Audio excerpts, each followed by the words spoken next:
boys. Guess what? We are down 0 hours. 0 hours. 57 minutes. 38 seconds.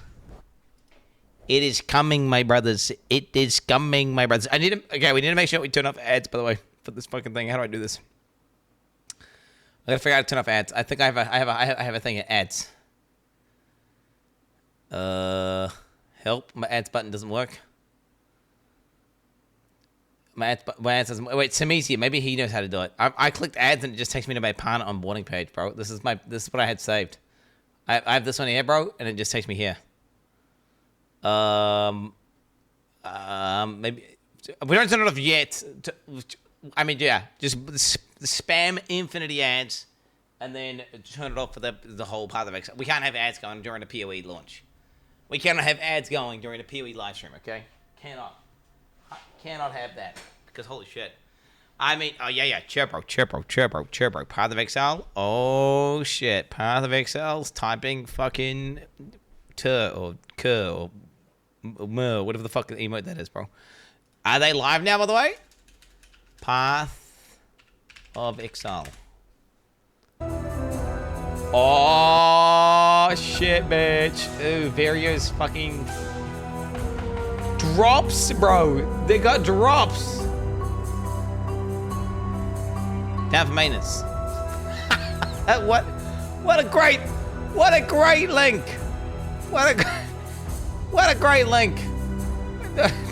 Yeah, good stuff. Alright, I don't know how to, okay. Alright, we're logging the fuck in, dude. We're logging the fuck in. 50, okay, we're just gonna watch the 55 minutes. Wait, is my timer off or what? The fuck is this? The time is lying. Timer is lying. Hey, what the hell? What is this? What is that? What am I looking at right now? What the fuck was that? Wait, how do I turn that off?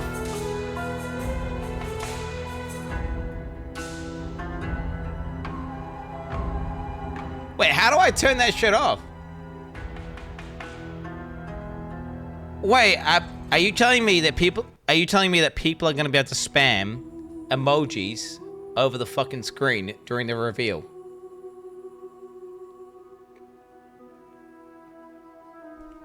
Wait, how does that work? On-screen celebration. Oh no, that's a problem, bro. Yeah, I should tell the fucking the guy, right? I should tell the guy. I need to tell him to turn on the power-ups. I'm gonna tell the guy now, cause holy fuck, the people are gonna spam it, 100%. I'm snitching, bro. I'm snitching. I'm snitching right now. I'm snitching. Bro, dude. I'm snitching. Who can I contact? Should I just tell Bex to tell them? Bex works for Riot now, so... Should I tell... I'll tell the guy just never replies to me.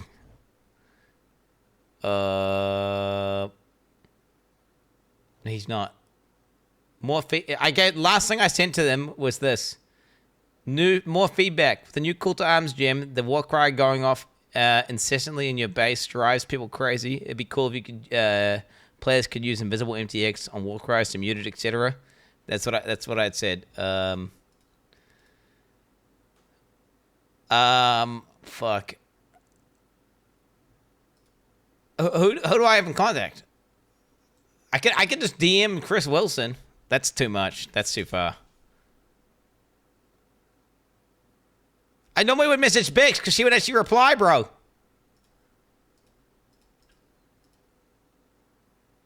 Tell Vario, bro. Okay, I'm not telling the fucking Vario, bro. Tell Math. Oh shit! I could literally DM fucking Chris Dub himself right now, bro. C-Dubs. I'm not gonna do that though. We're not gonna do that. I'm gonna message the Riot Games guy. Where are we? Not the Riot Games guy. The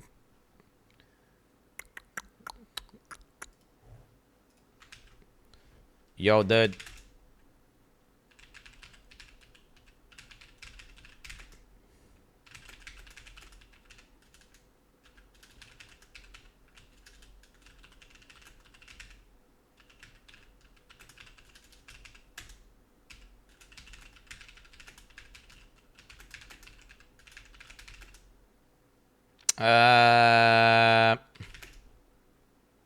Else people spam during the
I'm okay.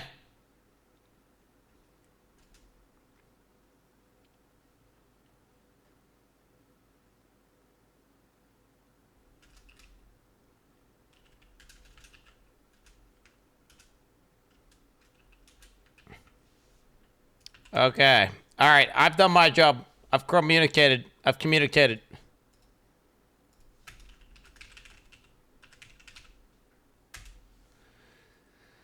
I've communicated. It's still on. All right. I've communicated. I'm sorry. Yeah, I'm saving Path of it. Dude. Bro. They don't even know you, little bro. I have made communications. Okay. I've contacted multiple community managers, and yeah, one of them will. I mean, they'll get through. It'll be fine. They got 50 minutes. There's no way. There's no way they don't figure this out in 50 minutes. Literally, bro. It's literally like 3 clicks. Watch. I can do it. Look, channel points. Boom. Power ups. Off. That's it. I've got to wait. Where are we? 10. Oh wait, I need to turn off on-screen celebration myself. Wait, I need to turn it off for myself. Don't I, chat? I need to turn it off for myself because otherwise people can do it to my own stream. Do people use it? I'm gonna put it at like what? I never see it, so like what? I'll just put it at like 300, bro. How do I turn it off though? Wait, wait, how do you turn it off? How do you turn it off? I guess you just put on a massive cooldown? You can't. You just make it... Wait, what? That's kind of crazy. Wait, what the fuck? There's no off button, bro. There's no off button, bro. The fuck? Oh, choose emote to unlock. What the fuck's this? Why is that not on?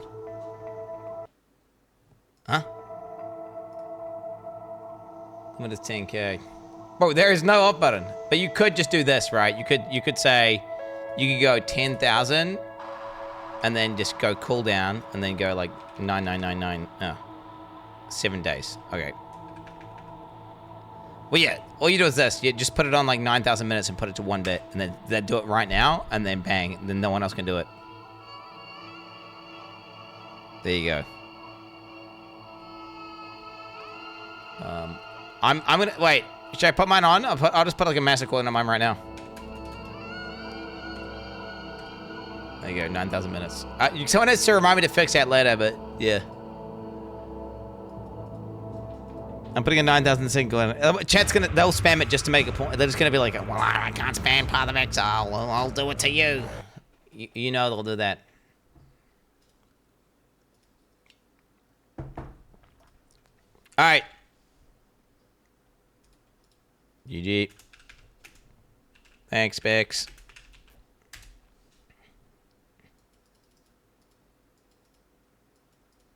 Wait, what? The fuck? Wait, what the? I thought You were working at Riot now. Am I cooked? Wait, what the fuck? She said GG knows. Oh shit. Oh shit. Badass. Easy. We're at...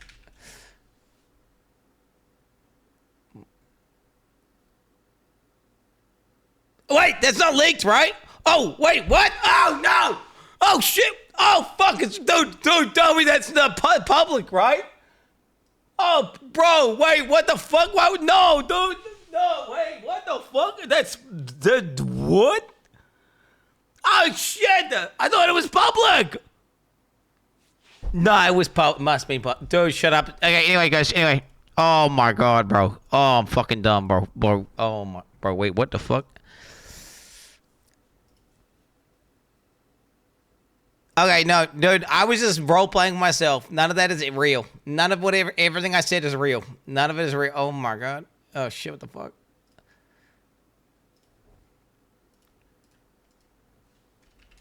Badass. GG.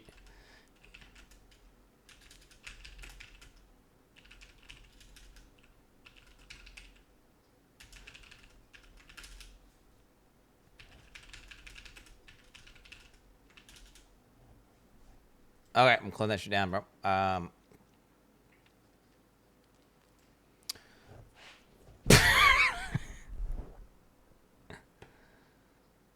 Oh, thank God!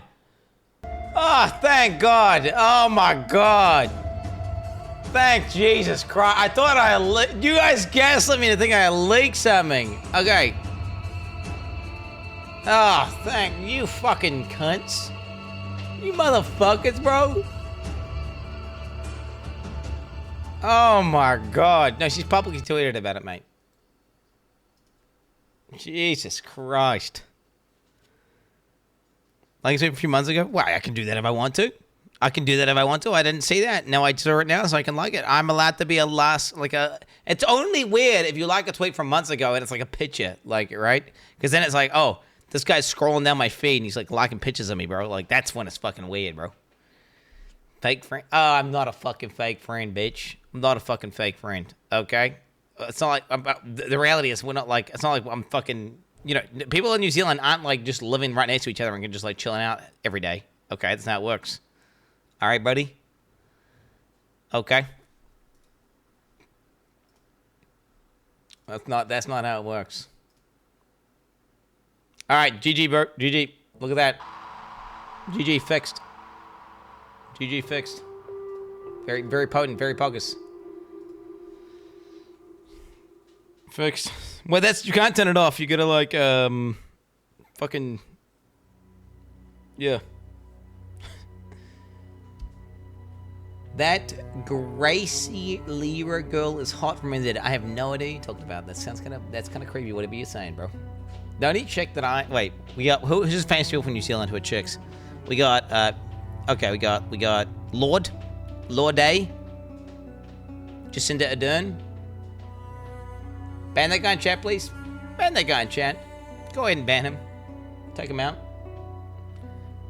Helen Clark.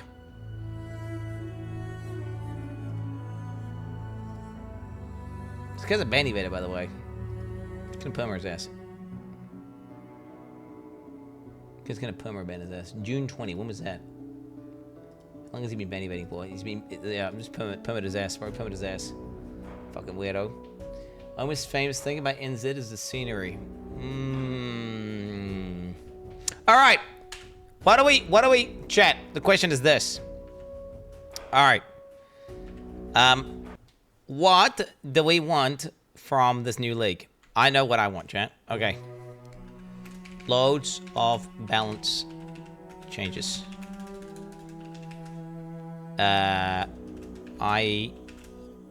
Large meta shift. Okay.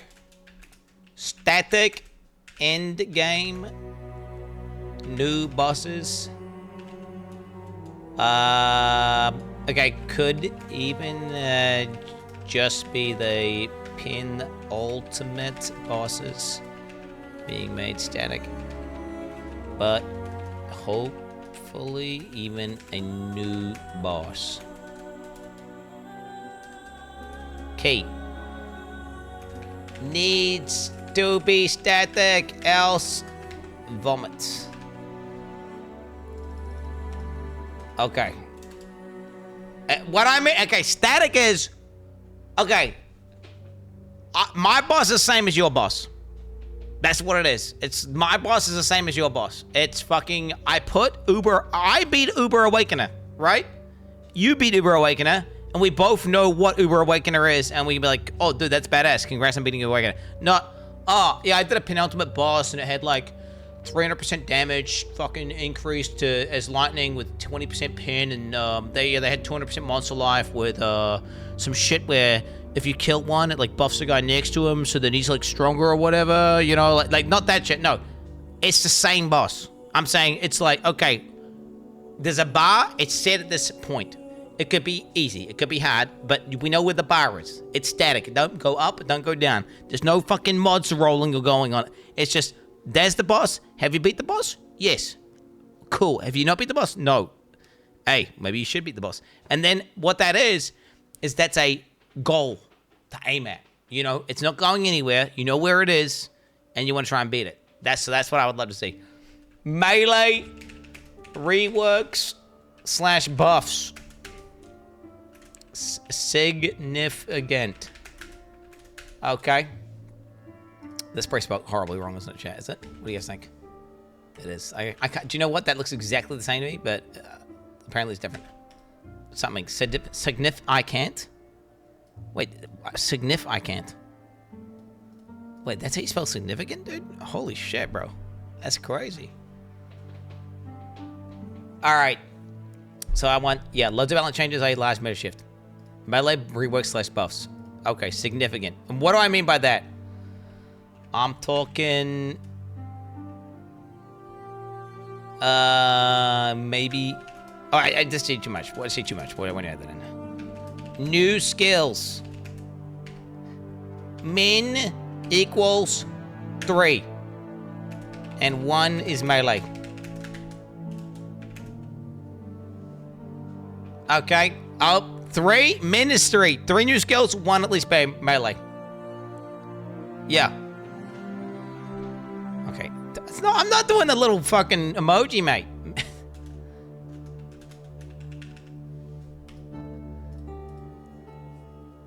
Okay. Melee ranks boss, significant. New skills. Yeah, okay, melee. Loads of balance changes. Static endgame boss. Okay, they can be boss, by the way. Boss or is. It can be both. It could just be one boss. If they just said, oh, we're adding one new boss in, and it's actually going to be like around Uber tier difficulty, and it's static. Yeah. T17 rework. Oh, mechanic. Dude, league mechanic. Bro. League mechanic. That lets... Dude, wait, I got league mechanic. Has some building component. That would be cool. Do you know what? I don't really care about that much. It would just be cool to build a base. All right? If we could build a base somehow. Building / upgrading. It might. We might have that. That just sounds fun. Like having like a little base, you know, like a little farm or something. You can have some fucking alteration farm where it just farms alterations for you when you come back. You do some blight. No, not like blight. Not like blight. No, bro. Kind of like a more far more passive garrison. Way more passive garrison. Not like harvest. Not like harvest. No, I'm talking like an idle game, right? Like a little Facebook mini game. But hey, it requires you to go out and do maps and do stuff, and you kind of just, you can select a couple things. You can basically select a thing in your base that says, oh yeah, increases castle orb drops by like 20% or something. Oh yeah, makes you more likely to get, it just permanent augments your maps or something. I don't know, there could be something cool. There could be a cool little base thing where you can specialize your shit and it allows you to target farm certain things. I don't know. I think it could be a cool mechanic, and it looks like they might be doing it. just based on like the settlers of Kelgur. Think about it. Right? Think about it. What does this explain?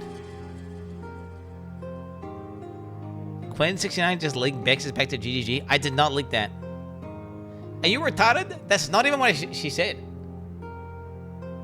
She was some other company that she can't announce yet. Some unannounced game. Okay, so that's just literally fake news. Wait, what did you think I said? What do you think I said? No, she said tell like. Also, I don't work at Riot. No, she just contacted someone at GG because you guys understand how small New Zealand is, bro? Do you understand how there's like a million Discord things? Who gives a fuck where she works? Oh, shut the fuck up. Bex is pretty cool, okay? If you're hating on Bex, I'm hating on you, buddy. All right? Bitch ass. Little bitch ass. Pussy ass bitch. Fuck you. All right. What else do I want?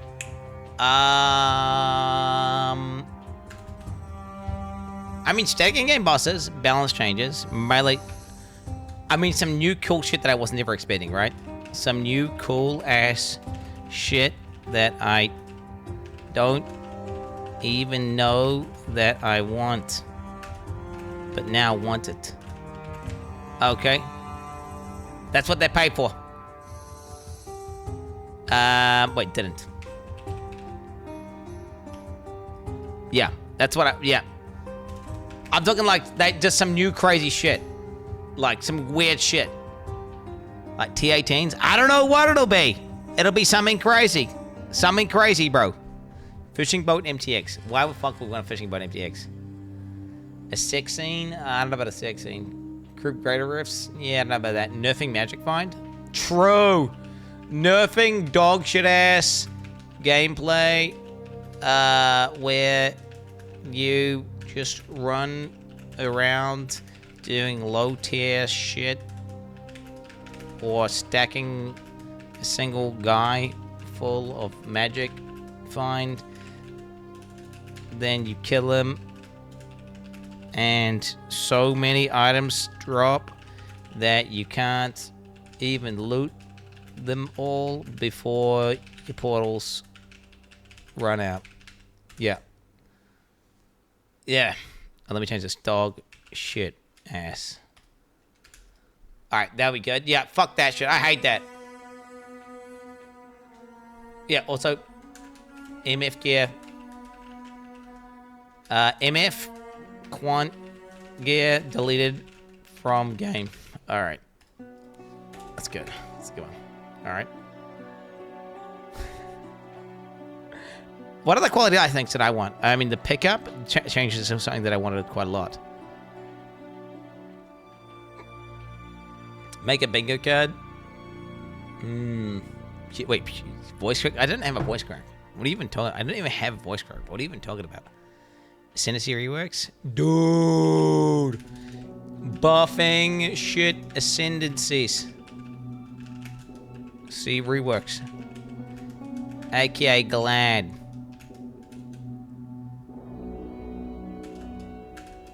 Yeah, Gladiator.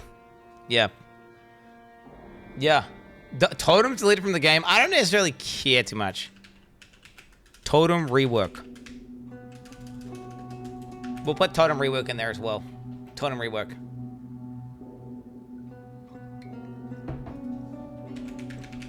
Glad Raider. Wait, what else needs rework? Glad Raider.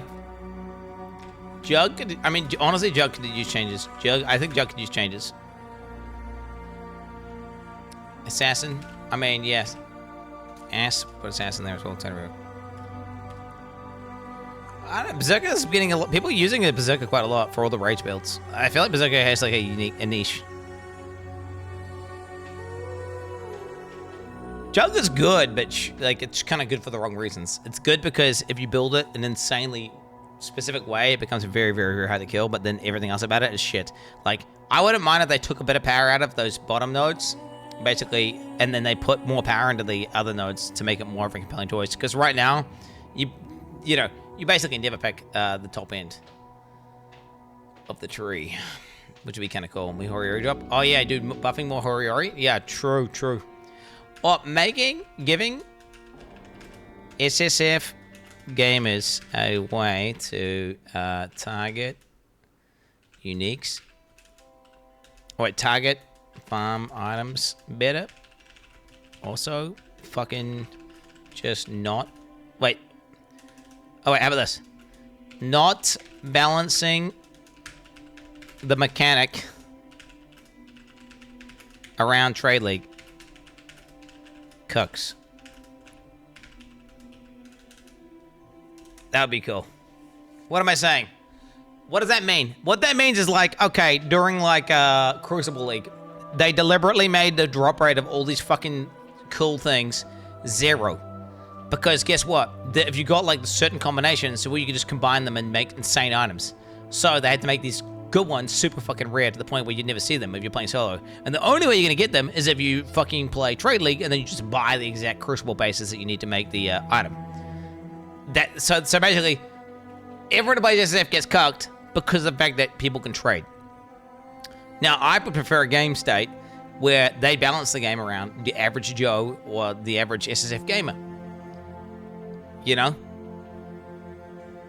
And it's more attainable for just a random SSF guy to get stuff and do things. Quan, you gonna play Ruthless this time? I don't know about that, buddy. I don't know about that. Yeah, I don't know about that. Oh, dude. League mechanic that isn't how do I put this? Overly complicated in terms but also has a lot of depth, aka combinators, shit, like cool stuff like that. You know, no. What I mean by that is like, okay, what I mean by that is this. It's not some shit that it's super OP if you can be bothered breaking out a spreadsheet, programming all these fucking things in, going through, calculating the exact percentage, and then going through and like you know what I'm saying, right? Some shit that, and then they have to balance around these guys who are doing that. And then they nerf the overall league mechanics, and then you have a league mechanic that's super complicated, and then it's shit, unless you're doing the spreadsheet gaming. So yeah, what I'm saying is, again, it's the same vibe, bro. It's the same vibe. Don't balance around Trade League cucks. Don't make league mechanics around Reddit cucks. That's what it is. Yeah, that's what it is. Oh, dude. QOL, oh my god. QOL, okay. A way to separate the ES and life bar, or even turn one off. Okay. Ways to customize buff UI, buff, debuff UI. Even just some things like highlighting certain debuffs, etc. What that means is like, okay, it would be cool to know, okay, if you could have like a priority buff, like you want to see your fortify uptime or something, or if you wanted to have a priority debuff, you know that one which basically you're tethered to like some fucking voodoo doll and then you just get one shot? It'd be cool if you could just make a little fucking highlight. So like, oh yeah, when you get that debuff, it's like got a red box around it. You know? Like, fuck me. Like, you know? It'd be cool to have a red box around effigy so you're like very aware that you got effigy. Or at least make it so it's fucking super visible in the game. I don't want weak auras. Weak auras would, yeah. But giving us basic abilities to like turn off certain buffs or highlight certain debuffs, etc. would be nice. I'm talking basic UI customization in-game that everyone can do. You don't need like an add-on. It's not too complicated. And you can just do it. Oh, dude, loop filter rework. I mean, that's too much. They can do that in PoE2 anyway. Who cares? There's no point to putting that in there. That's too much. We're getting too fundamental here. Yeah, I want the like literally instead of never sync shit, in game, actual good loot filter customization where you could like actively press a hotkey, like shift and control, and then right click on an item that's on the ground and be like, oh yeah, what rule is this? Turn this off. Don't want to see that anymore. Bang. Right? Or you get what I'm saying, right? In the game, it would be nice. New skills. I've got new skills on there already. Want to see where we're at, chat? This is where we're at. Oh my god, I got so many things, Jed. I got so many things. That's what we got right now. New in-game bosses. Static. Big thing is static. Melee reworks buffs. New skills. One of them is melee. T17 rework. League mechanic has some building, upgrading base component. That'd just be fun. I like doing that. I like building little bases and shit. Some new cool ass shit I didn't even know that I want, but now I want it. So what that means is like some sort of wildcard shit. They do some shit that is like, wow, that's such a good idea. Like they're the game designers, right? They're the game designers. They the ones that are coming up with the good ideas, right? So they should come up with some crazy new idea that blows my mind. Nerfing dog shit ass gameplay. What do you call this kind of gameplay? What do you call this? What do you call this gameplay? Right, where you just it's like, you've got like a guy and he's got that fucking what was that shit? That buff, and then he just pull him around the entire map. And then eventually you kill him, and then like fucking 5,000 items drop out. Yeah, no, fuck that. Meat sack. Yeah, that was it. Meat sack. The meat sack meta. Like, just completely deleted. MF meta completely deleted from the game. Holy shit. That's so dog shit gameplay, bro. Holy fuck. Straight up. Buffing shit ascendancies. Totem rework. Yeah, Totem's just kind of in a shit spot right now, I feel like. It's just not very fun. It's kind of mandatory for all melee gamers. I feel like there's a very high chance that totems are going to be completely fucking destroyed this patch, and they're just going to overall buff melee passively across the board to compensate for the fact that they're destroying totems from the game. That my guess is this: totems straight up gone, or every single buff on every single totem is gone, right? So they could still keep totems in the game, but it's just for like an actual build where they take away the passive buffs they give you, but then they just buff the fuck out of the totem damage. Right? Yeah. AKA deleting passive buffs, but buffing the actual combat / gameplay of the totem. So that way it's not a mandatory fucking thing. SF game is a way to target farm items, not balancing around new league mechanic. Don't balance new league mechanic around trade cucks. League mechanic that isn't overly complicated, but also has a lot of depth. AK competence, cool stuff like that. Yeah. All right, I think that's it. Am I forgetting anything? What alcohol now? Let me see if I got some. I might have some alcohol. One sec. What are we at? 24 minutes?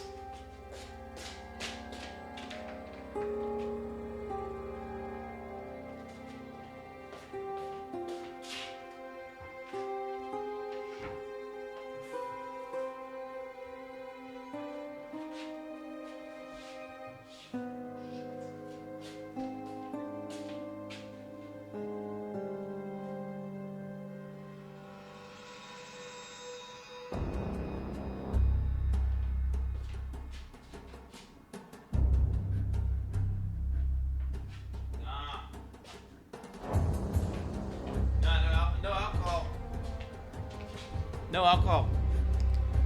Wait, can you even order alcohol on Uber Eats? Is that even a thing? Are they allowed to do that? Because what if a kid had it?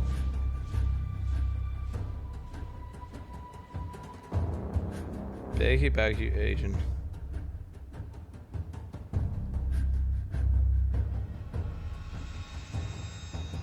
But I don't think you can.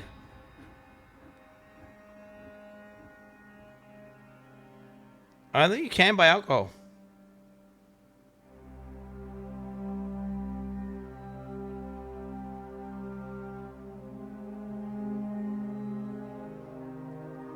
What's that beer? They've got ginger beer. Wine. I'll say wine. Wine.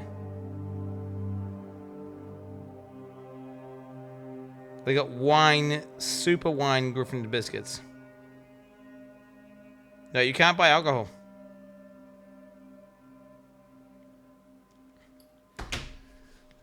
Yeah, 7 a.m. wine delivery, bro. What the fuck? How am I going to read the fucking patch notes, man? Jesus Christ. What the hell am I going to do, man?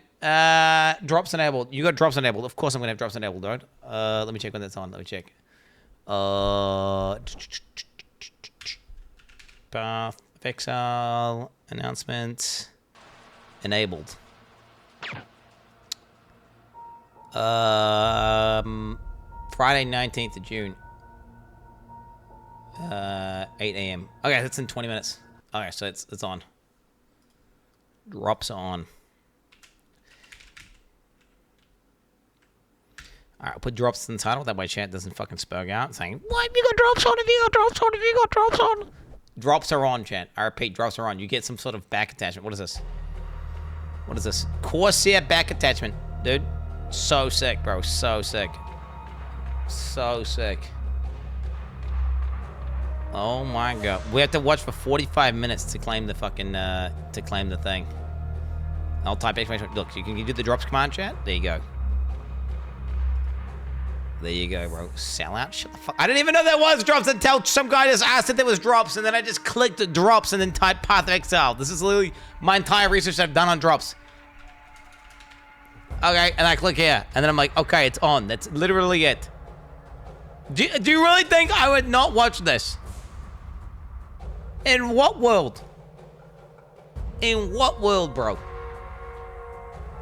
It's not on. What doesn't start till 8 a.m., you dumb fuck? It doesn't start till 8 a.m., you dumb fuck. So it's not on yet, because it doesn't start till 8 a.m. Holy shit. Jesus fucking Christ, mate. Jesus Christ. League Edition. You script Elden Ring DLC. Anything can happen.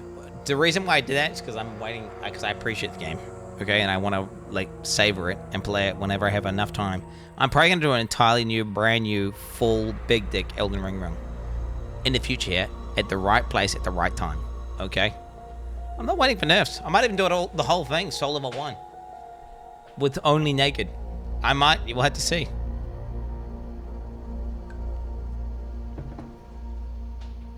Who knows? Who knows? Might do the fully naked. Only at a wooden club the entire game.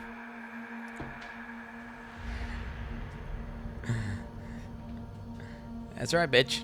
Yeah, maybe no, I'm not gonna do that. Fuck that. I would rather eat dick. I ain't gonna do that, buddy. Ain't nobody got time for that.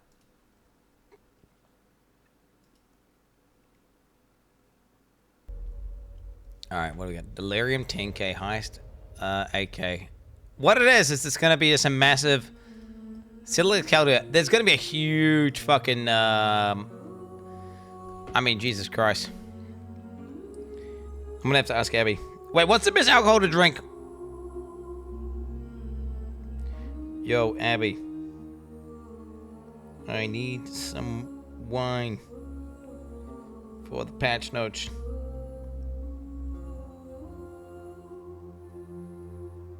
Reading. Sish. Apparently.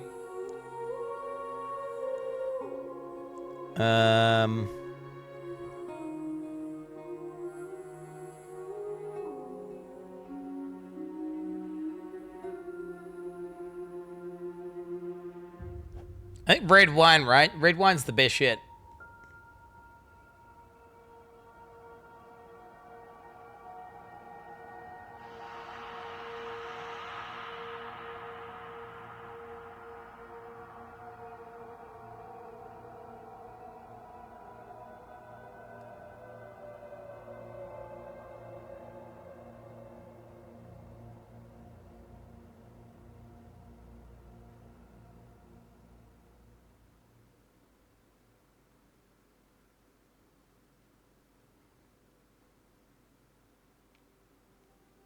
Okay. All right. Yeah, I mean, there's got to be a huge balance change, right? That's what it's going to be, right? What it's going to be is they're going to be slightly modifying a million skills. Now, my guess is because they're adding a lot of multiplicative damage reduction shit into the game with these new base armor changes, there's going to be a lot of across-the-board sweeping nerfs. And then on top of that, they're gonna bring in entire archetypes up, which like for example melee. So there's gonna be like across the board sweeping buffs for melee. So you're gonna have a combination of D-term, grace, nerfed 100%. I mean, there is no way this shit is not nerfed. They're just giving us. I'm guessing their logic is gonna be something like this. They're gonna say something like this, chat. They're gonna be like, we don't like the fact that people get so much defensive power from a single gem. It's fucking cringe. We fucked up. So what we're doing is we're going to put the power back into the player by giving armor stats a lot more value, right? But to respond to that, we had to take down these auras, right, which are completely broken. So they're going to be big D-term nerfs, big grace nerfs. No, these aren't buzzwords. This is a reality. Right now, you put on a fucking gem and your character gets like 30k armor instantly. That's stupid as fuck. Your guy can be naked and you've got 30k armor. What the fuck's that about? It should be like the gear you're wearing, bro. It shouldn't be you put a fucking gem in your shit and you've got aura effect. That's dumb as hell. Wait, what do you mean we know D-term's getting nerfed already? What do you mean we know that?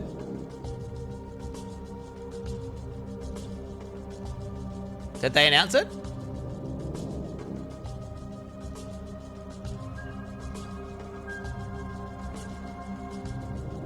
They showed it in the first teaser video? T-term and grace to 35% mana and nerf equivalently to give more armor evasion on gear. I didn't see that. Was I too addicted to League whenever they showed that? Oh shit, okay. What the fuck? Okay. Okay, I like this though. I like this. So it's multiplying what you have more, right? Isn't it? Versus giving you a fuck ton flat. I don't think... Honestly, the fact that it gives you any flat, I think is cringe. That shit should just be, like straight up. I mean, yeah. Still 50%. I mean, the multiplicative value is huge. But less base. The flat is... Yes. So the aura is still giga juice, which is what I'm saying. Do you understand what I'm saying? I'm saying that, right? They're getting rid of the flat. What I'm saying is the flat is bad. I'm saying there basically shouldn't be any flat. I don't even care. What I'm saying is having a multiplicative effect on your base armor makes more sense because it leans into the archetype. Like, do you know what I think is dumb? Do you know what I think is ultra dumb? The fact that the best armor build in the game is an evasion build. Like, how are you really gonna make the best armor gate in the build be iron reflexes where you wear fucking dexterity evasion gear? That's dumb as fuck. I'm sorry, bro. That's stupid. That should not be the case. It should be a fucking big dick, ultra juggernaut, full strength juggernaut, bro. Straight facts. Wait, what are you saying? It's live. What do you mean, what's live? It's 14 minutes away, bro. And we got 2 timers up. It's literally 14 minutes away. All right, let's see here. We're gonna need to run the last ads, and then turn off the ads. Turn off the ads.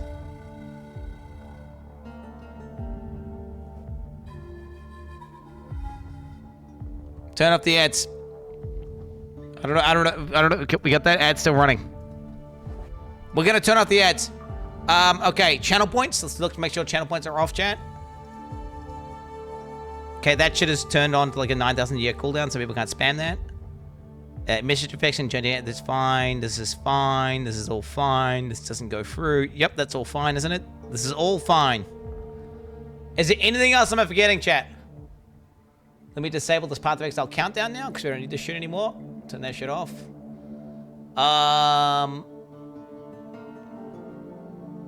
F5, the PoE stream, it's got delay. Yeah, F5, the PoE stream, okay. Alright. 1080p source. Maximum quality, bros. Turn all that shit off. Oh, is there any sort of extension bullshit turned on right now? No, we good? We are not going to put the audio compressor on because that shit's bad. I'll only do that if the audio somehow is bad. Okay? We'll only do that.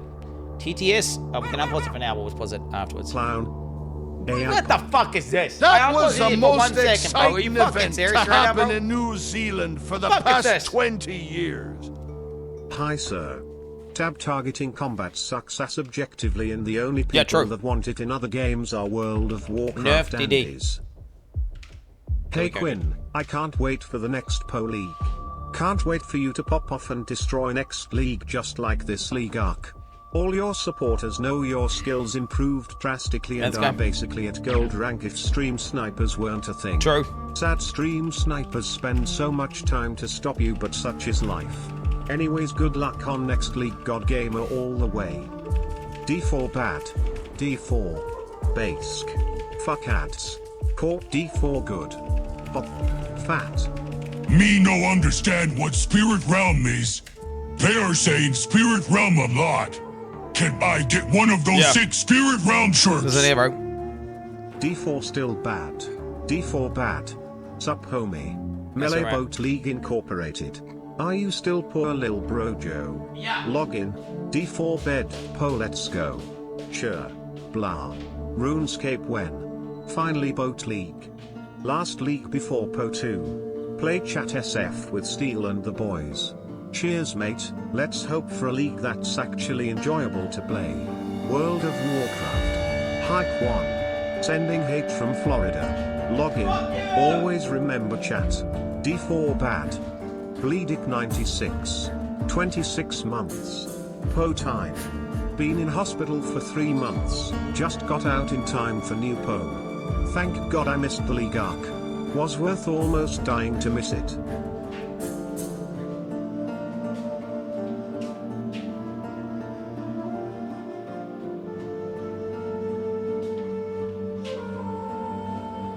What the fuck is that dogshit Diablo 4 class?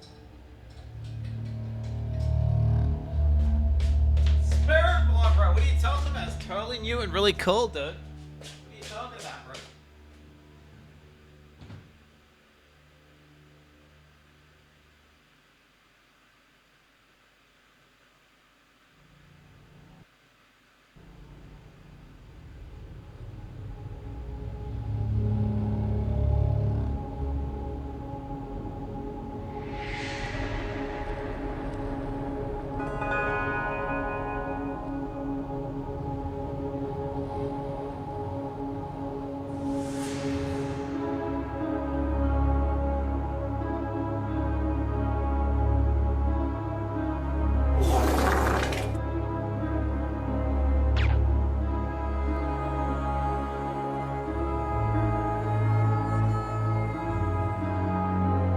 Pirate, dude, I have not felt like being on my. Is anyone else like this?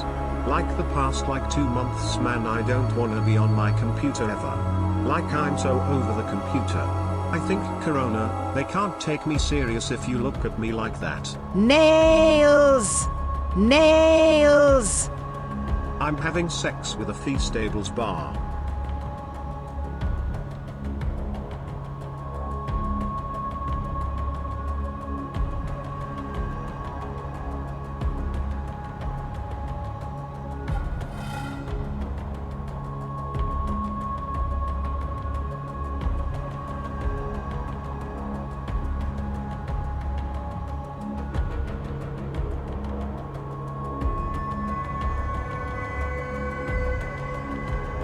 Fat soy bald. Fat soy bald. Ban that guy! Fat Ban that guy! soy. Ban that guy! I would pay $500 if it meant Blizzard never released another game.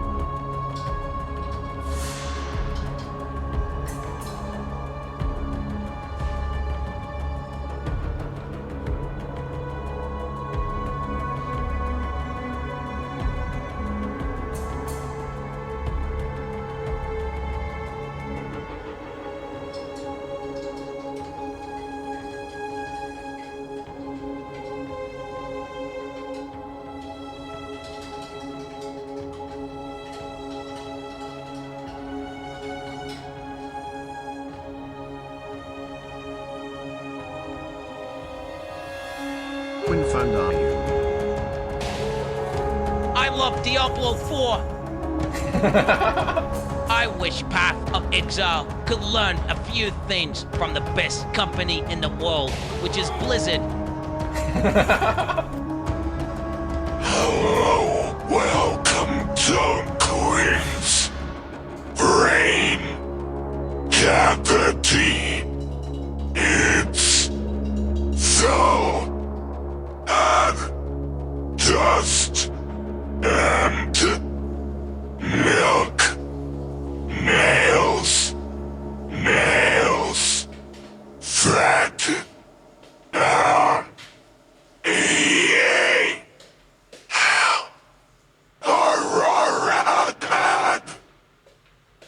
Yo. Fat short fatty fat shorty short hobbit. Wait, I thought of something else. Wait, what was else? What I thought of something else. Wait, what was it? I had like a really good one, and then it's gone.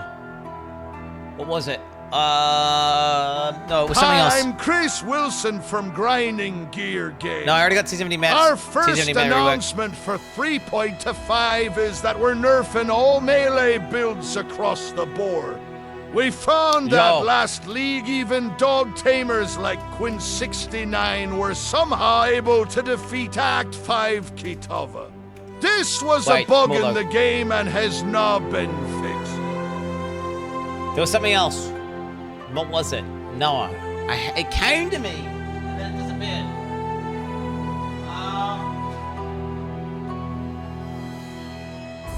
Oh yeah. Bring in the clown of clowns, Mr. Quinn. The legend update. I'm turning this shit off. Turn this shit off, homie. Get out of here with that. Nope. Fuck, it was something important, but I forget what it is. Vote Generator and bleed buffs. To be fair, bleed generators would be cool. I think Bone Shredder should be nerfed. Do you know what? I actually had nerf DD, nerf Bone Shredder. Oh, I had nerf Bone Shredder. So let me get this straight. You wanna nerf D-term while you get only 2 watchstones each league. How the fuck you gonna get the third? Do you know how many bosses I've killed? All of them. On SFHC. Do you know who the fuck you're talking to, buddy? Yeah, didn't think so. Didn't think so. Buddy pal. The boss slayer, bro. The boss slayer. 3 leagues ago. No, it was not. I just didn't play last league because the vibe wasn't on, bro. It just was like, dude, these penultimate bosses were just like, ugh. The grave mechanic was just like, ugh. And I had just gone big dick as fuck on PoE, so I was just feeling a little bit burnt out, man. You know, I had no goal because I had already killed the Uber bosses. Let's be real. Last league was kind of mid, man. It is what it is. Last league was kind of mid. But do you know what happens after a mid league, dude? They normally come back with a fucking banger, and that's this league. Bro, I got a good feeling. I'm thinking that this league might be the best league they've ever released. They're gonna fix the penultimate bosses so they're not complete dog shit. They're gonna add in some new epic in-game static bosses. It's gonna be fucking epic. They're gonna do some insane, dude. The melee fucking league, baby. The melee league. Huge melee reworks. Huge melee reworks. It's gonna do new stun abilities. Dude, stun rework even. Holy. Crazy shit. Crazy shit. Biggest melee league we've ever seen. More like plus 10% damage. Dude. Oh, I alt tabbed in the wrong computer. Fuck. Vengeance buff. No, okay, not even that. Fix. Flash buff. Holy shit. Holy. I can't believe they forgot that. Bro, basically, I made a Vengeance build, and it was so good that GG nerfed it. Okay? They literally nerfed it. And then they did a melee pass where it was like, they buffed all these melee skills. And they buffed every ability in the game, and they forgot to buff Vengeance. For whatever reason. Literally, GG nerfed. That's one of the builds. One of the many builds that I've had where GG had to nerf it, chat. Just to be clear. Which there have been many. There have been many. I need to spray my chair with water as well, guys. It's a little bit static on the laser here. How much water do you need to spray in this thing? It just keeps absorbing.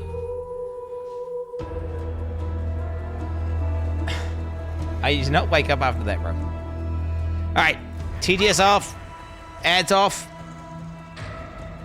all distractions off. I can make my camera a little bit smaller, so I don't cover any of the action. There's no way top left is good, right? Normally top left is good. I'll make it smaller. I'll go like box mode. I'm turning my camera off, bitch. I'm gonna go top left. Okay, look, top left, small. I'm not gonna pause chat, and I'm not turning my mic off though. Fuck you. But don't worry, I understand that we all want to watch the fucking thing, and I'm not gonna talk over them while they're talking, unless there is something very important to say. Like, you know, I don't know. For example, when they announced Bone Shatter, I was kind of going like, ooh, ooh, ooh, ooh, ooh. Like, if I need to do that, if I need to let out guttural screams, then I will. I will, and there's no stopping me. I hope we get Chris Wilson. Do you think it's gonna be a Mark only one, or during Chris? Dude, tell me Chris is at least gonna rock up and do some shit here. I wonder if they're just gonna completely have no Chris in this one. I mean, he's not retired yet, I believe. I think it's gonna be pretty. I mean, Mark's an awesome guy. He's a nice guy.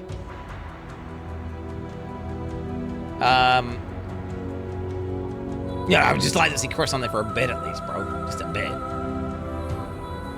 Jesus. All right. Yeah. Loads of balance changes, last meta shift, static game bosses, melee reworks, new skills, T17 reworks. Lead mechanic has some sort of building base upgrading components. Some new cool ass shit we didn't even know we wanted till now we get it. Nerfing the fucking Magic Find gameplay, deleting Magic Find from the game. Buffing shit ascendancies. Totem rework, deleting passive buffs, buffing the actual totem combat. Giving SSF gamers a better way to target farm. Don't balance the new lead mechanic around trade cooks. Lead mechanic that's not overly complicated, but has a lot of depth. A little quality life change. Let us separate the ES and the life bar. A little bit of, you know, UI customization. Like highlighting certain buffs and debuffs. Nerfing DD, nerfing Bone Shatter.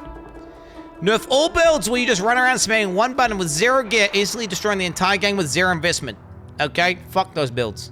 Prediction for new league. Quin 0 DPS. Kills no bosses like last league. Rage quits after the 3rd day and goes back to League of Legends. Oh, suck my dick, bitch. Suck my dick. Alright, here we go. Alright. Get the bone on! It's go time. Hi, I'm Chris Wilson from Grinding Gear Games. Welcome to GGG Live. Today, we're going to show you an exclusive reveal of Path of Exile Settlers of Kalgur, which launches next week on July 26th. Twitch drops are enabled on today's live stream, so make sure you follow the instructions below in order to claim your Corsair back attachment. Drops are on right now, bro. In today's stream, we will take you on a deep dive into the new Settlers of Kalgur Challenge League. We'll cover the league mechanics, its new and revised crafting systems, a new trade market system for currency, some sweeping balance improvements, including 2 Ascendancy class changes, endgame improvements, some further additions to the campaign, and some quality of life features. We'll then talk about our console native port releases and the features that come alongside them. Finally, we'll show you our new supporter packs, ending with a live Q&A session where Ziggy D will ask Path of Exile's game director, Mark, your questions from Twitch chat. After the live stream, we'll drop the full patch notes. I'll hand over to Mark now to introduce the new league. Oh shit, there we go. We've really innovated with the content in this league, and I'm really excited to see what everyone thinks. So let's just get right into it with the trailer for Path of Exile, Settlers of Kalgur. Oh shit, dudes, here we go. Oh shit, oh the chills. Chills. Oh, it's gonna be sick. Ray classed as a cursed land. Boats? You'd have to be mad to settle here. And yet, welcome to King's March. Oh shit, building! It's not much yet, but with your help, we can erect the greatest city Raycast has ever seen. Base upgrading! We'll need resources. Farming resources! And savvy planning. Mining shit!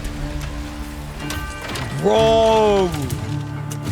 Oh my god, it's got literal farming in it, bro. Soon we'll attract It's got literal farming in it. Craftsmen. What? Combinator? Was that a combinator? And of course, pirates. Pirate bosses? Oh, shit. Okay, looks like an Exile. But if we prevail, our ships will be heavy with gold. What the fuck is that? We hope to achieve the impossible. We hope to build a home. Okay, this looks sick. This is exactly what I wanted, bro. Like, this is literally, I've been saying they should do this, by the way. Oh my, respec with gold? Oh, PoE 2 gold's in. What the fuck? Auction house? Gladiator rework, bro! Okay! Melee burst! Okay, no, I don't like that. I don't like that area. What the fuck? What are those? What were those? Shit, what the fuck was that? Was that? Oh my god. Fucking black market, bro? What the In Path of Exile Settlers of Kalgur, you will encounter some familiar faces from the Expedition League. Danig, Rog, Tujin, and Gwenin are Kalguran people who are trying to establish trade between Rayclast and their homeland. They have recruited many curious characters from Rayclast, including some you may recognize, but are also seeking help of a powerful exile, like yourself. You will first encounter Johan, the King's Hand and Lionized Watch. He's there recruiting workers, traders, and exiles. Johan, under the command of the King of Kalgur, has been sent here to build a new city called King's March, which intends to become the hub of commerce between Rayclast and Kalgur. Soon, he will bring you to the planned site for King's March, which you'll notice has humble beginnings as just a tavern in a field. But with your help, it won't stay like this for long. It takes a lot to build a town. The Kalgurans will ask you to seek out resources that can be used to begin construction. That's sick. That's On your adventures, you might find minerals such as crimson iron, which are veins of iron that have been overrun with corruption, spawning dangerous foes when you approach. Or perhaps orichalcum, which you will have to liberate from the demons worshipping it. Petrified amber attracts mindless, blighted enemies, while bismuth has a strong affinity to the elements and causes the area to become unstable. Oh, fuck? If you're lucky, you might find vericium, a material as valuable as it is dangerous, and guarded by very powerful foes. Once you defeat these monsters, the deposit will automatically be tagged for mining. But first, we need to get someone to do the hard labor. Bro. This is, of course, a trade expedition and nothing is free. Miners, along with other workers that the Kalgurans have hired, must be paid in cold, hard gold, which you'll notice is now dropping throughout Rayclast. Auto-looted, bro. You will have control about who gets hired into your enterprise. Once you have accumulated some gold, head to the town and talk to the recruiter, Rauf. He's been busy tracking down hardy folk across Rayclast who are looking for work. Oh shit! You'll notice each person has their specialties and a wage cost. It'll be up to you to hire and fire as you please. Over the course of the league, you'll be searching for your perfect employees for each job. Fuck yes. Once you have them, you'll have to keep them paid, safe, and alive, which we'll get into later. Here we have a prospect who has a specialty in mining. We'll start with that so we can begin to retrieve some of those resources we were talking about earlier. Promising pick. Oh shit. Let's go find some more and put our miner to use. Oh, we've found a vein of orichalcum ore. It's guarded by dangerous demons worshipping a strange shrine. The shrine buffs the demons, giving them power, but once you defeat them, you can seize that power for yourself. After that, we can tag the ore, and our mining specialist will get to work. Soon, we encounter a few more deposits, each with a different dangerous encounter. After you have tagged the mineral veins, your miners will get to work collecting resources in real time. They might take a while, but will continue whether you are logged in or not. Dude, this is exactly what I've been saying that you do! The work can be sped up by hiring more or better miners, and by upgrading the mining station back in King's March to equip them with advanced pickaxes. Alright, some time has passed and our miners have been able to get the resources back to town. We've also managed to collect some more gold too. We can now upgrade the town and build new structures. There's plenty of options. We just need to decide where to start. Fucking sheep, bro! I think we'll start with the tavern, the beating heart of King's March. It can be upgraded instantly to improve the recruiter's prospects. And you can find various important NPCs relaxing here. Next, we'll upgrade our mining station. You can upgrade this to improve the efficiency of your miners and allocate our newly hired workers to mining. You will eventually need a smelter, where you can send your ore to turn into more valuable bars. Then we have the Disenchanter, where you can bring your magic, rare, or unique items to be added to a queue to be disenchanted over time. What the fuck? The items will be broken down into thaumaturgic dust, a new resource used for crafting and shipping. We'll get more into that later. Can you gamble with it? Or what? And of course, a town needs food. You could invest in farming, where you can select crops to grow and harvest. I'm gonna go full farming bill, bro. But don't worry, you won't be manually watering anything. The wonders of delegation. I like that. I like With that. all these resources Super piling passive. up, there will be excess that we can spend. Let's talk about rewards in Settlers of Kalgur. Eventually, you can build a harbour and establish shipping routes between a number of different Kalguran and Karui ports for trade. You'll be able to pile your acquired resources onto these ships and send them to a port of your choosing, where your traders will haggle for the best deals. Each port will return specific rewards based on what you send them. They accept all types of resources, but will have a preferred type that they'll currently pay more for. And you'll want to get onto this, because eventually you could be bringing in shipments like this. What the fuck? This. Jesus Christ, mate! What is that? What the fuck is Or that, even bro? this. Oh, that's not that good. Oh, the gloves though. Wait, what gloves are there? Oh my goodness! Wait, three. What Today, the fuck are we're those going to what trade the with fuck is Kalgur. that, bro? Yo, how are they gonna stop bots from? You'll notice that owning as this we league? send more resources, this risk meter creeps up. Much like the dangers on the shores of Rare Class, Is that currency there are tradable? dangers out at sea.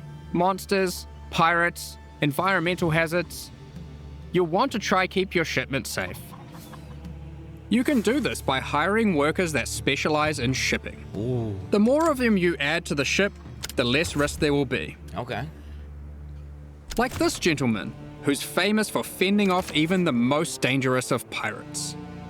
Now let's get that shipment going, and we'll continue Shipment. exploring Ray Class while we wait for its return. I mean, this is exactly what I've been asking for. This is the first Path of Exile League that experiments with true, real-time mechanics. You can send out shipments, go and have lunch, and come back to your That's rewards. fucking sick. I love it. Many mechanics in the league work this way, so you'll always have some ongoing project or outcome to look forward to. I hope there's a When your buffer though. shipment has returned, or met its demise, you'll get notified, and at your leisure you can return to the town to collect your rewards. Our shipment returned safely, so let's go see what we got. I don't want to have to wake up in the middle of the night to do Ooh, something. they've sent us a unique item alongside our rewards, perhaps hoping to secure us as a loyal customer for the future. What the fuck? Aside from shipping, the Kalgurans are big on their technology. They have hired Isla, a familiar face from the Heist League. Yeah. She is an engineer who the Kalgurans have employed for a very exciting purpose. You're not the only one who understands how profitable running maps can be. Once at endgame, Isla can help you build a series of Kalguran modified map devices. Wait, they just run maps for you, bro? You can then put a queue of maps into them. If you've hired a few skilled Atlas runners, they will What put the themselves to fuck? work running those maps for you one after another. Wait, what? Look, more delegation. What the fuck? Once again, you'll be notified when the rewards are ready to be collected. Wait, You can put what lots the of maps in the queue, so don't feel obliged to go back there all the time. What the fuck? Be careful though. The difficulty of the map impacts the risk of your workers perishing. Oh, permadeath minions! Try to pick your best workers. That's so cool! Or perhaps just ones you don't like. Consider the difficulty too. Sometimes it's better to just run it yourself. Damn. You'll see there are many benefits to having a whole It's like ass Darkest town at your Dungeon, bro. fingertips. You Let's juice up. talk about crafting services. You should definitely consider building a runesmithing table. Okay. This is operated by Danik himself, using powerful Kalguran blacksmithing arts. He can engrave runic magic onto your weapons using runes. There are many rune types and combinations to choose from, and you can unlock new crafts that can be applied to your weapons as enchantments. Our design intention here is to take powerful effects you would usually only find on unique items. Oh, like shit. this modifier, which you might recognize from Doom Fletcher's Prism. Oh, shit. Danig can apply it to your two-hand maces. What the fuck? There are over 100 different special crafting outcomes, ranging from ones very easily applied to very difficult. The rune types can be acquired through trade with Kalgur, or defeating powerful bosses. The Kalguran tech benefits don't end there. We're also bringing back a formerly overpowered crowd favorite, Recombination. I thought I saw them! I Violet saw is it! trying to master this. She just needs you to help her with getting resources. The system isn't as strong as it used to be, but it still allows you to combine two items together, hoping to get the best modifiers of each onto a single item. They nerfed it a little bit? Okay. Between running a town, shipping, and exploring, you'll be collecting a lot of extra gold. It is now the primary resource for two huge new quality of life features that we are putting to test. Firstly, you can use gold to respec passive points. This is a feature from Path of Exile 2 that we've decided just makes sense to port back. The higher level you are, the more expensive it gets. Okay. And the next one is absolutely massive. A currency trade market. This is kind of crazy. The Kalgurans have recruited Faustus, another NPC from the Heist League. He allows you to asynchronously buy and sell currency and most other stackable items with other players without the nuisance of price fixes and people who never respond. There it is. All you need to do is select what currency you want, say what you have, and your ideal ratio. It works kinda like a real-life stock market. Faustus will make the trade happen for you, so long as there is someone selling on the other end for the same rate or less. Okay. You'll be able to go back to blasting monsters But while that's trusty purely Faustus does the dirty work. This is only notifying players. you when your currency is ready for collection. All you need to do is pay him a small amount of gold for his time. Cards on the table, this is an experiment to see if this type of asynchronous trading has a place in future Path of Exile releases. We're very excited to see how it goes. Fuck, it's a sip. Okay, now, given that Faustus is an expert in black market trade and shady deals, he also provides another service, offering items for gold. The items will generate with random rarity, and on average, the modifiers on them are better than normal. This can be a very nice way to get some targeted items during the campaign. You just keep buying that shit? What the fuck? For serious crafters, it can be a great starting point for making those elusive, specific the base in-game type changes. items, which perhaps you could take to the runesmith afterwards. Jesus. It's worth noting that you can invite Faustus to your hideout, where he will always be available for respecking, currency exchange, and black market items. As your town grows, it will attract more attention, good and bad. Settlers of Kalgur features 3 endgame bosses that will close in on your operations, wanting a piece of the pie. They might capture and ransom your workers, even your entire ships. Static. You'll have to make some tough decisions. Will you take them on, or pay them off? One example of a boss is Sasan, the Bandit Lord. You won't stumble across this boss by accident. Instead, this unsavory character can come into your town at night and take your Atlas runners hostage, holding them for ransom. What the fuck? What happens next is up to you. Perhaps you'll refuse to negotiate with bandits, leading to a fight to defeat Sasan and rescue your workers. If you're not up for the heroics, you might simply pay the ransom in gold. Or perhaps these workers were especially disappointing, and you'll just leave them for dead in true Ray class fashion. They knew what they were signing up for, right? There it is, Rip Bozos. Of course, the heroics might be worth it for other reasons. These bosses can drop new unique items. Ooh! Elemental spell. In sum, Settlers of Kalgur is a very experimental league with new mechanics that will completely change how you play the core game. We've been sitting on a lot of these ideas for a while and can't wait to share them with you. But there's a lot more to this expansion. Let's talk about balance. Well, we've finally rebalanced the Gladiator. It's been a long time We coming. asked for this. Let's go. Like before, there are passive skills that allow you to invest in bleeding, and block. We've designed new skills replacing some of the old ones. Like this, War of Attrition, which is very handy for long, sustained boss fights. Further alongside the Gladiator theme, this new passive allows you to combine different weapon types while dual wielding to get a variety of powerful bonuses. I'm going Gladiator, bro! For example, holding a dagger will give you more critical strike chance, while holding a mace gives you more area of effect. Bro! Of course, you could just use Varanastra for all weapon type bonuses. And finally, we have a new notable which allows you to invest in the newly added Retaliation skills. These are active skills which require you to meet a certain condition in order to use them. Once you meet that condition, you can unleash devastation on your foes. Here we have Eviscerate, which requires you to have a shield. Or for those who like to dual wield, Sword Storm, which is great for obliterating bosses. What the fuck?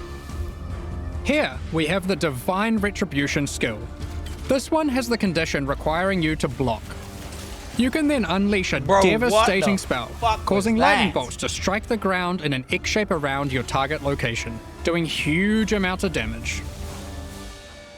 And of course, in true Path of Exile fashion, there are many avenues to invest in these mechanics further on the passive tree and a new support gem. You are able to increase the leeway duration after meeting the condition, reduce the cooldowns, or just increase their damage. The world's your oyster. The Gladiator wasn't the only Ascendancy class we've changed. As we develop Path of Exile systems, we often find ourselves reusing mechanics, increasing their depth, and allowing more avenues to invest into them. As such, the Raider Ascendancy class found itself lacking, with many of its passives commonly available elsewhere. We want our Ascendancy classes to always feel like they're pushing the boundaries, allowing you to change your character in ways that are meaningful and ideally unique. As a result, we've straight up removed the Raider, rest in peace, and we've added a new class in its place, the Warden. This class is largely inspired by its predecessor from the Affliction League, with a few changes. The Warden now focuses on elemental attacks, changing the behavior of Shock, enhancing Freeze, and replacing Ignite with Scorch. There's also a skill that allows you to go ballistic with your elemental damage, periodically. The class also grants Barkskin, which is a skill that can be used to mitigate physical damage from hits. After taking a number of hits, it increases your evasion, making it a great defensive choice. Finally, the last thing the Warden can specialize in is tinctures. These are an alternative to flasks from the Affliction League. We're bringing them back with adjusted mechanics. Oh shit, bro. 2 tinctures even. Tinctures can be placed in your belt, replacing flasks. You can inherently only have 1 tincture active at a time, and it requires a melee weapon to use. While activated, they grant a powerful buff. They can drop as magic items or be modified with currency to grant extra bonuses. I mean, here is a prismatic tincture. This one increases elemental damage by 100% while active. You'll notice it has 2 extra effects. One is that it applies mana burn every second. Mana burn is a debuff that builds up while tinctures are active that causes you to lose mana, losing more mana for each stack. Tinctures also have a cooldown, so once you have disabled one, no other tincture can be enabled for a time. These changes make tincture use a more active and interesting choice than it was in Affliction. I see. Both mana burn and the cooldown can be modified through modifiers on the tinctures or on the passive skill tree.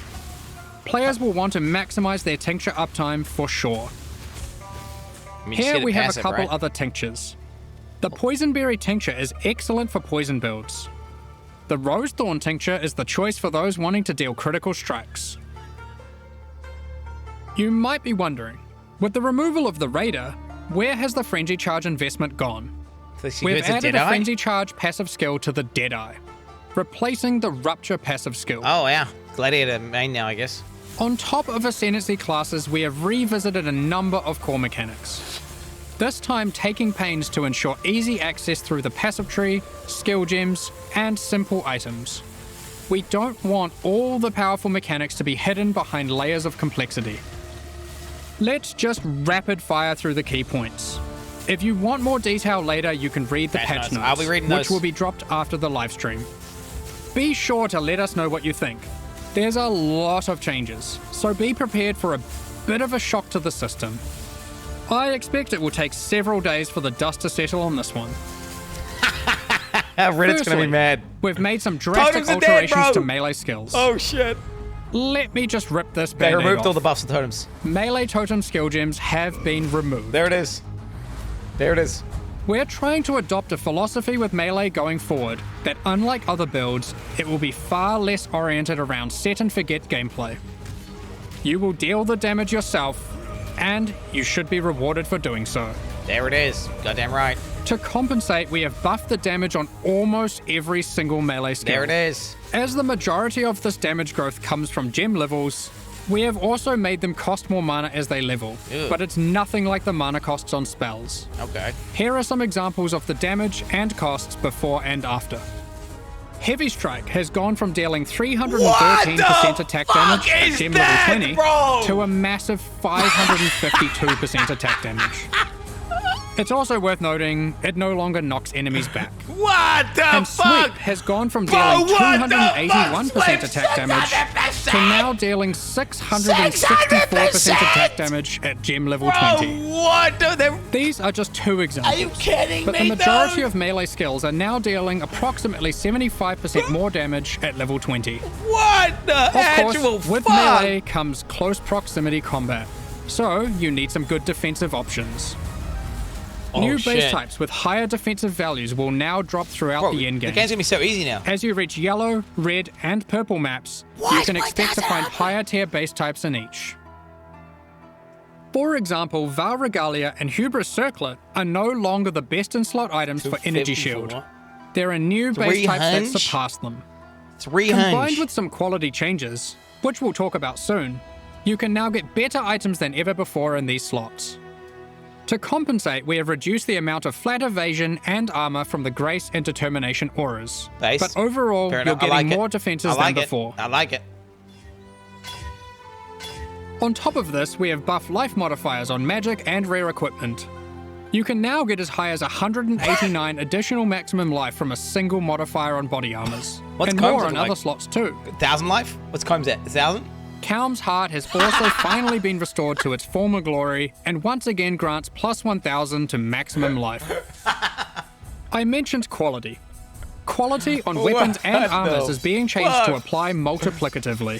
What the In other words, weapons with full quality will give 20% Oh more my physical damage, God. and armor with full quality will have 20% more local defenses. For Bruh. melee, this will mean a damage increase for almost all builds using physical damage attacks. And it will mean more evasion, armor, energy shield, and ward for all Jesus builds. Christ. Endurance charges no longer grant elemental resistances, but instead grant additional elemental damage reduction, making it multiplicative That's with literally resistances. so broken, by the way. That's You completely can now broken. get 4% Jug is broken. per charge, alongside the existing Oh, 4% physical what damage the reduction. fuck? Jug is so broken To right now, compensate, bro. we have made some changes to the Juggernaut, and various Oh, what? unique items like Eternal Damnation.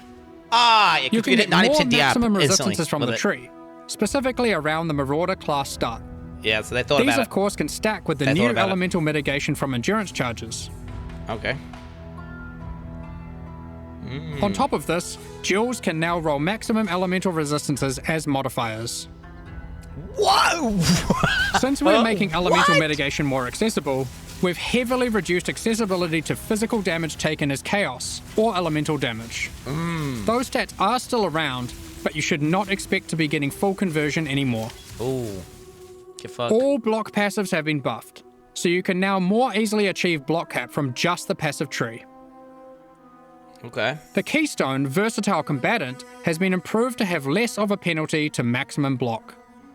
That's cool. That's cool. It was A dog number shit of before. life leech passives have been buffed to generally allow for more acquisition of maximum leech Oh, rank for Khan life. is going to be freaking out, bro.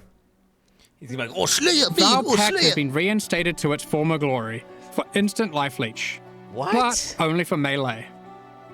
We've reworked Flesh and Stone. What? Previously, this buff skill granted Maim and Blind.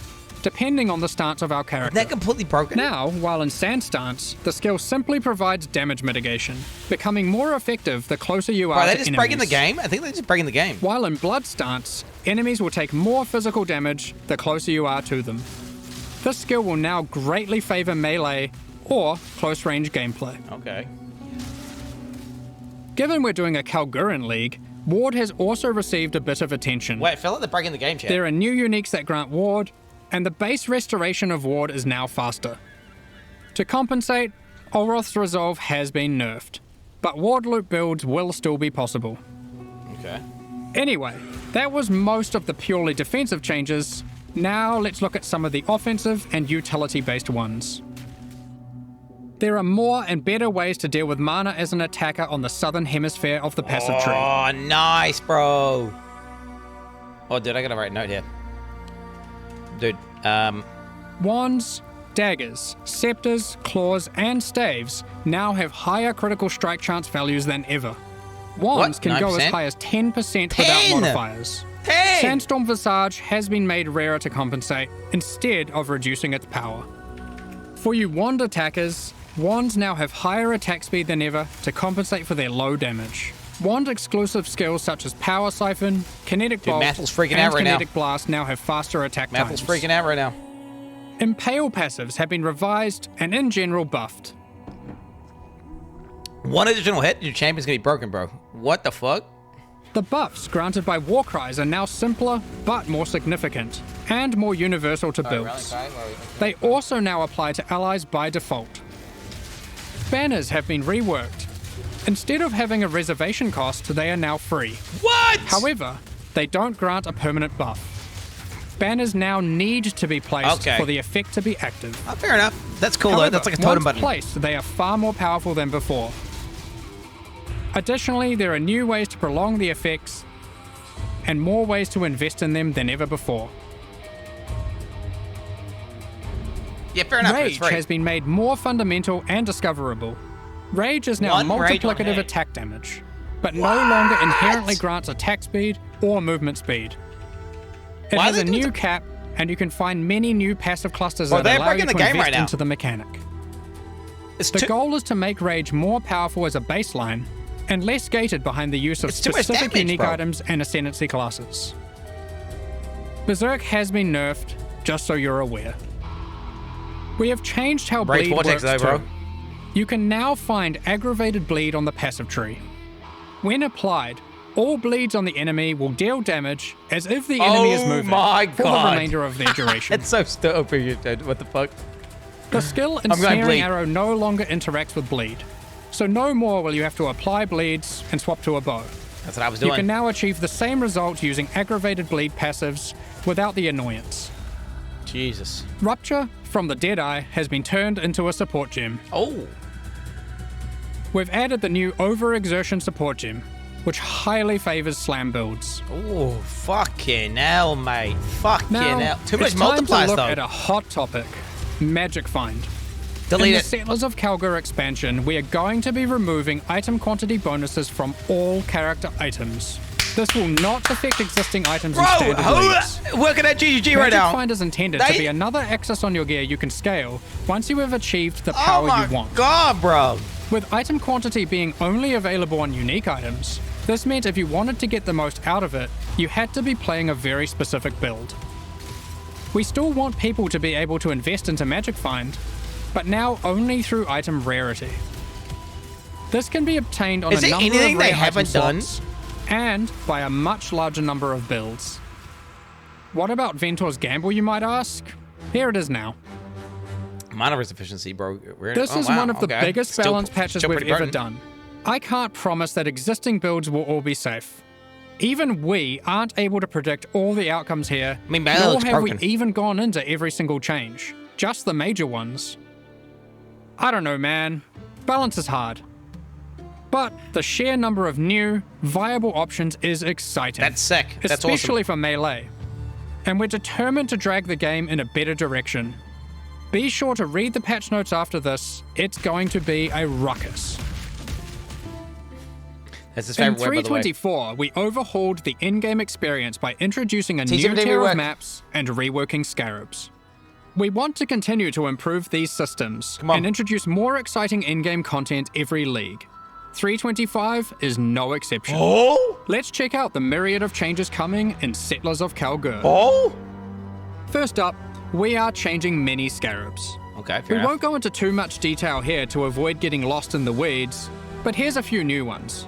Be sure to check out the patch notes after this for more detail.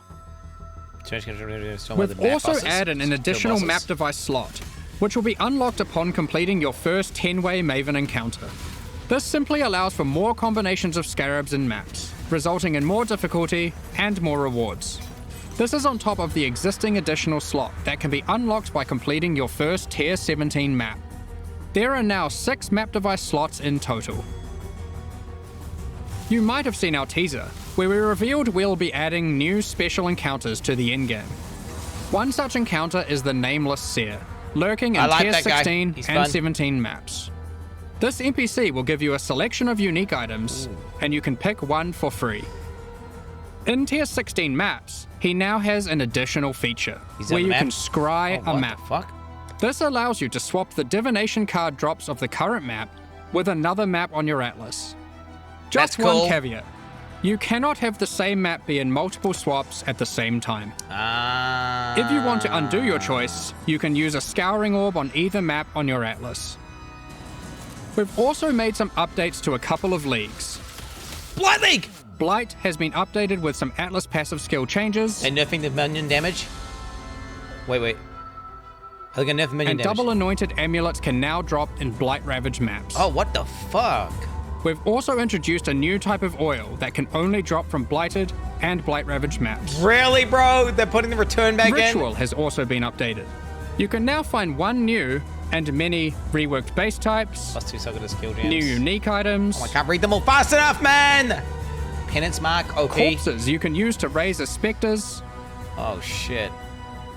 And occasionally a fragment, granting access to the King in the Mist's boss fight from the Affliction League.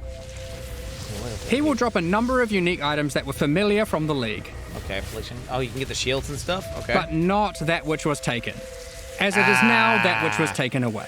Get fucked. That shit was too OP anyway, bro. However, he now drops a different modular jewel that you might recognize from the Necropolis League.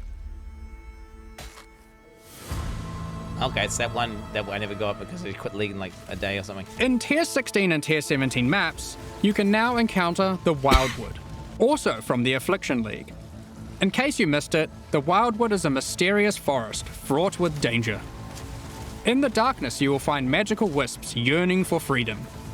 Upon releasing them, they will empower the monsters in your map, promising more danger but more rewards. You may also find random sentinels on the ground near the start of your maps, from the Sentinel League. Wait, sentinels? They work in a similar way to before. They aren't items, but you can click on them and then they can be activated in that area at any time of your choosing. Oh my god. Upon Sentinel League, activation, bro, they will buff monsters around you, increasing their difficulty and rewards. Jesus Christ. And here's one for those who like to live dangerously. You may occasionally find a reflective mist from the Kalandra League. It has 2 outcomes. It could drop a jewelry item with randomly enhanced or inverted modifier values. What? Or it can give a reflecting mist item, which can be used on an existing piece of jewelry to perform the same action at a time of your choosing. Oh my god, bro. Yo, what There's the fuck? many other small changes to League content. We're removing the first 15 most boring waves of the simulacrum and rebalancing its rewards to improve the chances of finding unique jewels. We're also adding some of the beasts from Einhar's Memory of Harvest Beasts to the core pool. This reminds me of This includes the Black Morrigan. The Six Link Waste. In other news, we've added a set of new chisel types, which can be applied to your maps to get different bonuses. While the Cartographer's Chisel still increases item quantity, there are new ones that now increase rarity, pack size, increased chance for currency items, divination cards, and scarabs. Div cards, bro. What the fuck? It's also worth mentioning that chisels now apply 20% quality per chisel to white maps, 10% to yellow maps, and 5% to red maps and higher. Shit. Unique maps still require the full 20 chisels. Oh, fuck. Also, only one type of chisel can be applied to a map at a time. Okay. During 3.24, we Delete made a it. change to Tier 17 maps that allowed them to be rerolled with Chaos Orbs. Yeah, delete that. Make them static. We are Static. now expanding the currency types that can be used on them to also include currencies like chisels and Val Orbs. Ultimately, the only restriction Tier 17 maps now have is that it explicit doesn't matter. We're so modifiers OP, cannot be chat. removed from them. We're so OP. We have also revised the difficulty of these maps, as they didn't quite hit the mark. The monsters in them now have substantially less life, and deal less damage, meaning Tier 17 maps now better fit into the progression between Pinnacle and Uber Pinnacle content. Okay. Lastly, we've adjusted the drop rate of Valdo's puzzle boxes. Previously, we were adapting its drop rate based on the possible outcomes selected by supporters. So many supporters really wanted Mage Bloods, so the box was hardly dropping. Thus, we have drastically increased the drop rate of the box, but reduced the probability of getting chase unique items from it, like Mage Blood. Get fucked. Overall, we have taken care not to reduce the number of Mage Bloods total in the economy. We figured it was better to have more tickets for fun, rather than barely seeing any boxes in a I league. don't know, but it's fun though, dude. Mage Blood, is We've it? been hard at work improving the Path of Exile experience on consoles. With native ports for the Xbox Series consoles already being released, and PS5 on the near horizon, the game now takes full advantage of the console hardware. Loading times have been reduced even fuck is further, this, bro? pop-in has been reduced, and textures won't start unloading in heavy scenes. Furthermore, overall visual fidelity has been improved for all new generation consoles. Path of Exile now uses the highest available resolution buff that, bro. textures and water Seriously. effects. We've installed a new upscaling algorithm that improves the crispness of dynamic resolution, with an additional anti-aliasing pass on top of that. With these upgrades, we also support variable refresh rate TVs and monitors on PlayStation 5 and on all Xbox consoles. In the options, players can now choose which aspect of visual fidelity they want to focus on: resolution, image quality, or target frame rate. Target frame rate, bro. Frame rate, bro. Go frame rate. In 3.24, we added some new encounters and secrets to the campaign. In Settlers of Calgur, we're adding even more. We're not going to spoil them all here. Oh shit! But keep an That's eye gonna be out for fun. anything unfamiliar on your adventures. That's gonna be fun. I like that, Who dude. knows what you'll find? Oh, we're getting one shot, aren't we? I know, but still. There's an underground bunker underneath the refinery, guarded by powerful robots. I wonder what's been hidden away here. How do I unlock this mysterious door? What riches must lay inside? What the fuck's in there, bro? Blighted growths have appeared in the gardens and sewers of Sarn. Okay, blind early. A vault containing riches can be found in the reliquary. Ooh. As you might have seen in our teasers, there's a slew of quality of life features we've been working on. HP bar. Here's a quick summary. You'll no longer need to interact with waypoints to unlock them. You can just That's walk cool. by and Yep. they'll activate automatically. Yep. When using keyboard and mouse, you'll be able to pick up items from This is further insane. away. This is insane. We're adding static life bars to some bosses. Not all bosses will have them just yet, That's neat. but we'll be adding more over time. You can now see which divination cards drop in each map by hovering over them on your atlas. Convenient. When you die, you can now resurrect without having to reactivate all your reservation Soft effects, cock like option. auras and heralds. Cool for soft cocks. You can start harvest encounters with just a single action. The amount of quality provided by currency items like whetstones is now based on the item level, rather than item rarity. Those currencies now apply a 20% quality to very low-level items, with that amount reducing as the item level increases. It's nice. Next up, we're going to be talking about our new League supporter packs. Today, we're launching 2 new series of supporter packs, the Paladin and Penance packs. Paladin. Each tier contains the pack's full face value in points, alongside several exclusive microtransactions. These packs are only available for the duration of the Settlers of Calgur League, FOMO, bro, and will FOMO. leave Don't the miss store out. forever when it FOMO. ends. As always, the microtransactions in these packs are purely cosmetic and do not affect your character's power or progression in any way. The Paladin series of supporter packs contains 6 exclusive microtransactions. The fuck are those? Is that gambling? Can you gamble in your hideout now? Adorn your weapon or shield with the Paladin weapon effect.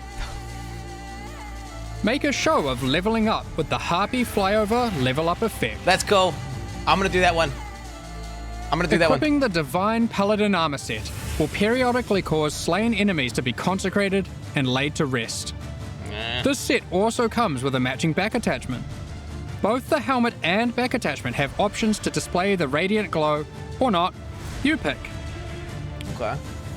The Divine Judgment finisher effect locks onto unique enemies before obliterating them with a laser from the heavens. May your critical hits resonate across Raycast with the Cleric's Bell back attachment. What the fuck is that? Invite your friends to spend a day at the races in the Vasteri Racecourse hideout. Add rowers to the track to race them against each other. That's cool. Or you can just spectate from the sidelines. What? The Penance Pack series also has 6 exclusive microtransactions. With the Penance back attachment equipped, a repentant soul is chained to your back and lashed with lightning. What the fuck is that? Ouch. What is that? Place none other than the Trial Master in your hideout and have him comment on your chaos. A classic, but far fairer now than in ancient times. And Val crafting attempts. Your luck is over, fool. He even keeps a record of how many Chaos and Val orbs you've used in your hideout during the league, or across all leagues. Kind of fun. Blood stains your armor the more life you lose when wearing the Acolyte's Penance armor set. Oh shit, he's squirting. The Zealot's Madness portal effect fragments as you near it. The Cauldron map device boils maps, fragments, and scarabs placed into it, keeping a tally of how many have been thrown into the pot in the current league or across all leagues. Kinda cool, kinda cool. The Exiled Squire pets follow in your footsteps, hyping you up for battles, No sweat for you, boss. providing pessimistic commentary, The cycle repeats. or voicing their disdain for you to bring you down a peg. About time you kick the bucket. Why would you want that guy following you around in the game, bro? These packs are now available for purchase on both Quinpet? PC and console, Quinn in and the will game. remain so during Path of Exile, Settlers of Kalgur.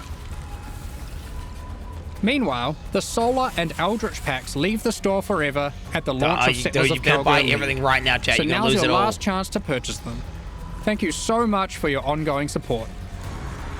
I'm not gonna lie, chat. Now, we have one more thing to announce before getting What is into the this? Q&A. What is this?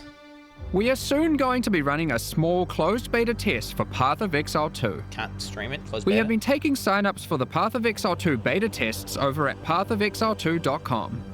We will only be selecting a very limited number of people for this first test, but if you want to make sure that you are considered, then head over to the website and register your email It's like a address Warhammer now. vibe right there, that aesthetic. We're just about to start the Q&A with Ziggy D. Afterwards, we'll post Path of Exile Settlers of Kalgur's full patch notes. Chat! With release at the end of next week, our community team will be posting crucial information you'll need for Settlers of Kalgur's release. Keep an eye on the news. On release weekend, we expect to launch the new mystery box and this season's Kerax Vault Pass. Thanks for joining us today and checking out our latest developments. We're looking forward to building our towns alongside you, trying new builds, slaying monsters, and exploring new in-game strategies next Are week. they not breaking the game, chat? We'll begin the Q&A shortly, so please get your questions ready. They're not breaking the game right now. I'm getting Harvest vibes. I'm getting Legion vibes. Like, they are making the game... They're buffing us so much. Bleed looks like quadruple or even more damage. Bleed looks so broken. I mean, bro, I guess they're like, fuck it, PoE 2's coming out. Let's just buff the fuck out of these cunts. Well, I mean, for melee anyway. I don't know about you ranged cunts. But for melee, it looks insane. It looks nuts. Those damage numbers are ridiculous. You remember me in the... Oh. Good morning, Exiles. We are live from the Grinding Gear Games studios here in New Zealand. All three of us in person today for the first time ever for a very exciting and massive Q&A after some real whiplash from some huge announcements there. It just kept going. Like, you guys just kind of got in a room together and set up the whiteboard and put everything on there, huh? End of the day, really, we have this much time, we have this many people who can do what we do, and we just keep going till the end. Like, it doesn't stop here. Like, we've still got one more week, right? Like, there are still changes that can be made, so we're going to keep making them. So, hell yeah. But yeah, it's huge. It is absolutely massive. Yeah, Jonathan was saying to me the other day, I don't think it's that big. And I was like, mate, that was crazy. It just kept going. Yeah, I mean, I guess from my perspective, I kind of look at this and I'm like, okay, when I compare it to the amount of stuff that's being created for PoE 2, it seems small, but yeah, when you actually think about it, it's like, yeah, it's pretty nuts. Yeah, fair enough. Yeah, making a whole new game there, but we are only talking about Path of Exile 1 today, and you gave it plenty of space to shine. And we've got returning leagues, we've got a whole new league with a lot going on, and some very experimental content as well. And with all of that, you did tease us once again with the concept and potential of a boat league, and yet you sailed away and left us stranded on the dock once more. What? Fuck boat league, bro. This is the league I've been asking for. It's very much not intentional. I suspect, and honestly, I honestly reckon if someone actually got a boat league, they wouldn't end up actually liking it. But we can only really prove that by testing it, and so maybe one day we'll get there. But until then, you're just going to there'll be boats, but you won't be on the boats. Maybe one day. We'll see.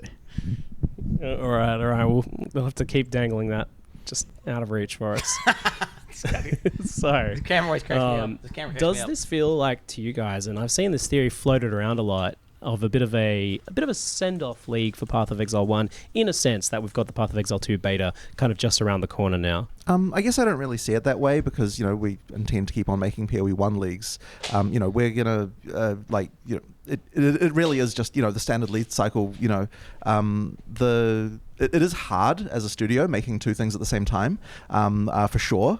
But, that's something we just have to sort of get used to. And yeah, we certainly wouldn't want people to think, oh yeah, this is like the last PoE 1 league or something like that, right? It's definitely not the case. It looks like they're just we're going to be ruining the game. to make Like, PoE we're not 1 ruining leagues, it. and, that like you should expect to see things of this size in the future as well. Buffing the fuck out of it. So, Settlers of Kalgur, it adds gold, and I think we should touch on that and the whole currency exchange thing first. So it's obviously using gold for its features, its progression with the workers and upgrading buildings and things like that. But you're also experimenting with some core game features like respecs and a trading fee for the new currency exchange. Huge announcement there. So those that have been following Path of Exile 2 will be familiar with the concept of gold and why that's a thing that you might add to the game now after it's not had gold for so long. But could you explain what is the idea behind gold? So really, I mean, gold is something that PoE 1 obviously never had. I think it's something that, in retrospect, I think that didn't help the game. The important thing with gold is that it's not used as a trading currency. Like, gold needs to be something that is only, it's bound to the individual character, and that means what it effectively is a measure of how much actual play that you've done, right? Since you can't trade it between players. Yeah. And that means that it's actually ends up being a perfect currency to be able to do something like gate the player-to-player trade with an automated system like that, because in order to be able to you can't just sit there flipping all day. You actually have to be able to go and play the game as well. Limited and that with sort of gold prevents the to kind of trade crazy the inflation currency. that you can get with other automated auction house type systems that you see in other action RPGs, or at least that's the theory. But the thing is that we have to test this stuff, and this is the reason why we're really keen to do it as a league mechanic to start with, to sort of see, is it going to work? Is the economy going to go weird? What's going to happen? That way we can kind of dip our toe in,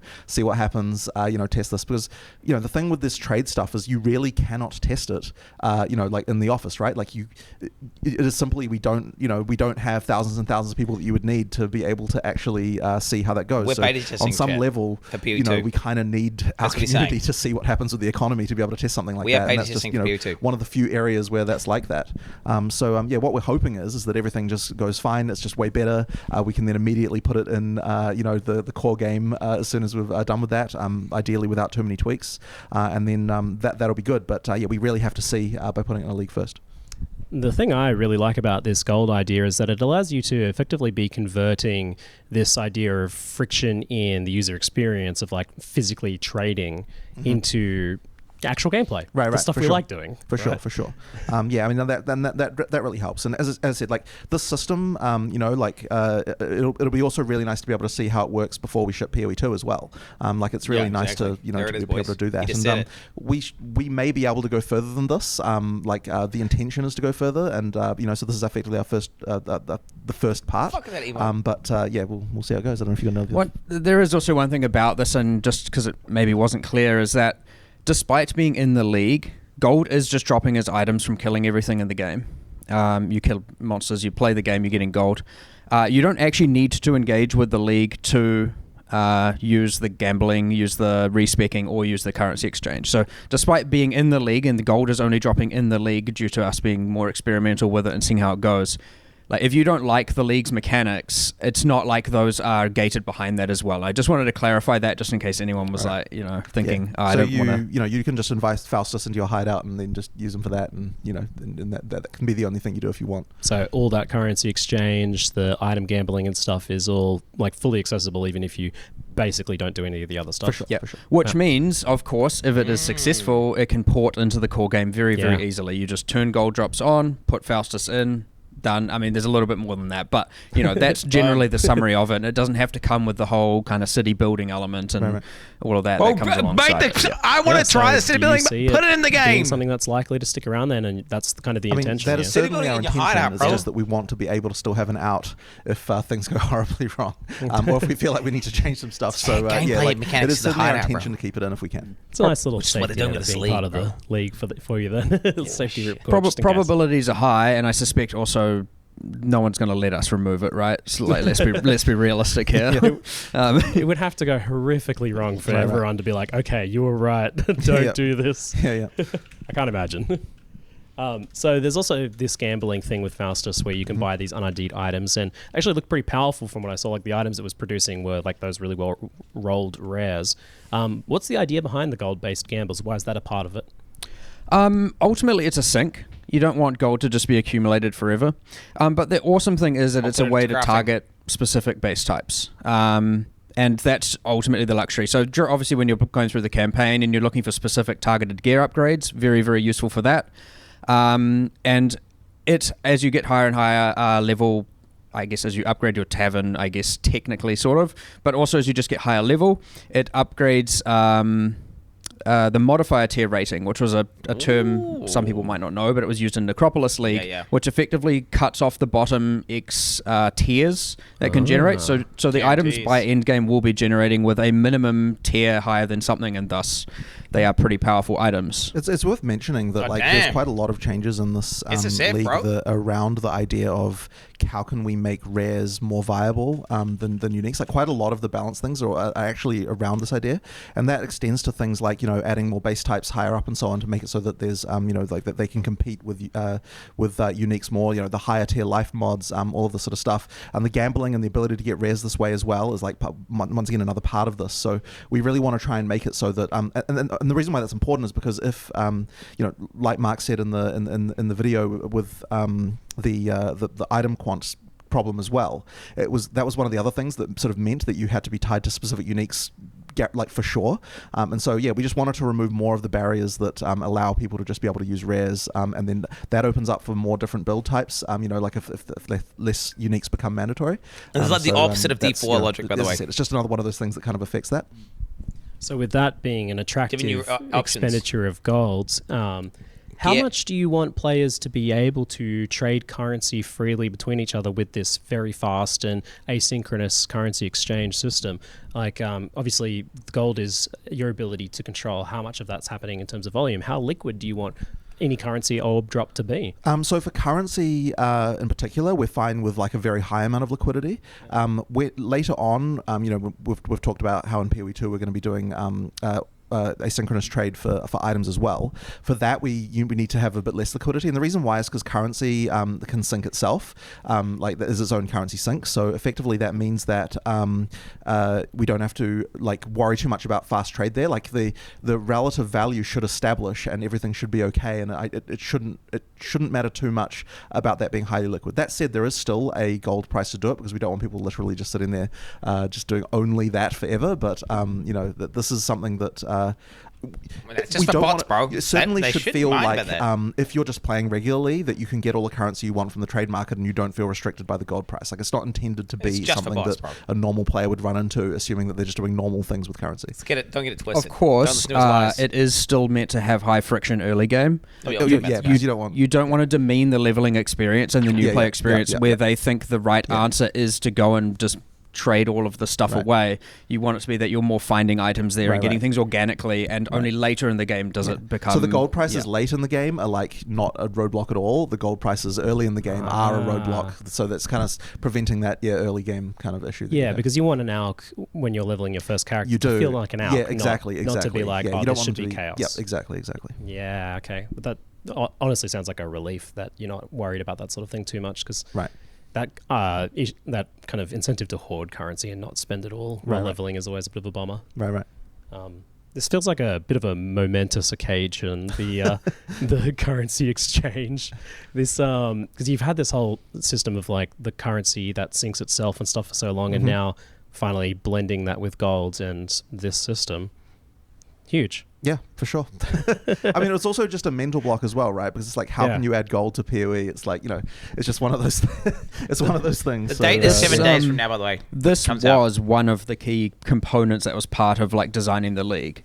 It was largely like how we started from that point. Because again, when you ask most people in the office, most players in the office, 8 days, and 7 days, outside 8 the days, office, whatever. what is the like number one problem with Path of shit, bro. Exile? And then what experience gives them the most negative reaction? For sure, it's often trade. Yep. And especially, and I can't remember if it was last league or the league before, and I was trying to buy. What was I trying to buy on the currency? It was like one of the catalysts. I was like, okay, I just need a catalyst up my rings and ammy. Oh man.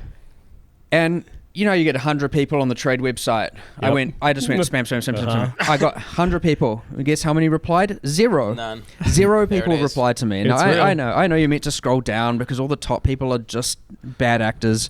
And then it's like, okay, I actually got to a point where I was like, okay, genuinely no one replied. And then like so I was just like on Discord, I was like, yo, I need some help buying these things. Can everyone just start messaging everyone trying to get these catalysts for me, please?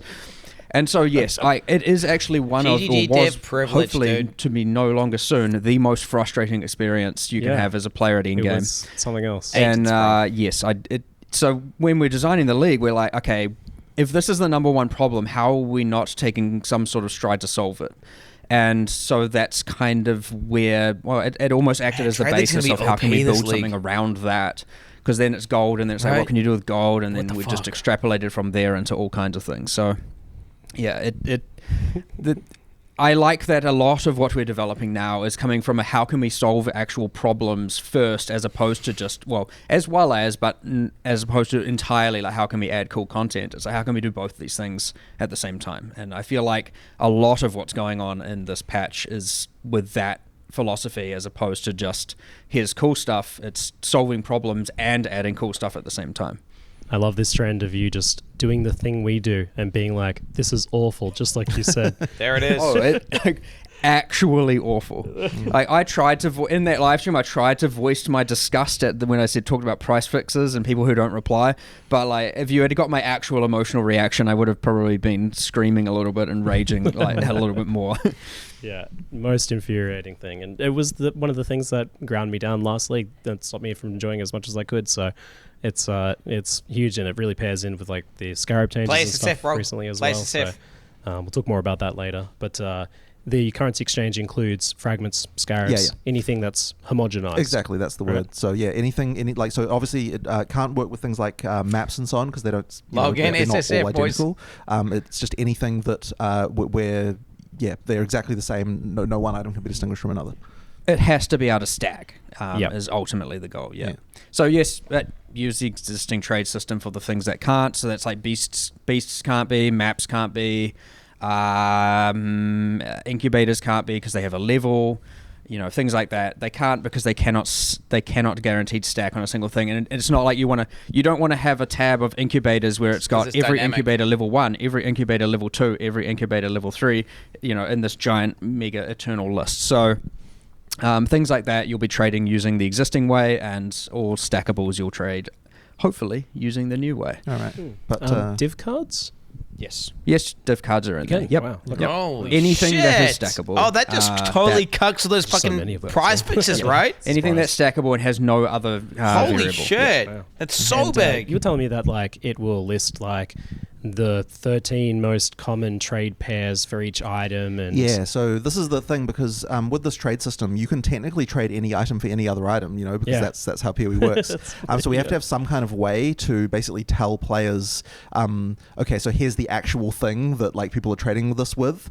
So effectively, unless you're the first person ever to trade something, then it's going to say like, you know, here's the most popular So metas several will things evolve. that, you know, people trade Trading for metas. trade for the sin. It also shows you like, you know, the market price, obviously, for, you know, what's been going on, as well as okay, so we're getting into stock market terms here. The first five price levels in the order book. So that's to say, you can see like what the how many things are available at a few different price levels, and that will allow you to you know, to do your trade. So I suppose some people will be learning more about the stock market pretty soon. Yep.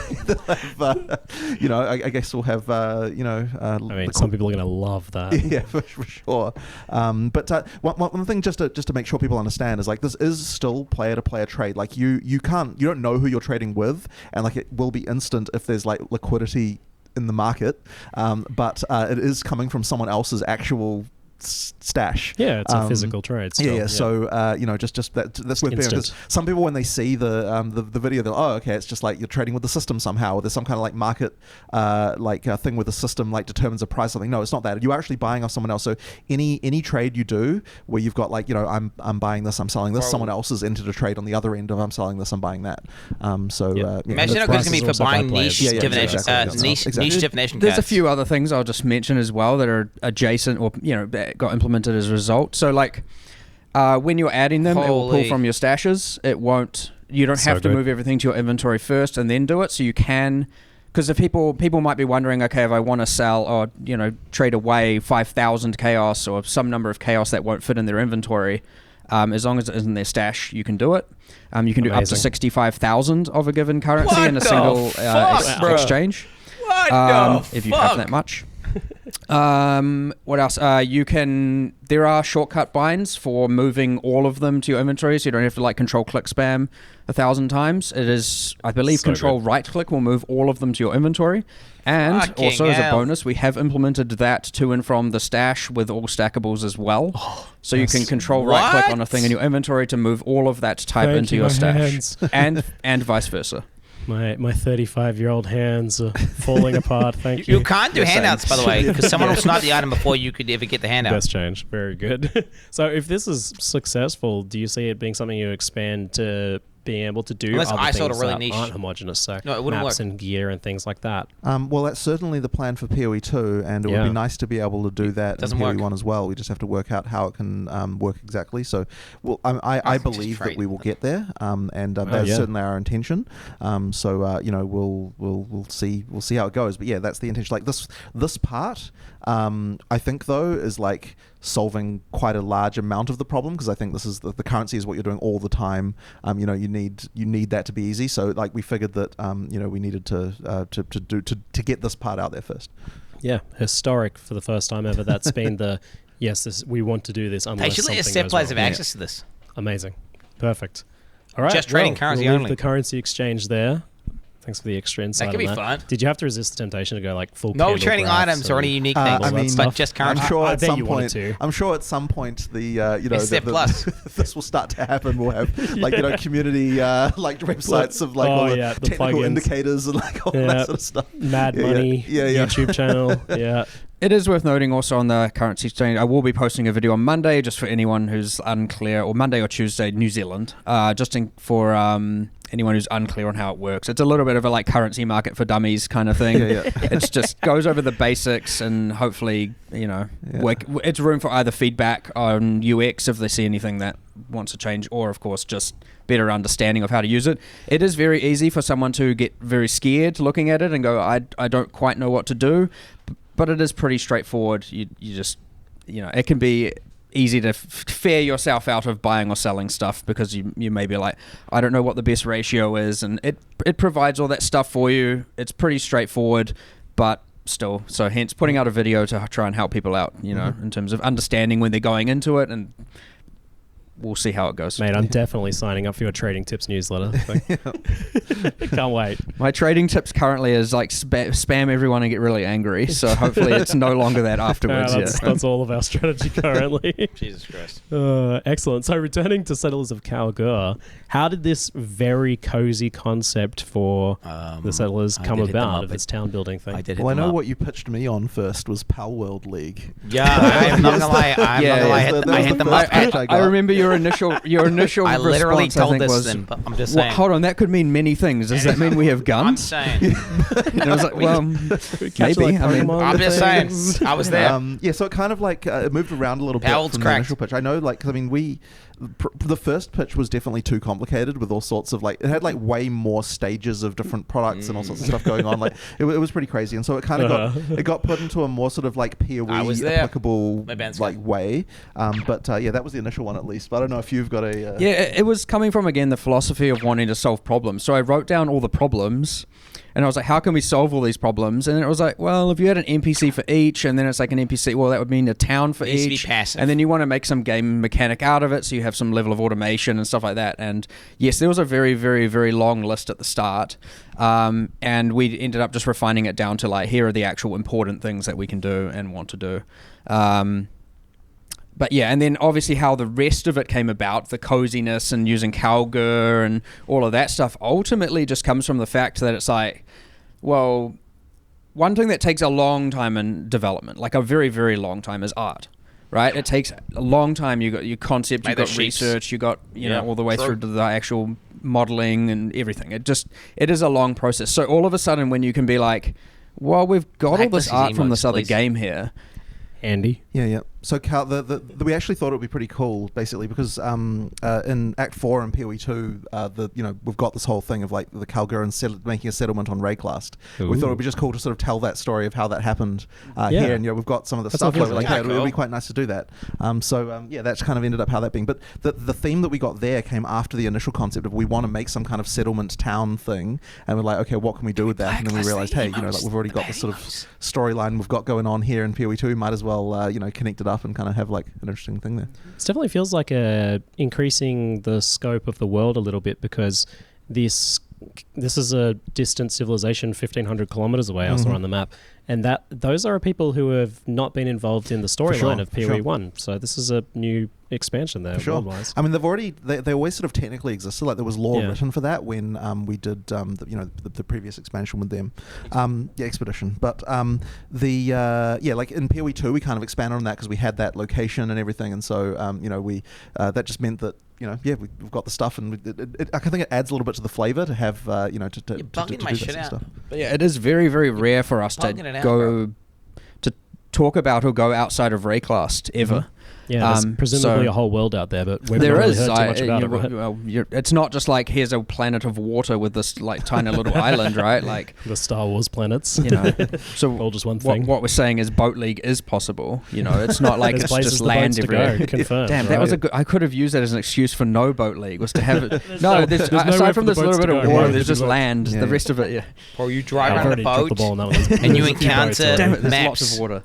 Like a Pokemon encounter, and you go in. Oh my god, bro, you fish. So this idea of this is very much like a meta progression league, right? Like, and that's not a new concept. The idea of like a league having its own sort of progression outside of your personal character progression. But this is definitely the main flavor here. It feels. Is this something you specifically wanted to give players, like a greater context for their things that they're doing? So they're doing their Atlas, but they're getting golden resources and progressing this whole other thing. I mean, for sure. But I will mention that, like, I guess it wasn't dwelled on a lot in the video, but like the resource gathering thing, like those encounters are encounters that you're going to be encountering through the world, and they have their own mechanics and stuff, which obviously Mark can talk more about. So like that is definitely like content there as well. It's just that like it's kind of not as easy to show. Like we kind of needed to show about all this sort of town stuff, but those encounters will hopefully be very enjoyable as well. And that's kind of like, I suppose you could call that the meat and potatoes in some sense of the league, because that's what you'll be doing. Every area you're going to find these things and have to do those encounters. So. Yeah, so what's that content like in maps then? Yeah, so you got one in every area. Well, aside from something like Tidal Island and some of that stuff, you got one in every area minimum, so it's 1 to 2. And there are 5 different outcomes, kind of 6, but we'll go over the 5. So you can find different minerals. So the first is Crimson Iron. Crimson Iron is like iron that's overrun with like corruption. So you have these 3, 2 to 5, as it goes up as you go through the game, of these kind of growth spawners, and they're spawning demons or monsters.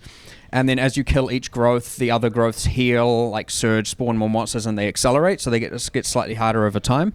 So it's just a full monster encounter. Upon completing it, you get the ore. You've got Orichalcum, which is like guarded by these also demons, or demons were worshipping it. And you notice it had like a shrine icon. So after you kill all the demons, you get the shrine buff, which is, without immediately it sounding underwhelming, the old... you had the old like shock, well, you got the Shock Nova and Firestorm shrines, except like done actual damage. So like all of a sudden you've got meteors and lightning storms raining down around you, and they are actually designed to kind of destroy monsters. So you get just this spike of power where you can kind of just run through and let them just obliterate everything. The third is Petrified Amber, which is looks like a little kind of like a tree thing, and clicking it, and all of a sudden heaps of blight-esque monsters kind of come out of the ground and try and attack it. And it's almost like the old Aurion missions from way back, where you just have to protect this tree from the blighted monsters. It's not very difficult. Like, none of these are pitched to be very, very difficult, but they are going up in difficulty in the order that I am explaining them. The fourth is Bismuth, which I suspect will be people's favorite. The way this works is it's guarded by magic and rare monsters. I think 3 packs. I think 1 is rare. Well, maybe early game not rare, but late game it's like 1 is rare, 2 are magic. And they have an extra elemental modifier on them. Like the rare and magic mods, they just got an extra one that's elemental aligned. And when you obviously kill them, there's some free 3 packs of monsters. No one's going to complain about that. You click the Bismuth, it releases the elements into the rest of the area, which will apply elemental modifiers to all magic and rare packs in the area. League monsters have a lower chance of getting them, so it's not too out of control. And that does come with the difficulty, but it also comes with the increased item quantity and rarity that it's a bit Wildwood the mods come with. It? Yeah, a little bit, yeah. Obviously, it doesn't spawn frequently enough, so I don't expect people to do the whole, run around the whole area killing nothing before clicking it. Yeah, you'd be wasting all of your time. However, of course, I can imagine it is the Magic Finder's dream, even though Magic Finding is nerfed, but whatever, that's a different thing. It is the current, whatever is to be Magic Finder's dream. Magic Find's buff because it's better now, because you don't have to wear crappy gear. Well, sure. Well, yeah, sure. Whatever state it's in, or however you feel about it, it is the dream for that person, because obviously you can find I believe you can find 2 of them in an area, and all of a sudden you're doubling up on that. I will obviously double check that, but that was definitely the intention. And then, you're getting like these kind of elemental tornadoes spawn throughout the level. Obviously, they don't spawn when all the monsters are dead, so you're not just like losing and getting killed by a random tornado. And then the 5th encounter is Verisium, which is the thing that the Calgurans love so much. And that very much is... it's like the encounter from Crucible, where it's just like... interact with this rock, and it like builds up the amount of Verisium and like spawns all the monsters around it, and then you fight them and kill them, and you get the Verisium at the end, and the monsters, you can see them kind of merging and upgrading over time. And so it's a little bit of a pick your own difficulty. Obviously it doesn't have the whole, I talk about Crucible, it doesn't have the whole weapon tree ruckus going on and having to put an item in there and all that. It's just here's your encounter. And then of course there is one boss as well, so occasionally you find a kind of hollow in the ground. One boss. Yep. Okay. It's in-game, very much in-game. Quite difficult, and he is guarding a lot of Verisium, and also, again, can drop a unique, and I'm pretty sure all those bosses drop a pretty substantial amount of gold as well.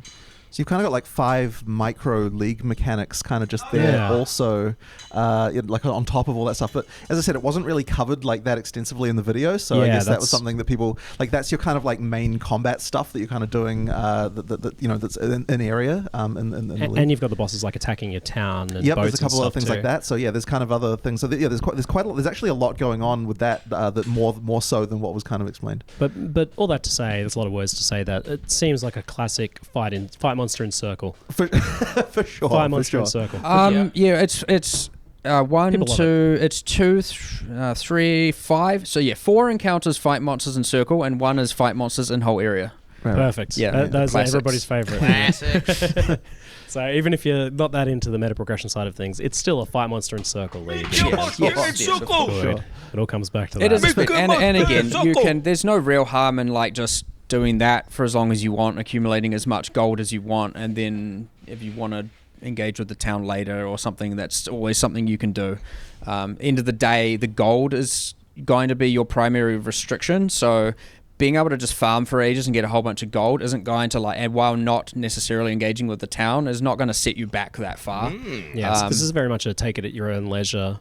100%. 100%. Wait, it's not going to have time-gated upgrades. Question, and the one that when I watched it, I was like, this is the thing people might be most concerned about, is the somewhat controversial area of game design, timers, right? Yep. So we worried that this would give people ick because they just have that around timers. I can see what you mean. And like that was honestly when I was missions? talking to Mark about like, what's the thing that's going to be the controversial thing about the league, that was certainly up there.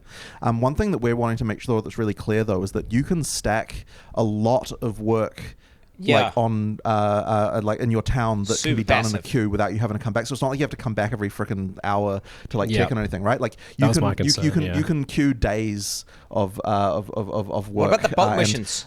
Like if you're doing like your map runners, for example, like you've got your big queue there that you can do, and then like you can just come back and then they've done all the maps. You get all the loot from all of them. So you can just log in when you normally log in. It also doesn't mean it's so long. Like there's these sweet spots in time that we've really aimed for, right? Anything too short, highly annoying. And then anything too long feels like a mobile game. Right? So we have this kind of sweet spots for a lot of them where it's like, like for example, you have your queue of maps, but I think, I will note, like I'm going to say some times, but it is like highly variable, and you have the agency based on how much gold you have, the skilled workers you have. You can get these things pretty damn quick.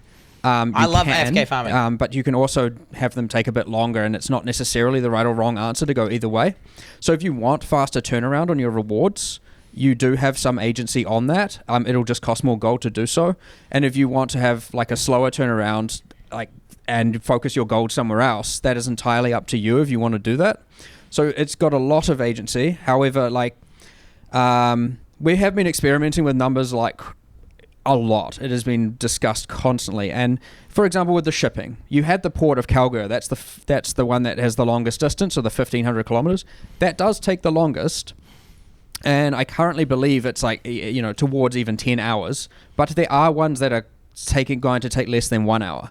And now there are advantages, like a longer shipment will yield better rewards and have higher risk and different rewards. Each port has different unique rewards, and a closer one, but it's not like such a differential that you're always going to do. Well, it's hard for me to predict exactly what players will think that is the best answer, but it shouldn't be the case that you're always doing the thing that takes you feel like you have to do the thing that takes like 10 hours. So there's lots of quick things, lots of long things, and it's kind of up to you how you want to engage with that. And I think that's honestly what mostly differentiates a lot of this, aside with the fact it's also gated by gold, which requires you to actually play the game. It's not like it's just some AFK town, at the end of the day, you have to be playing in order to actually achieve this, killing monsters, looting loot. So there's heaps of stuff there, but we have aimed for that exact sweet spot such that if you are playing, it's not highly annoying, and also not like I never get my rewards. Like it's going to be pretty bad if you're like, I'm level let's say you're in Act 1 and you unlock your shipping and you send your shipping and you're like, okay, I'm not going to get that back till I'm level 80. The ritual problem. That's just terrible, right? So yes, there are very quick turnarounds as well. For things like that, and then there are longer turnarounds when you're willing to spend that time to do so. And noting there are 3 ships, you could send one to a far port and then one to a close port, so you can get some ships turning around with high frequency and another turning around with a longer frequency. And then same with the mapping. It's entirely based on the difficulty of the maps, and again how skilled your runners are. So if you want to have higher turnarounds as well, you can put in either easier maps, lower tier maps, or you can put in more difficult maps. Now, I did note in the live stream the timer on the mining was before we had done any iteration, so I'm pretty sure it had some real absurd amount of time to mine that ore.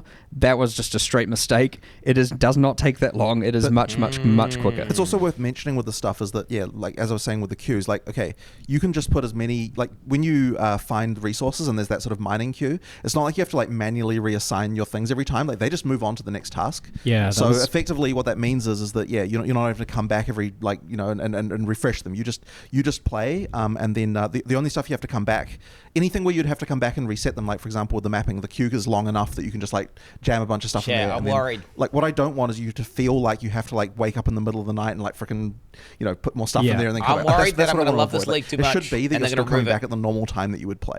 But gonna be that is our sad design as intent, fuck. and so if that's not, you know, like we need to make sure that we're balancing it correctly so that that's the case. You know, that you don't feel pressured Straight to up. like log in at some time you wouldn't normally do it. It could be this sort complete of dog thing shit, can be but fun because it's like you get to come back to rewards and, literally been asking for progress, this and for everybody years. loves progress and Yeah, yeah. progression, right? For sure. We're addicts for that stuff. That's why we play this genre. But I was definitely concerned about that idea that would have to, you know, I feel like if I didn't get on in half an hour after I was planning on logging off, I wouldn't be able to reallocate my workers. Right. But you don't have. It just does all. Yeah, it just all does that. it. Can you buffer the We're ship not making a missions mobile though? game here. I know that's the and you can't pay to skip association. any of these timers. Can we Of course pre-queue not. the ship And I'm missions? not going to also at one point. I know. Look, these things are always going to be divisive. They're not necessarily going to be globally loved, and can. part of it is just you're going to have to try it to understand. Okay. The concept of a timer is scary to start with, but I'm also on the other hand not going to sit here about complaining about the cold currency thing and then also implement something that on the other hand I'm going to have equal levels of frustration with myself as a player. Surprisingly, but. You want to play this after all, don't you? 100. Of course, I want to play it. I'm never going to make a game I don't want to play. So yeah, my hope is, but of course that assumes we get it right. The good thing is we're very, very fast to react to this stuff. So if the timers are tilted one way or another, we have so many levers we can adjust to rebalance. It is, of course, we get our internal feedback, we get our alpha feedback on the times, but that's still a very small subset compared to everyone. So I could expect, if things aren't right, if they're off, if something is taking too long or too short, or there's not enough agency, we're very, very quick to be flexible to that stuff and react to it if we have to. But yeah, it's interesting and it's new for damn sure. Yeah. Mm-hmm. But I'd say I'm more definitely on the side of excited over worried. Good. But there's always a little bit of worry there. It comes with the job, and I like that you guys are still trying new things. Whether they work out or not. 100%. A large part of what we always try and do is push the boundary, right? Like just doing the safe thing over and over and over again can make things feel quite stale. Badge. So It's fucking badge. we definitely want to take risks and I love the meta see where they go balance. and see I mean, I how they haven't seen it evolve, yet, and but- because ultimately I believe that makes the best game possible for sure. Keep trying it. One more quick nuance about that is the progress on timers and things. That's all even online versus offline. Yeah. Okay, so whether you're you don't have to stay logged in, stay online to speed things up. Good stuff. The only things that can happen that disrupt it, which is obviously if your map, if your ship gets commandeered, it can get commandeered offline or online, right? So it can stop it. It isn't something that happens ultra frequently, and you can avoid it. You can get it to the point where a commandeering will not occur, and the same with your Atlas runners being kidnapped. That can occur online or offline, but again, it is avoidable. It doesn't have to happen. If you can get good enough people and I'm only run waking up every slightly hour of the easier night to content, check and all of my a sudden chips there's and no risk commandeered. of your Atlas runners I'm only failing waking or up anything like that. every hour of the night to Speaking check. of risk, so how does this scale with map tiers and map What the effects, fuck? stuff like that? So as you move up through maps, do you get more resources, more gold? And the Zemo, does it scale with map quantity? So your mods. Yep. Gold. So gold scales with everything that drops would scale with. In party, I get my gold, you get your gold. We cannot share gold. Obviously, there's no point in having it. If you can't trade it, then all of a sudden, items do not sell for gold, so it's not like you can trade items to bypass that. But everything, item map quantity scales gold. Yep, all the same. It's auto pickup, obviously. with obviously the new enhanced item pickup radius, and the amount of ore also should scale with quantity. Yes, obviously, much like sulfite, I guess, from Delve. That's probably one of the closest comparisons in terms of like giving you a resource. Yeah, that makes sense. Yeah. So it seemed like mostly gold was used to upgrade the buildings and things like that in your town, and that sort of progress is mostly through that. So the resources are all for this shipping to get this risk-reward system to get currency and gear and stuff like that. And the multiple pages of currency thing, that looked a bit crazy. Yeah. Is that for real? Like, how much work is getting 3 pages of chaos swords like a day, right? and divines Surely, and stuff? it's like a day. Well, that's that agency I'm talking about as well, where a long trip should yield a lot of loot.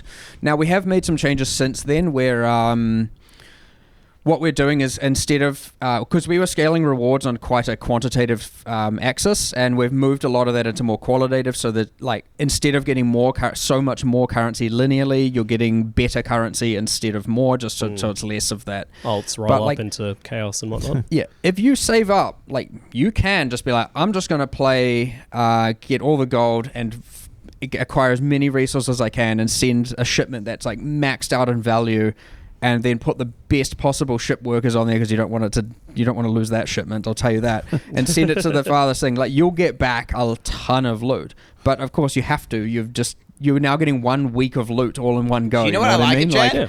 Okay. You will get an absolute like? ton, which some people will find ultra satisfying. You can't speedrun this. But yes, we are trying to not. Obviously, it shouldn't be that you're just getting Like a ZDPS 50 build. pages of items, but you'll get some amount in idea of the quality of the items get as a better Giga DPS meta as build. you send more, as opposed to just the quantity. Yeah, They will get more gold though. I But saw a question in chat as well. The wages, like, how does that work? Kinda cool. With when's that getting paid? Like, do you get overdrafted account fees? Like, what are we dealing with here? So you have to take so you've got your personal gold, and then there's a treasury, and you want to put the gold into the treasury, and the wages only take from the treasury. And the reason for that is so that you're not like just randomly losing your gold, that you're like, okay, I'm going to get to 60,000 so I can buy these items. And all of a sudden it's just like draining it, and you like can't figure out. So your wages are paid from the treasury. You can do this via Johan or via the village map. There's just you hit add, drag, set an amount, hit add, it goes there. And yeah, they are just continuously drained from that. So it's not like it doesn't really come in chunks. It's like continuously going. And do they unionize if you don't put enough money in there, or?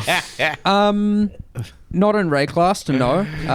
No work slaves, bro. Because all of a sudden you might find you're collaborating with those pirates and with those bandits, and like arranging. You're arranging them to come in and Just kidnap people more often, and you had that abandon option we saw because those workers were nice.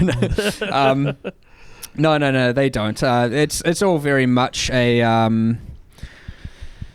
We're all achieving the same goal, I guess, on the same team, but they just want their money. That's fine. Yes, the children yearn for the mines. So I cracked up when I saw the child labor. Let's go. Map running teams auto simulating map thing. Yeah. So do they actually simulate running the map? Do they like actually run the map for you and get the things out of it you would get out of it? It's kills of the mobs, right? We've tried very hard to make it feel like the case. However, of course, like, you don't simulate actually every single monster dying, but it's too much expensive, right? Extrapolated but simulation. you effectively take here's what you have, and then you have, I mean, here's the question: do you trust the workers to pick up the right items? Because like. What if like you like get back your items and you're like, damn it, I know you left a mage blood on the ground. I just know you did.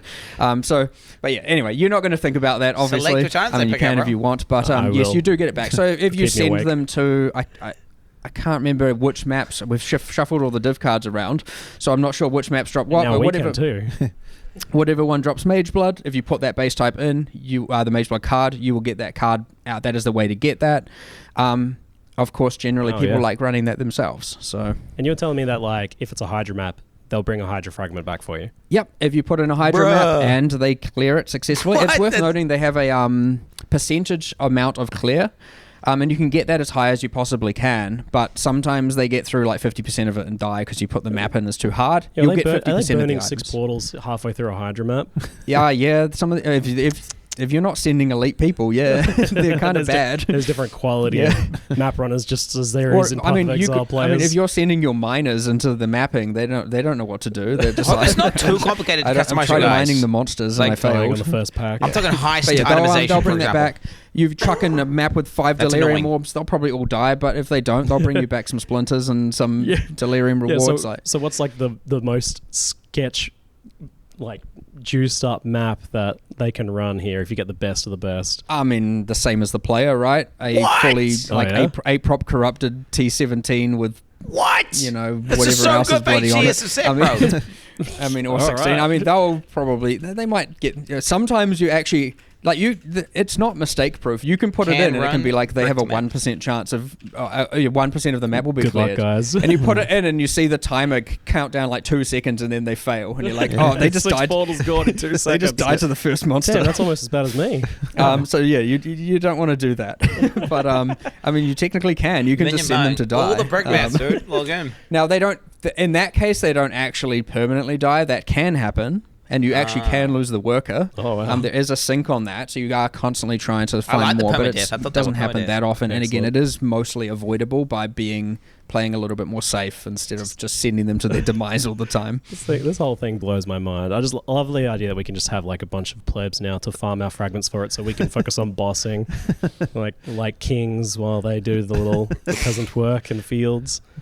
Crazy. How did you resist the temptation to not go super hard on this and let us gear them and make parties and change their loot filters? Well, early on there was all sorts of gear would be bad. All sorts of stuff like that we were talking about. It was we were going full mercenary system with all sorts of stuff for a while, but it was too much and it was too complicated. So it was so decided not to in the end. But the whole auto running maps thing was certainly something we were very keen on very early in the league. So this massive expansion. Yeah. This is actually the downscoped version. I'm getting that sense. We certainly had mercenaries as in the first concept, and it was like you can send your mercenaries either on the ships or to the maps, and you can gear them up, and you can give them skills, and they have specializations. It's like it was just too much. Too much micromanagement is annoying, Jet. Too much Trust. Not good. Do you like itemizing your high scale guys every league? Yeah, do you like itemizing? Kind of sound like another league that I want, though. I'm not gonna lie. I like this auto exile thing. Right. Fuck that. I don't. I fucking Exile hate that. team manager, kind of like a sports manager. Imagine that, except gearing up 20 guys, bro. Maybe for the future. Maybe. All right. So that features list, that video just kept going. You guys also showed runesmithing, which is like a new take on bench crafting, but as enchantments. These rune words, are they all known recipes, or is there some discovery process there? So you start with a few available. So there are different runes, different names. So there's a sun rune, life rune, power rune. There's all these different names, and you start, I believe. You start with all the ones that require only sun runes, and then once you get a life rune, you can take it to Danig, and he's like, "Oh, now I can learn all of the things that require life rune." And then he's doing the hard work. So I mean, nice. the Kalgurans are the ones who know how to do it. You're just bringing them the resources for it. So you eventually work your way up to the very most powerful ones, and you get things like what you saw there. There was the Fire Mjolnir, which you can put on one-hand or two-hand axe. What we've done is with a lot of the basic outcomes, you can apply that to any weapon, but with a lot of the very specialized ones, you can only apply it to one type of class. So the idea there isn't that every build is just now doing the Doomfletch Prism on any weapon, the one that we saw on the live stream. It's no, that specifically goes on two-handed maces.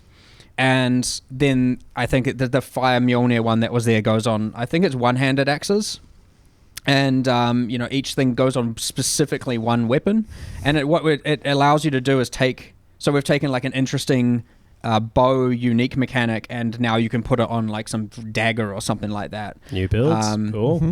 Yeah, and they get pretty powerful as far as I think there's one that is 100. You can 100% reduce duration of soul gain prevention for socketed gems on daggers, and there's reckon every 20 seconds or something you get haunted by a different Torment Spirit, and I think there's like a rotating shrine buff one, so it's like every X second you're getting a new shrine buff on you, and not a lesser shrine, by the way, and sometimes including Divine Shrine as well. So That's gonna be so I'm just stupid. gonna sit here until I'm immortal, and then I'll do the Tier boss. 17 mapping strategy. But those all require the highest tier rune, which we expect to be very, very expensive. So yeah, are these something that you can trade, the runes, between players? Yeah, 100%, 100%. Yeah. Yes, they all come, well, primarily all come from shipping. Yep. Which you can do pretty early in the game, but I suspect late game. And then they are considered a like additional bonus from shipping, where it's like, if you trade to the Kalgurans, they'll send you that back, and the more you send them, the more runes they'll send you, because they're like, thanks for doing business with us. Yeah, do you know what they're sending you back when you send them a shipment, or is it kind of just like... No, we've intentionally been quite vague with that, just so people can figure it out. Now, it isn't... There's some determinism, and then some that's just influenced. So, like, I can say, for example, generally crops are giving you back currency, and there's some general influence, but we want people to figure that out and experiment and make up their mind as to what they think is the best combinations to send. Certain locations, certain resources are going to give certain rewards back that players can learn. And there are bonuses on the port, so like you I think in the numbers there it's set 100. So at any given time, it's like they'll pay double for wheat. Or I'll pay, and then once you fill that order, cool. So after you've sent 10,000 wheat, they might be like, all right, now we're going to pay triple for the next 500 verisium you send us, and stuff like that. So you are changing your shipments to different ports based on those bonuses. And then, like, for example, the item for disenchanting, just a random slight pivot here, but the item you get from disenchanting, the Thaumaturgic Dust, that is a multiplier on your shipment value. So whatever you send, you then send a dust. So if you send some amount of dust, it'll just double your shipment value. And so that one, so you know, it's almost like a meta reward mechanic in that regard. And that's from grinding up your gear in the gear grinder thing. That's also another feature that was in there. Mm-hmm. And yep, you get a lot more dust for destroy. So just to add some value to some 1 Chaos T0 uniques, disenchant them, because they will give you the most. They will give you the most. So dust. rarity is the key there. So generally it's like better items give you more. So 6 mods, higher 10 modifiers, and then rarity higher. You guys like adding sneaky new item sinks, don't you? Like that, yeah. Trying to get those 1C items to 2C. For sure. I mean, it just it turns garbage items into good items is the idea, or into more dust. Tickets at good items. Well, but the point being, the dust is the ticket at better items, you know? Yeah. Gotcha. Awesome. So another thing, recombination returns from Sentinel. What's the It was nerfs? mentioned that it's not going to be as strong as it what they was. nerf? It was obviously one of the strongest crafting mechanics we had outside of maybe Necropolis and that. In what ways is it weaker now? There's 2 things that have mostly changed about it. One is, and not that I can even specifically remember exactly how it all worked, but there was all this like chance to mutate stuff that was going on with it. That's all gone. It just combines the items and that's what it does. The items together. So is there like unique extra mechanic like modifiers that can randomly appear? Is that gone? No, those are gone. All right. And so it is just merged 2 items together. The other thing that I like about doing it this way, as opposed to having it gated behind a currency item, is that you can actually engage with it earlier in the game. Now, I know that's going to be pretty unorthodox for most existing players, but it's still something you can choose to now engage with, because the gold cost is based on the item level of the item input. And so you can have it be very, very cheap early and more expensive later. And so it just opens it up to more players instead of just being this thing that you're only ever going to use on the best of the best of the best. Fun, yeah, that's good. I like that scalability that you can use it early. Mm-hmm. Cool. Or even like early maps, you know, something to feel super punishing, and like you can do things like that if you want to, of course. Well, it's a good mechanic for that, but something that wasn't really accessible. Yes, correct. Yeah, for sure. But yeah, and I know Sentinel was added. They don't drop recombinators now because it's done through this mean. So despite Sentinel being there, I've been begging for these to come back, by the way. Randomly find an extra. Did I even write that on my thing? More loot, just more juicing. I'm pretty sure I wrote that on my thing. Yeah, and you've done a bit of that too. I literally wrote everything in, campaign stuff, making the campaign more interesting. Just with these random little encounters, you've got more stuff just appearing in maps as well. So Wildwood and Sentinel as well. Yep. Why not? Yeah, why not, eh? More juice. Love it. It's fun. I like the idea of just the random encounters. Like, they're not on the Atlas tree right now. That doesn't mean they never will be. But I like the fact that there's a handful of things that are just randomly spawning. And so you're doing your rotation, and that throws a little bit of a spanner in the works, and only in a positive element, right? It's not like it takes anything away. Especially for things like that are effectively just, this will give you more loot and currency and stuff. So like Wildwood and Sentinel, they're just Look at about this. like giving you a big boost to Magic Find. Look at this. So you might not necessarily want those to be something that players can have active all of the time, but rather as like a cool bonus that randomly appears to make your map spicy. That is the other benefit, because it is random and not something that you can just have guaranteed. It's not they warping your play. They can be stronger. Yeah. They can be more true. impactful as a result. Yeah. It looks like I pre-worked. Otherwise, they have to match the exact power of every other league on thing you can invest into onto the Atlas tree. Cool. So there was the mention of those like 3 bosses that can It literally looks like I shipping and all that pre-watched sort of stuff.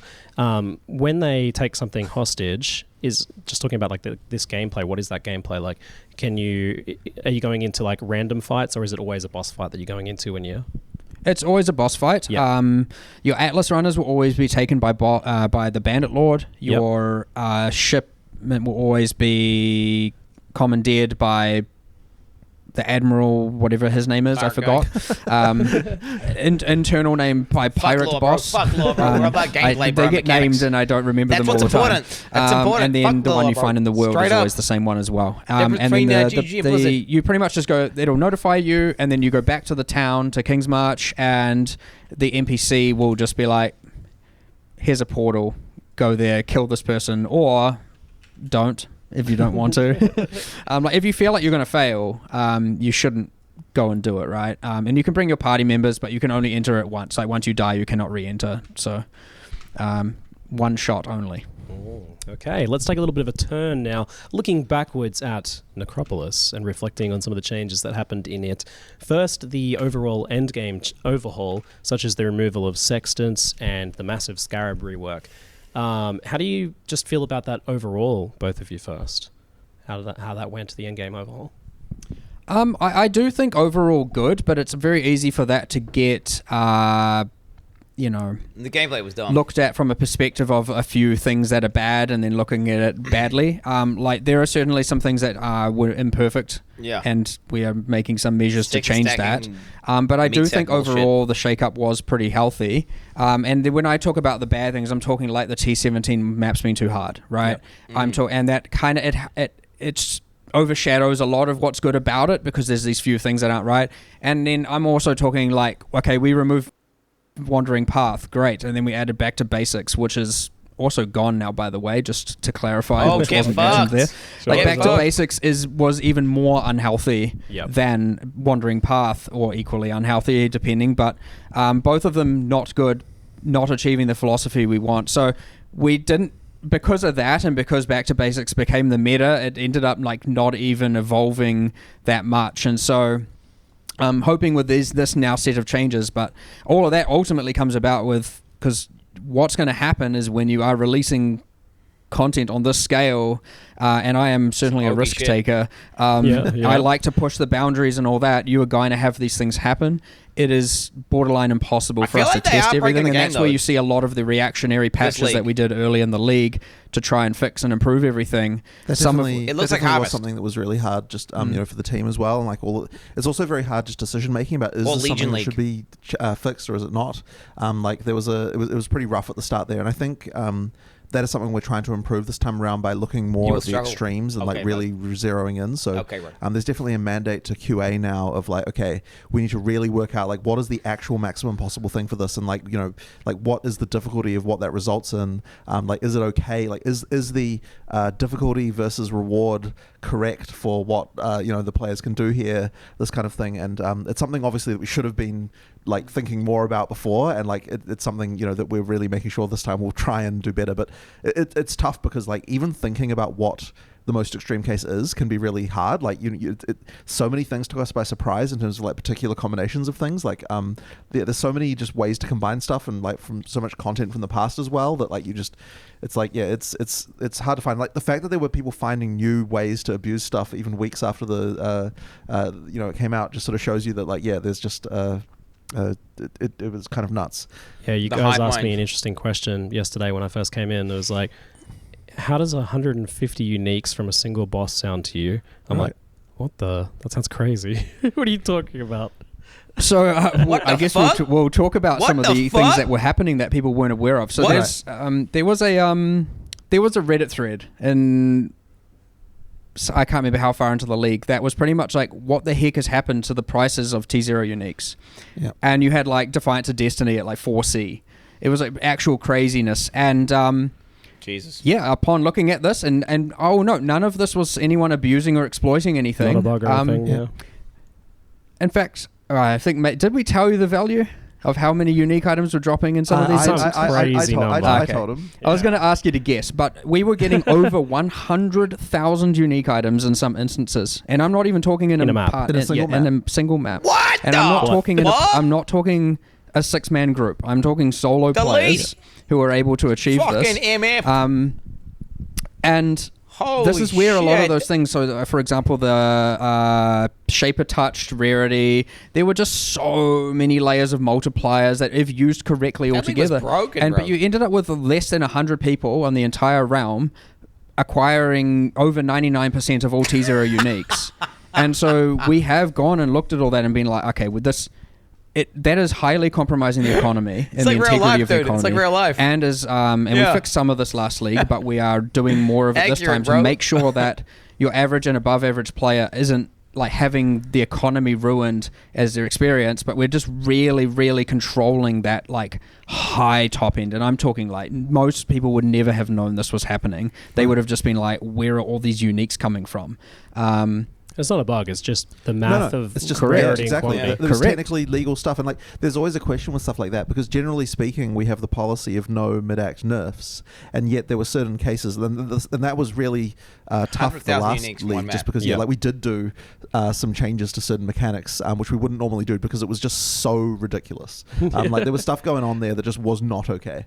I saw a screenshot of like one of the monsters that would be part of this, and it was like, it had a list of modifiers that was the entire screen, right? Right. We were talking yesterday about whether or not we need a way to collapse the display of the number of essences underneath something's life bar, and it's like, where are we at? Which, by the way, it's still there, so it's like, a thing that you can still do.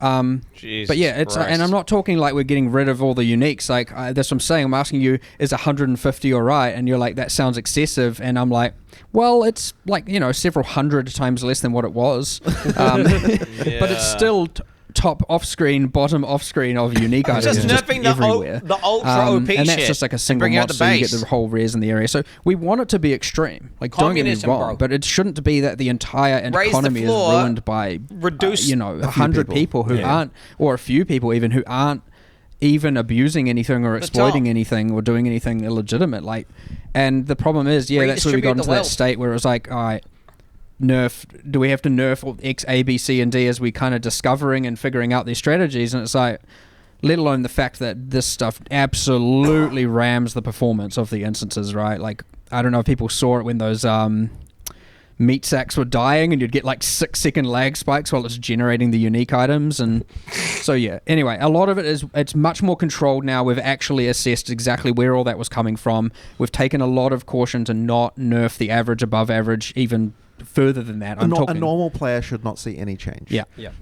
I mean, and I loved how gloves off it's feeling with your ridiculous changes to the end game here. Like, it feels like you've really opened up over this past couple of leagues to 100% change stuff pretty wildly. Again, I go back to that. Go back to that philosophy of like, if we can do stuff to make things better, we do it. And it's just the unfortunate reality is that. And I'm ultimately the one pushing most people to do this for PoE 1, and the unfortunate reality is it comes with risks, and as a result, failures, of which are 100% on me, like without question. And that's why, again, like straight after the patches, it's like full hands on deck trying to make sure everything is as good as possible. And then we get into a little bit of that difficulty of thinking some people want the game to stay as it is, regardless of the state, and a lot of people want it to keep changing, and we get into this kind of like, which side of this fence do we fall on, and we have to really evaluate each change and do it. But look, ideally the changes wouldn't be necessary, but when you're changing this much, doing patches this massive, this quickly, some of it is inevitable. I would hate to I personally, and you could convince me, you could tell me I'm wrong about this, you might be able to convince me, I would prefer that we do everything possible with the time allocated, as opposed to like play it safe, do something, a small patch and give it there, and yeah, sure, it's safe, less will go wrong, but at the end of the day, there's way less to do, way less fun, way less changes, less to learn and evolve with, and it just feels like I suspect at the end of the day it'll be way more boring. As long as it gets playable, even though bro. it might be more safe. It better not be crashing. So again, and then we're gonna get one shot by random possible bullshit. That I've gone too far one direction, and we have pulled back a little bit here on some of that safety. But like, I never want to get to the point where we're releasing something flat and stale just because it's safe. I want to always be making sure that we're doing everything to make things as fun and exciting and the best as possible for everyone, including myself when I play the game. Well, these updates have felt way more energetic. It's, I think it's refreshing, I think, for a lot of us who've been playing for 10 years at this point. Right. It's pretty cool stuff. So on the tier 17 maps, they were intended to be like a gateway to Uber bosses, but they ended up being harder and more restrictive than that actual content. And we had Uber boss viable builds, really struggling with that actual content. So how are you kind of changing things with that, or are you happy with it, where that's at? I mean, the ultimate numerical change to T17 monsters is that they have it's approximately 55% less life, so they have less than half the life they had before, and 30% less damage. Okay. Which seems extreme.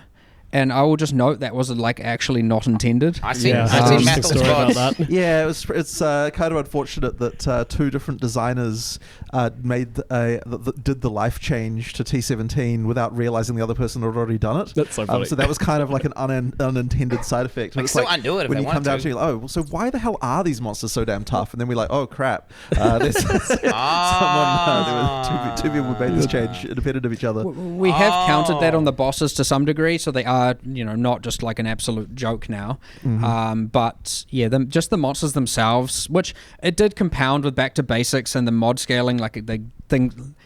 Once you have like 400% increased area of effect on the monsters, it's kind of like, okay, this is like getting a little, on the bosses I should say, it's like this is getting a little bit out of hand. Like, how can I dodge this mechanic that is larger than the arena?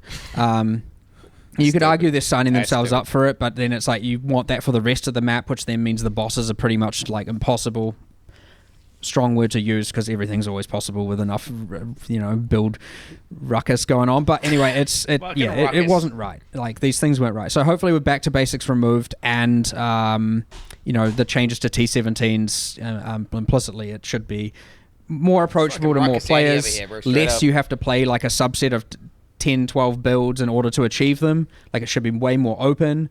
Obviously with all the melee builds as well, that should be a hell of a lot more viable this time. So I would expect a lot more players to be enjoying those as opposed to because again we're solving the item quantity thing where it's like we want to open up more builds and make you feel less like you have to play certain things.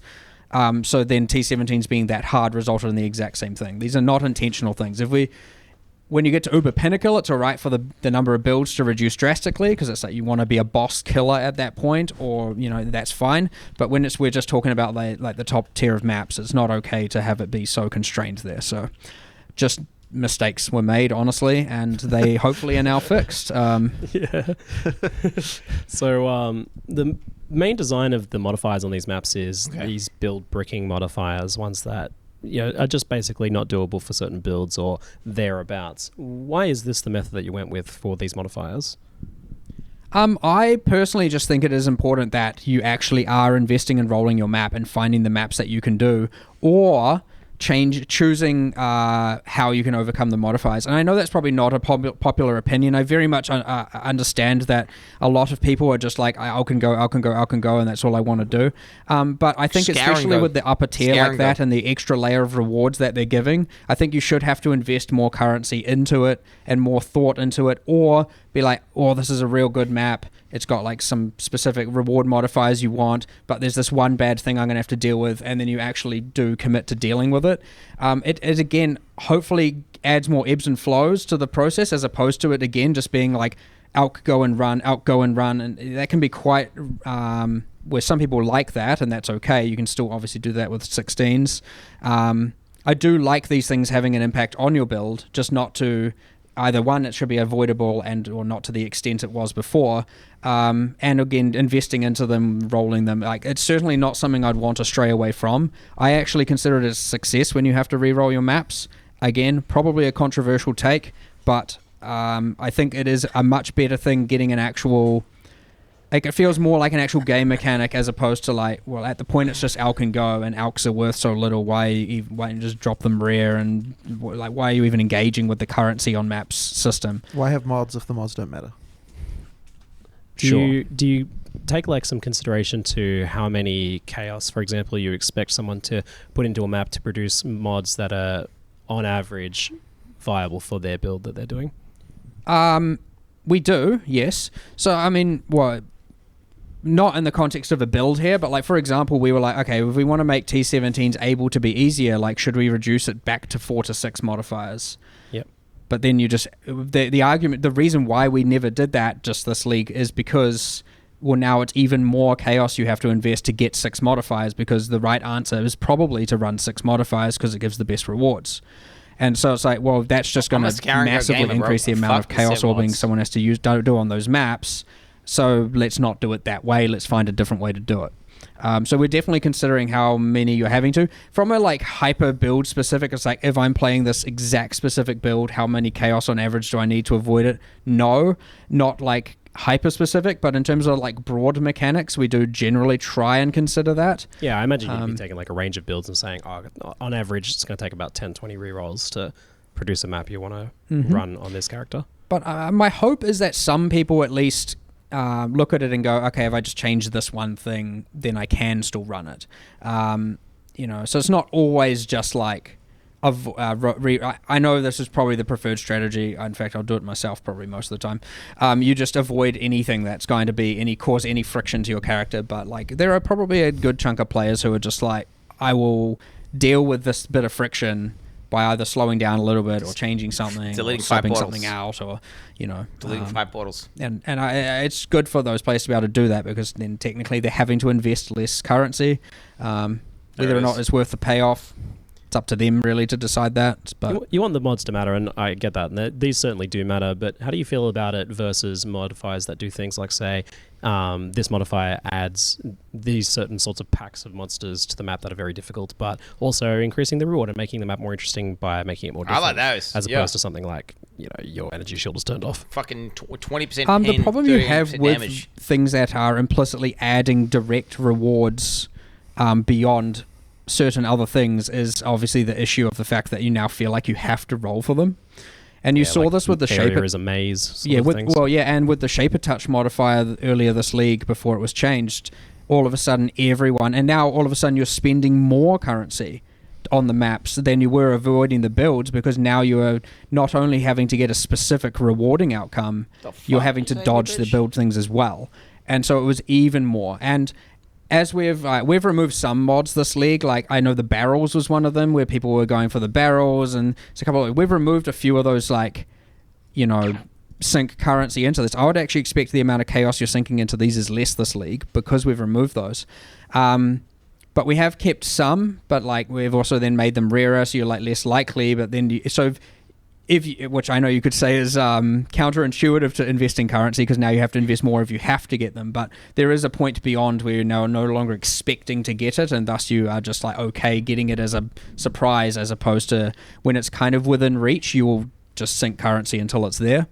But I actually do like the fact that, like, I liked the days back when you would roll for a lot of the maze and then you'd exalt the maps and stuff like that. That stuff was I found that quite enjoyable. It was kind of like the game is a bit different than how it used to be, but for sure. So we're not obviously going in that path anymore, but there's still a little bit of it there. The mods still matter. Reward mods can be bad, but it's good to also have them. There's like a little bit of friction there, which is hard to get perfectly right. And then in the same sense, I mean, some of them are probably... There are some other small balance changes around T17s, like those bloody Revenant packs are like, were out of control. You all of a sudden the corpse is exploding that you can't even see. Like we did all of this like telegraphing improvements to Detonate Dead, and then like missed Revenants. Good stuff. Yeah. So all of a sudden now you're just dead to this invisible corpse explosion, and like Classic. That's what kills Ziz, right? Wait, that one kills Ziz or someone? Around some of the T17 stuff to make it feel less terrible. And someone died to that. I think it's pretty good. I'm not going to say it's perfect, but I'm hoping that it's going to feel a lot better. Should tier 17s be one of the most profitable things to farm? I think so yes. Sick, bro. This looks so sick, I bro. mean, what is the argument for no? I've just you know, seen like discussion. I don't mean from you. I just mean in general. Yeah, like some people are, concerned about whether that's the thing that should be happening or not. Well, should T16s before that? And you could argue, well, okay, T17s you have to trade for. And that's the real difference, is that if you want to run them permanently, you have to trade for them. But generally the economy sorts itself out there to some degree. It's just that it adds that extra layer of annoyance. Yeah. But then also if T17s were self-sustaining, then it was kind of like what differentiates them from 16s at that point. It's just back to what you were doing with 16s, except they're now purple with harder modifiers, and you could argue that's better or worse, except I really like the idea of that, when you are just generally playing and not engaging with, the trade to that level, you're doing 16s with the occasional popping into 17s here and there. I do think that is generally better, but I can see why it can be annoying for someone who's like, I have to trade for these because I don't want to run anything but them. But that kind of can always be argued to be the case for almost everything. I mean, in some ways, T17s are are the map scarcity that the map system used to have long ago at lower levels. It's like you've got this one tier that kind of has that sort of like you're not expected to necessarily, if you're just playing without trade, to be able to just run it again and again for T17 specifically, and that's kind of also comes down to that same thing with the mods. It's like the reason you're caring about re-rolling and so on for T17s is because of the fact that you don't necessarily have, they're not just growing on trees. That kind of that's why you've got a bit of a different philosophy there with the mods that they have on as well. I know this stuff is like pretty it's going to be pretty polarizing between people as to what's right there, but like it is very important to us that delete the ebbs and all flows mods remain, of the T17 and you maps. don't just end up with this flat, boring grind make them static. at the very top end like that. Like it should be evoking difficulty, and it shouldn't just feel completely just. It gets further away from a game and more towards just a kind of AFKable slash, actually AFKable, but something where you're not really investing much emotion into and thought into, and it doesn't feel like you're playing at that point. It just feels like you're just going along with it. So I think it's very important to have the different spikes and things come and go, and to have friction and all of those things. And I think without any of that, you'd find stuff would get very boring very quickly. Just very quickly, how do you feel about the betrayal changes, like the change to the Veiled Chaos and the simplification of it as well? It feels like Khan wants to fuck you up, just Mark. Kind of spamming Katarina with maybe Khan's some gonna fuck your ass, Mark. to, you better have a good answer for this. Some like div card stacks or something like that. There we go. Not really doing as much of the Veiled Orb with change. The board now, I think. Betrayal is in a very bad state, for sure. I'm not happy with it. It was on the list of 325's thing. I know, despite the fact we have so much, there was more. We didn't get round to doing it. It's currently slated for 326. I'm very much hoping we can do it then. The main thing I want to divorce is... so I actually just want there to be... there is one safe house, and that... and so all four connect to one thing. Sorry, how do I explain this? It's like, effectively, Katarina isn't tied to... the safe house. Like, you can do your safe house, and that will give you a ticket to Katarina. And so you just have one safe house that has the whole board on it, and you earn intelligence for it, and the people still have their reward association, and then doing that gives you a itemized version of Katarina you can run separately. But the main thing is you're not linking the board to Katarina's, because there's always been this friction of, do I min-max my Katarina outputs, or do I, do my interesting board layout? That's the opportunity and you're just cost at the point where it's like, screw all that. Cost. I just want as much mastermind intelligence as possible. So I'm not going to interact with anything on the board really, except for whatever might min-max that. And so, I want to divorce those two things so that you don't have that conflict, because we have never been able to get that balance, and I don't even know if that's possible.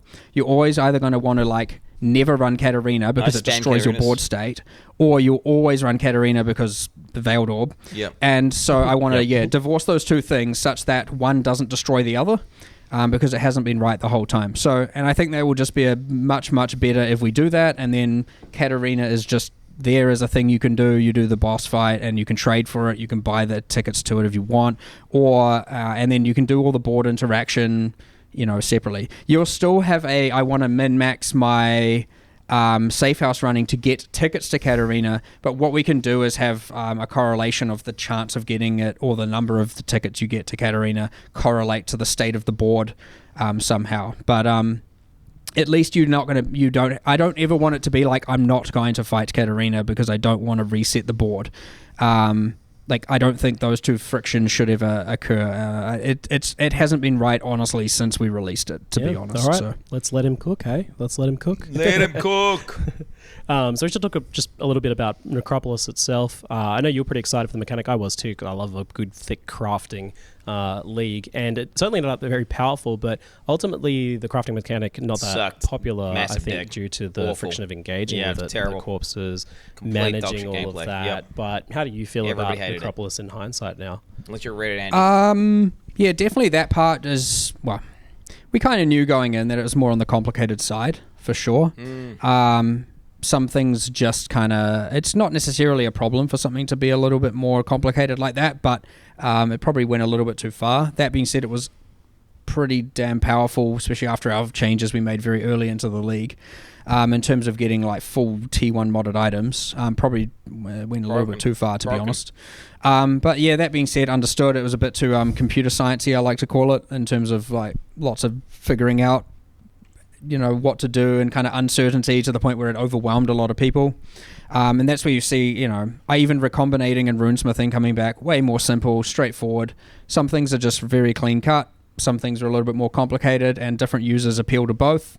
Would I have changed it now knowing that? I mean, I would have had the balance initially go out correct at the start, but I would say there's still a place for things like for it. The update was certainly very solid for it, making it a lot better. Simplified a bunch of stuff down with it as well. I'd probably have gone a bit further with the simplification if I'd had to redo it with some of it. Some of those like meta mods and some of the more crazy things are a little bit, For me, though, it wasn't about so much how much complicated it was. It's annoying how it was more about the just getting so many corpses and trading so many it was corpses, just the gameplay was dog shit. Yes, fewer, more impactful ones would have been a lot better. Yeah, you ended up getting a lot. That's partly due to the Atlas tree passives, which was a mistake. Straight up, goodbye, they're gone. Yeah. If it was to redo, experiment, done. 100% experiment. They're no longer there. Okay. As long as they're learning. Everyone saw that as an Atlas tree tax. Yeah. Yep, it was. You could have argued making them way weaker would have mitigated that.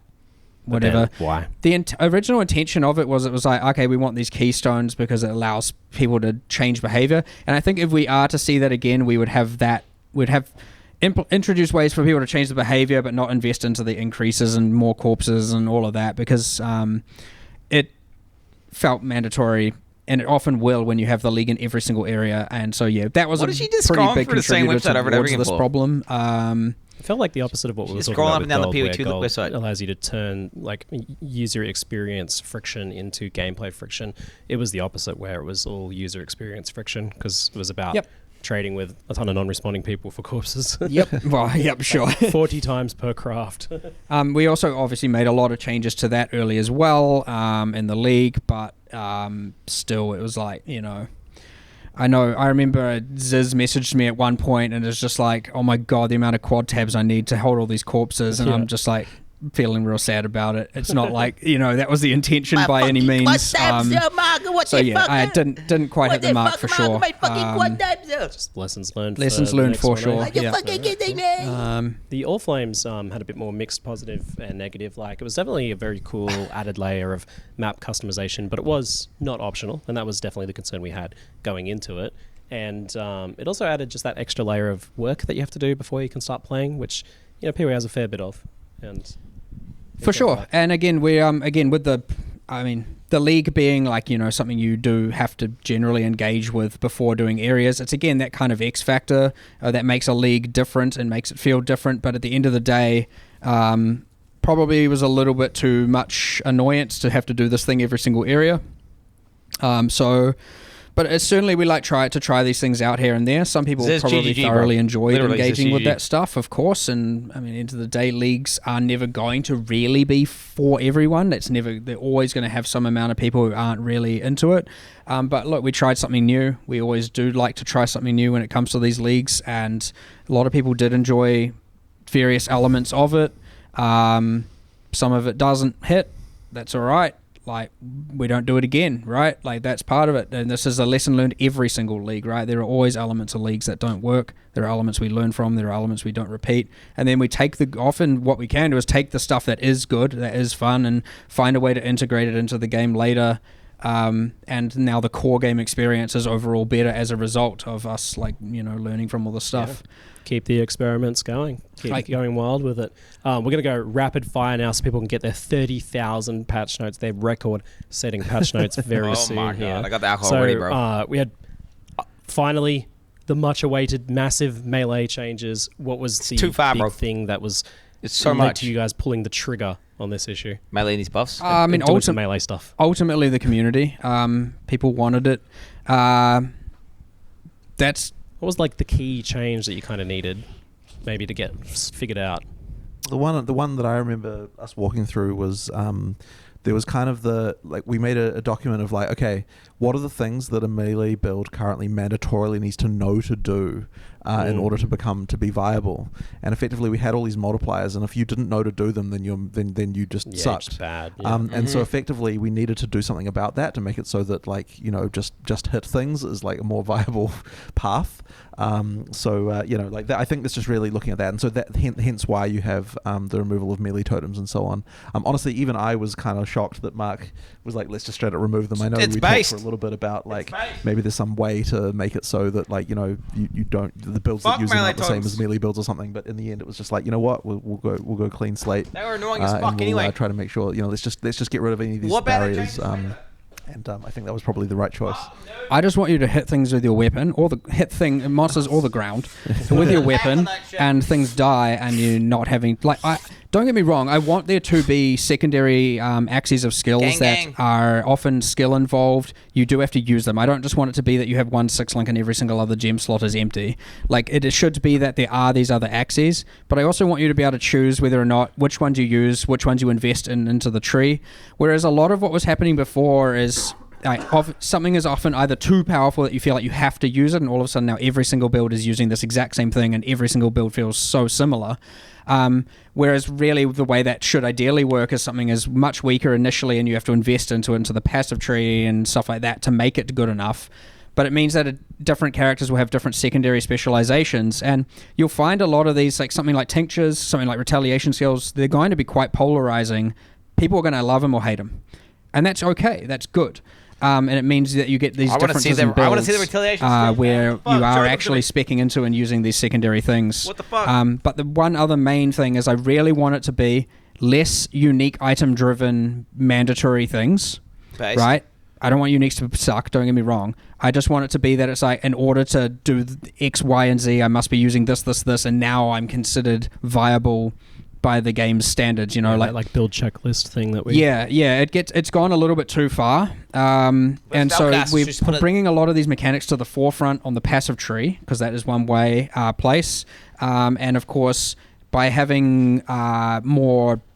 considering when you've got this league, you're going to have runesmithing, you've got the obviously quality changes applies to unique, you've got the new modifiers on rare items, you've got we haven't buffed the life on every unique, we've buffed it on Kelms. That's it, right? So all uniques proportionally just got worse to rare items, quite intentionally, so that rare item, and it's not it's not just hiding behind all these things you got to learn and wiki and good SSF, bro. That. So it should be that you can get further without having to have extreme specialized knowledge, especially with melee this time round. And on top of that, bringing a lot of these hidden mechanics that were hard to figure out way more to the foreground, so you they're just more obvious and you can figure them out. And also just, yes, hit things and they die, and not feel so like, okay, I'm hitting things and they're not dying, but now I do this thing and combine this and this and this and this and this, and now things get hit and die. That is still there, and that will allow you to go even further and even more efficiently, and thus get more items and more power, of course, right? We're not dumbing things down. We're not totem, the intention is just to make it that, totem, like, if you aren't doing all of these things, you're not just absolute down. garbage, you know? Well, playing devil's advocate a little bit, the new banners, is that kind of just melee totems again? I mean, not in this... Okay, they're not as powerful implicitly. Something we can press. They are... It depends on what you want to call it. You can look at the totems from a perspective of, yes, the busy work side of things, of I'm having to do this thing every so often, sure. But it's also not like, if you don't use them, it's not like you're bad, right? You can get damage from so many places. Only one of the banners is giving damage. It's giving a lot less damage. In order to make banners really good, you have to spec into a lot of them onto the tree. They are still kind of good. I do expect a lot of melee characters still to be using them. And I do like the idea that there is... skill involved as to thinking, when should I use them? Are we going to be dropping 5 banners, bro? Totems were, which is the biggest issue with them. Unless you invest into them, in which case, so one of the passives that was shown is that banner effects linger for X seconds. They automatically pick up when you exit the radius, so you can place them down and then just sprint, and then you get the effect for seconds, and then you can place it again. And sure, yeah, it might end up being like on rotation, it's being used for some builds, and on others they're being way more tactical with it, doing it during a breach and during this, but on regular monster to monster clearing they're not. Kind of want it to be... I feel like you have a lot more agency with banners, and yeah. The other thing, of course, being getting rid of, even like Berserk. We're getting rid of a lot of the extreme high power mandatory things. Fuck Berserk, bro. That if you were a player who didn't Berserk. know about it, all of a sudden you're not, considered viable. And the one other thing we've done there, I know we said rapid fire, but it is don't worry, it's part of the question. People can wait. We've made sure to we've got spreadsheets out the wazoo of like experience per hour testing. We've got time testing. We've got like our one of the people probably see him takes ages, always on the ladder, freaking winning things here and there. He has been sitting there running, literally doing races, technically with every single class, for the last 3 months, probably straight.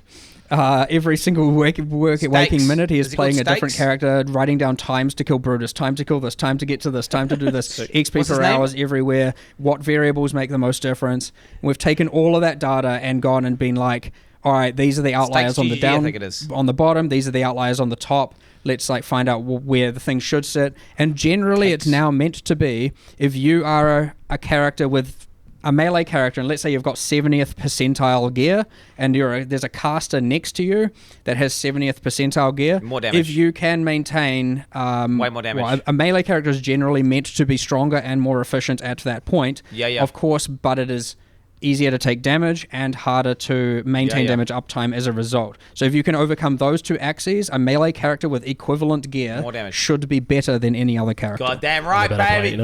Yeah, goddamn and right, then a better baby. player can obviously seize that That's even what we're better and talking take about. that even further. Melee master race, motherfuckers. Fascinating. Wow. So we've got new item bases going into much higher level maps and Yeah, stuff like bitch. that as well. What kind of led to that change there? Just making rares matter again? Making rares matter again is one thing, but also it's, again, adding that very obvious way to keep getting upgrades throughout endgame. Honestly, given how long endgame takes and how much of an integral part of it is, the amount of base types introduced there, sure, we had steel rings and two-tone boots, but they didn't really make a huge difference. Yep. So we're just adding more here. It is more clear. If you are struggling in yellow maps, you have something you can try and get now to make that easier for yourself. If you're struggling in red maps, you have these obvious things that are this will be an upgrade for me. Let me actually try and do it.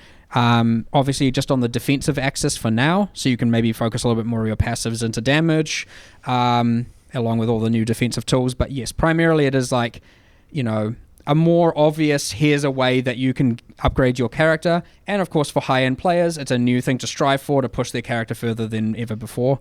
I wouldn't say this specific direct goal is get rid of unique items. That is just a happy side effect of, rare items mattering more once again. All right. We'll wrap up pretty much there. We've got lots of new leagues coming back this time. Is there any other ones you're looking forward to? I know people have been asking about the Trial of the Ancients as well, whether that sort of stuff's coming back. Trial of the Ancestors, probably Fucking not. bro. Maybe for I don't know. You never know with these things. If you had asked me Sentinel, I would have said no. Yeah, and now fair it enough. is. So you never know with these things. Honestly, I'd say there's no current plans, but Okay. who knows? Things change every week around here. Guys, this was a massive Q&A. I'm exhausted. It's awesome. Let's go take a break and let people read some patch notes. And there'll be an FAQ news post wrapping up some of the questions from this, but also ones that we didn't get a chance to get around to. So you guys will be able to answer some of them there and read some of those later. But thanks so much. Jonathan, thank you very much. Thank you, and good luck to everyone reading those patch notes. Yeah, good luck. That's me. It'll take a while. That's me, baby. We considered doing audiobook versions of them in the past, but I'm not going to be sitting there. I would have to be reading that. Audiobook version, patch notes. What the fuck? Remind them to drink lots of water. I'm getting alcohol. Folks. I got That's a it for now. I'm bucket Ziggy. Thanks of for 2 liters watching. of wine, folks. See you baby. later. Thank you. Thank you. Jesus Christ. Potent. Has GGG gone too far, chat? Oh my goodness. What the fuck? Is this one of these situations where, you know, what is it Chris Wilson saying? We might be totally breaking the game here. Is that what is happening? Oh, the patch notes, is this it? Wait. I want to go to that fucking screen, though. I mean, dude, it's going to be fucking fun regardless. New passive trees. Oh, my God, the new passive trees. Oh, my God. What did they do to Jug? What have they done to Jug? What have they done to Juggernaut? They said they changed Juggernaut. You know this. They've nerfed this 100%. Wow. I have to emphasize here, we're probably ruining the game with this league. So this is obviously massively nerfed. But it does create a very powerful character. Yeah, so what? The reason why this was completely broken, chat, is because this would additively stack with other reduced elemental damage taken. So it would effectively give you this huge DR to LE damage from hits. And they just deleted it from the game. But, to be clear, Jugs did die to chaos damage, so this would make them really fucking tanky to cast damage. And, on top of that, they changed endurance shaders to give you the reduction. So, I mean, don't get me wrong, the reduction is going to be nowhere near as powerful as the previous Unbreakable. So the way the previous one will work, you would effectively get 900% effective HP, literally. So you would get a 90% DR from small LE damage hits, which is what made it so fucking insanely strong and broken. I mean, did you guys remember back whenever they made the change? I was freaking out and saying it's going to be so OP, bro. Trust me. And everyone was laughing at Jug, and no one played it. And I was playing it, and it was fucking cracked. And then all of a sudden, a league later, everyone's playing Jug because they realized it's actually OP as fuck. Because it was OP.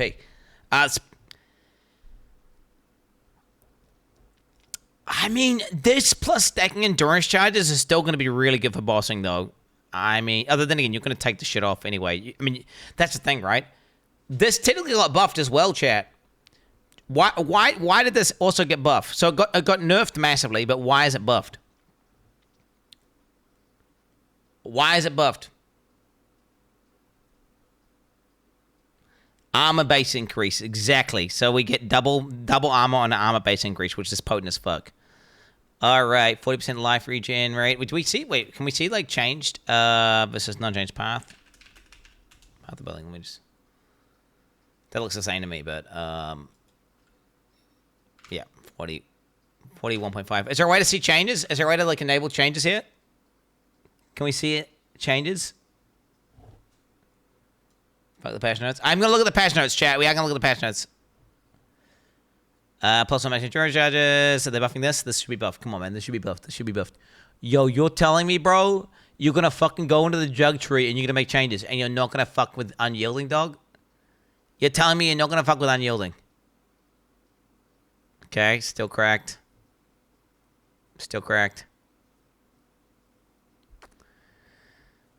So Unrelenting is obviously very powerful, chat. They took off the chaos res. Wow. This right here, chat. So wait, let's think here. 10 times 4 plus 10. So you're getting 50% LE damage reduction. You gotta remember, chat. We were hitting 90% DR before. We were hitting 90% before, and now we're hitting 50. Which is fucking Monarch-S as shit, bruv. Jug gamers. Jug, you really. What I'm saying is, it's pretty fucked up. But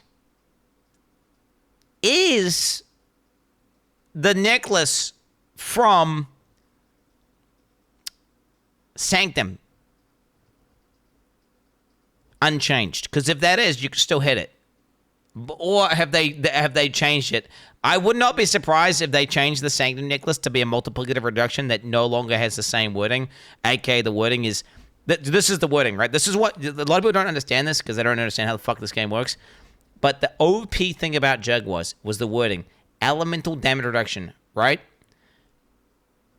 And it was additive, right? So you could stack LE damage reduction here, stack LE damage reduction there, stack LE reduction with the necklace, and you could hit 90% LE damage reduction, right? Your character was infinite HP, which is how you could really, really tank shit that would fuck you up. Oh fuck, bro. Okay, what else have we got here? Okay, all right. So, fuck. What was the mastery? Didn't we already have this fucking mastery on the cast image? By the way. Where are we? Wait, no, we already had the mastery. It was on the armor ES mastery, I think, maybe. 10% physical damage taken from hits a second is cast. Wait, does it say hits as well, or is it just not hits? Please not be hits only.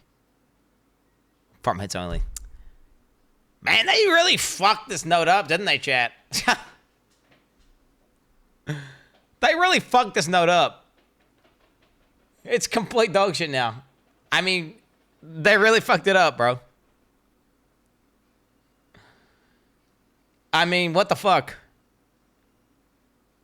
I think you just don't take that. Right? And then you just go unrelenting. You just don't take that and go unrelenting, honestly. And then just stack endurance charges. And then you get 10 endurance charges. And then you're getting 50. If you got 10 endurance charges, you'll be at 50% LE damage reduction. You can easily hit the PDR cap, by the way. To be clear here. Oh, PDR cap on Jug is easy to cap. Don't need any armor.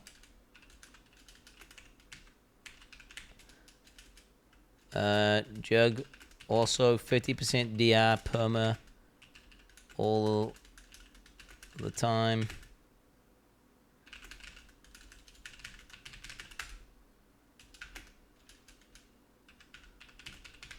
I mean, bro, I don't know. Do you know what? Jug is still really strong. So what you don't get is this, chat. You no longer get the infinity life, right? You no longer get the infinity life versus small hits, but you get a consistent, huge damage reduction versus everything else in the game, which is kind of powerful, right? Okay, let's have a look at the Gladiator. Gladiator, where are we? Okay, this is the crazy one, right? Where are we? All right, so Weapon Master, 25% more accuracy rating while wielding a sword. Dude, do you guys think Mathel's doing this with Venom Astra as his first build, chat? Because I feel like that's what he's doing. If I had to bet money, if I had to bet money, it's gonna be he's gonna be doing this with Venom Astra, or he's gonna be playing a Wonder. That's if I had to bet. This is such a Mathel build waiting to happen. He loves that shit. He's obsessed with it, bro. I mean, dude, 25% more accuracy rating with a sword, 20% more AoE with a scepter. 30% more critical strike chance while wielding a dagger. 20% of Legion's instant while wielding a claw. 30% more damage with the elements than enemies in low life when wielding an axe. Honestly, that's kind of shit. Like, obviously, it's probably broken as fuck with Venom Astra. And there's going to be some abuse cases here with instant leech. But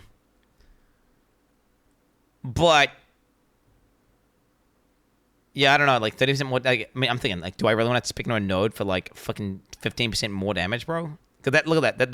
The damage with the elements with the axe is 15% more damage. I mean, is that worth it? I don't know. 20% more AoE, is that worth it? I don't know. 20% more AoE, it's nice. 20% more AoE, it's nice, but I mean, it's just 20% more AoE.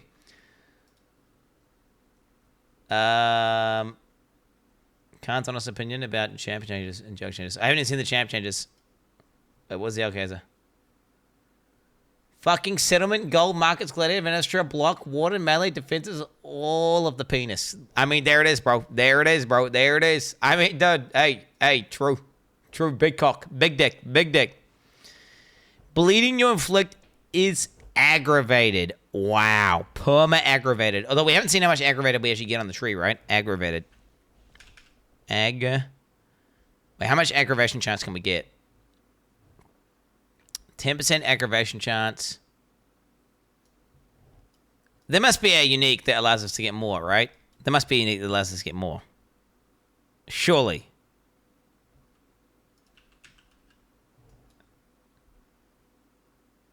Ah, 25% to aggravate bleeding. Oh, wait, look. You have bleed aggravation chance right here. Okay, GG, aggravation chance right there. Let me actually put this over here, by the way.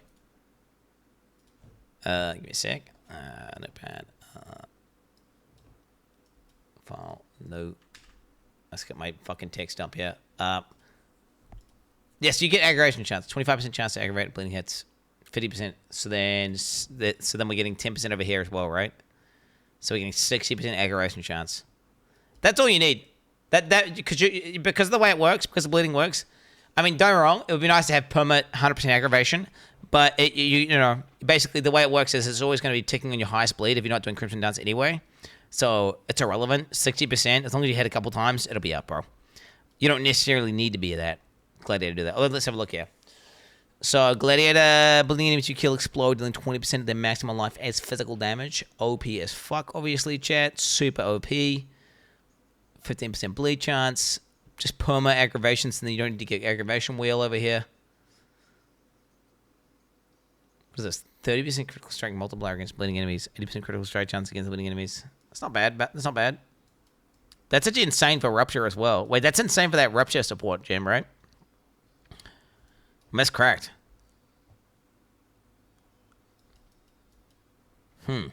Interesting. Okay, what else have we got here? 1% more damage with hits and ailments to rare and unique enemies for each second they've been in your presence. Is that permanent? Though. Is that permanent? Because that better not be like, oh. Like they should really reword this and say deal 1% more damage with hits and ailments permanently to rare and unique enemies for each second they've been in your presence. It should say permanently. It's scary that it doesn't say permanently because, like, bro, if Exile comes out and you start ramping the shit on him, bro, and then he goes away to do the bull phase and then it resets, that's going to be complete dog shit. Right? Ever? Where's Ever? Oh, wait. Oh, they've ever been in your prison. Okay. I missed that whenever I sped ran through that. No, I'm just used to they have different verbiage here, for example, where it says, you know, what the fuck are we? Cold Mastery. What the fuck? How do I check the Mastery wheel, bro? Fuck me. It just says permanently, right? Enemies permanently take 5% increased damage. So I'm just used to that language there, so I was expecting to see permanent, where it doesn't say that. I'm not drunk. I have not ingested any alcohol yet.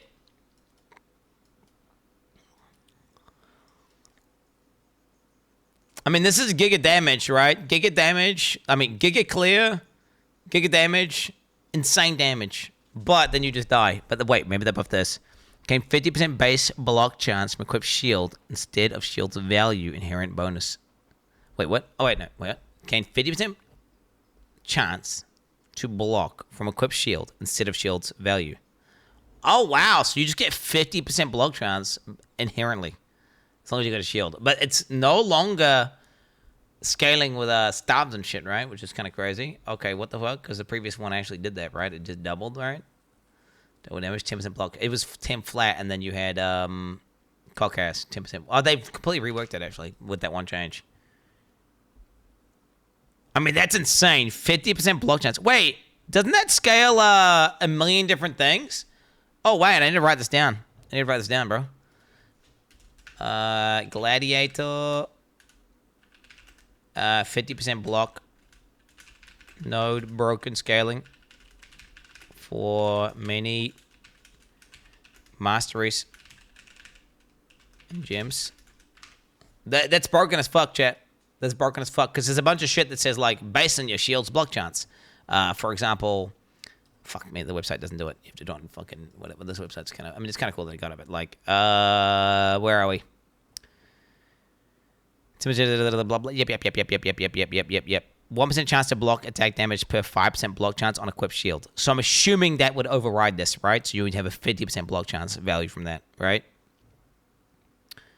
Potent. Wait, where are these other things here? Let's continue reading it. Continue reading. Where are we? Gladiator. Okay. Wait, I'm in POB, bro. I'm fucking retarded. I'm in POB. I'm fucking retarded. I'm in the wrong one. It looked the same. Okay, chance to block attack or spell damage is lucky if you block recently. The stupid thing about that, though, chat, is lucky block scales better the less block you have. And the more block you have, the less value you gain. Like, if you're 5 off block cap, this is going to do fuck all, right? Like, this to me looks complete dog shit. Why would you ever take that? Like, if you're going to invest in block, you just get block cap. I mean, this is pretty much like, you could take this if you just kept, like, 50% block chance, right? Just take more than skill and have determined survivor, and then just don't get anything else on the tree. And then bang. Your character's going to have you're going to get good value. But, I mean, that's not fucking worth it, bro. I mean, it's true, capping spellblock is a lot harder, isn't it? Capping spellblock is a lot harder. You know, it might be okay for spellblock. But nah, I don't know, dude. Do you really want that? Let's get worried. Retaliation skills become usable for an additional 2 seconds. 50% chance for retaliation skills to remain usable and not consume a cooldown use. How? These skills are going to be insane, aren't they, chat? For that to be a node, these skills have to do like 5 times as much damage as a normal ability. Straight up. For this to be a node, because each node is probably worth like what? For each node, they're probably like average 30% damage or something, right? So to literally just give you a little bit of quality of life and then a 50% chance to use the skill again, these skills have to be doing so much fucking damage. Otherwise, why the hell would you ever take that? Actually. Literally, why would you ever take that? Wait, are they out on that fucking thing? Are they out on the fucking... Wait, is there a page with them on there? Is there a page? Where is the page? Where's the page? We're going to be getting wasted in a second here, chat. By the way, I've got alcohol. I have alcohol. Okay, so I am going to be getting fucking shit-faced in a second now. And reading the patch notes. All right? Retaliation skills. Where are we? Wait, what the fuck? Okay, we got all this stuff. Was it retaliation skills? I want to have a look at all this. Wait, should we just scroll through the whole thing? Or should I look at this tomorrow? No, we look at it now. Fuck it. Let's just look at it now before we read the patch notes. Let's just look at it now before we read the patch notes. All right, part of Exile Settlers of Kalgur. I mean, wait, should we watch this and pause as well? Yeah, let's watch this and pause. I'm watching this and pausing, bro. Rayclast is a cursed land. You'd have to be mad to settle here. Oh shit, bro. And yet... I'm gonna pause the fuck out of this. Welcome to King's March! It's not much yet, but with your help, we can erect the greatest city Rayclast has ever seen. Fucking go, baby. We'll need resources. And savvy planning. And shit, baby. Unlock rank 1. Let me have a look at this again. Let me read that. Establish shipping. 100G. Unlock. Okay. It's not really unlocked. Farms. Soon we'll attract settlers. Craftsmen. Yeah, this is when I saw this and I was like, is that a combinator, bro? Yeah, recombine. Oh my god, let's combine that shit, baby. Let's fucking go, bitch. How much did it cost? I didn't see how much it cost. It doesn't even tell you. Just to show you for like a second. Fortune seekers. And of course, having dudes run maps for you, bro. That's crazy, bro. That's pirates. Crazy, bro. Okay, I really wanted to pause here. Okay, so what do we look at this? Okay. Crew, 3 out of 6. All right, so you can have 6 people. You got 3 out of 6 here. There's like some different ranks here. Lots of different ranks. Looks like they're going to be using Roman numerals here, chat. Shipment, 180, 55, 74, 167. Prepare shipment. Okay, so wait, that's the shipment that you're selecting. Okay. Eastern Star, crew, 2 out of 6. Status. Okay, so these are the different ships. So you can select port and you can set sail. See, what I was worried about is this. Like, they said you wouldn't need to be waking up when you're asleep and all this shit, right? To, like, send your shit on there. But I don't see a queuing system for the ships. I don't see a queuing system for the ships. Like, how do you queue? How do I get Iris Rosenholt, Tormund Rye, and Ingrid Rye to do this, and then when they finish this, go to another one? There's 3 ships. Yeah, but I want to do all of them. I want to do all of them, bro. What do you mean? I want to send all 3 off, and I want to have all 3 going like the whole time. You know, maybe they die. Yeah, but I mean, if I send a ship off and it takes 3 hours, but I just send it off before I go to bed, then do I need to wake up 3 hours into my sleep to send a new ship off?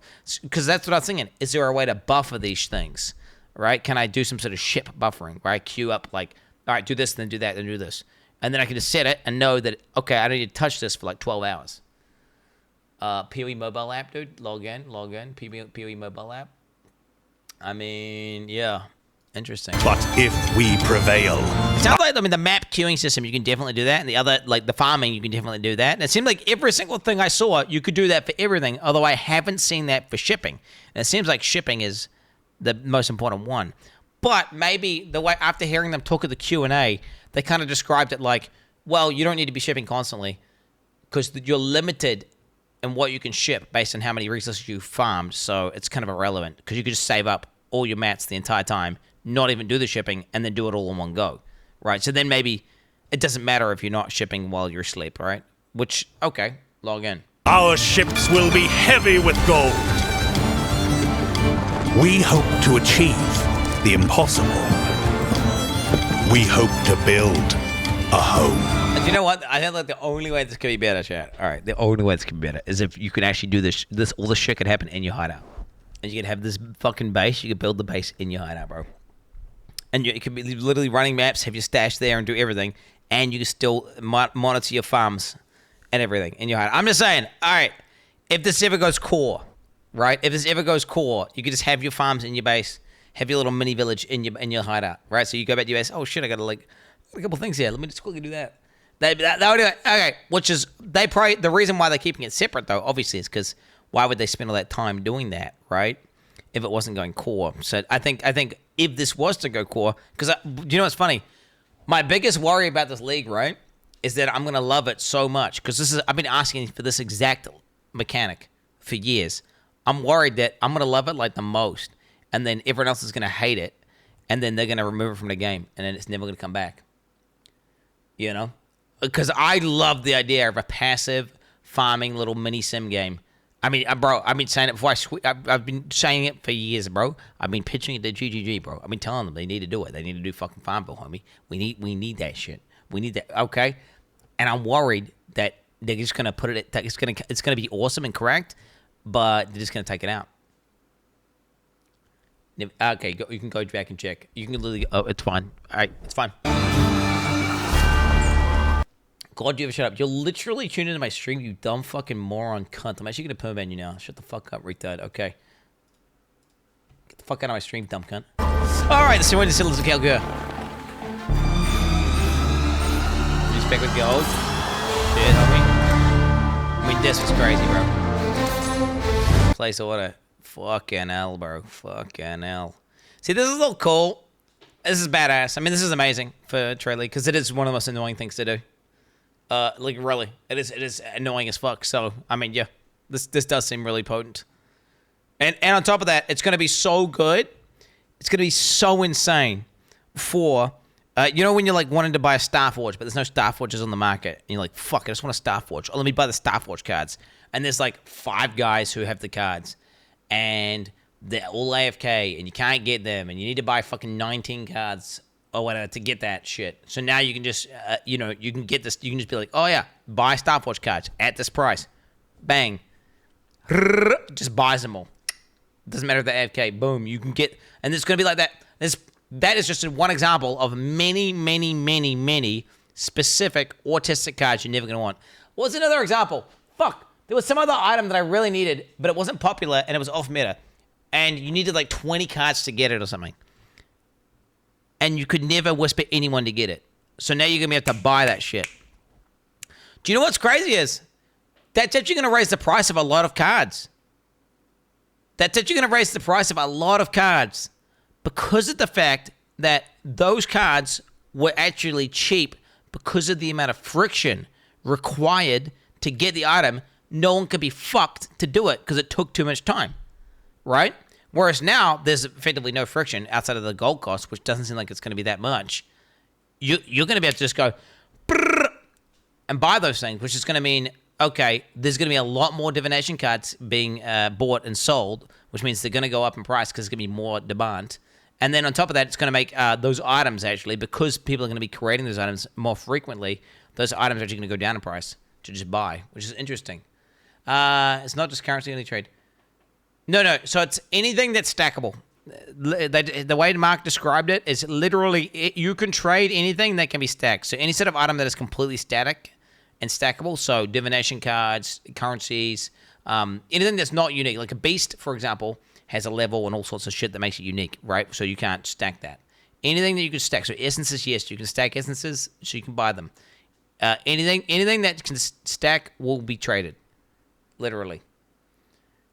There probably is some specific thing. Yeah, fragments. Of course fragments. 100% fragments. Why would they not be fragments? Of course fragments. Fragments are stackable. That's like a perfect example of something that's completely cunty to buy that most people can't be fucked buying. So of course you have to do, yeah, you can't do incubators because they're not stackable. Well, the incubators have unique eye levels. So there's like a level 1 incubator, level 2 incubator, level 3, etc., etc., etc. The funny thing is, I don't give a fuck about this because I'm very likely playing SSF this league. This league does seem like a cracked league for SSF. What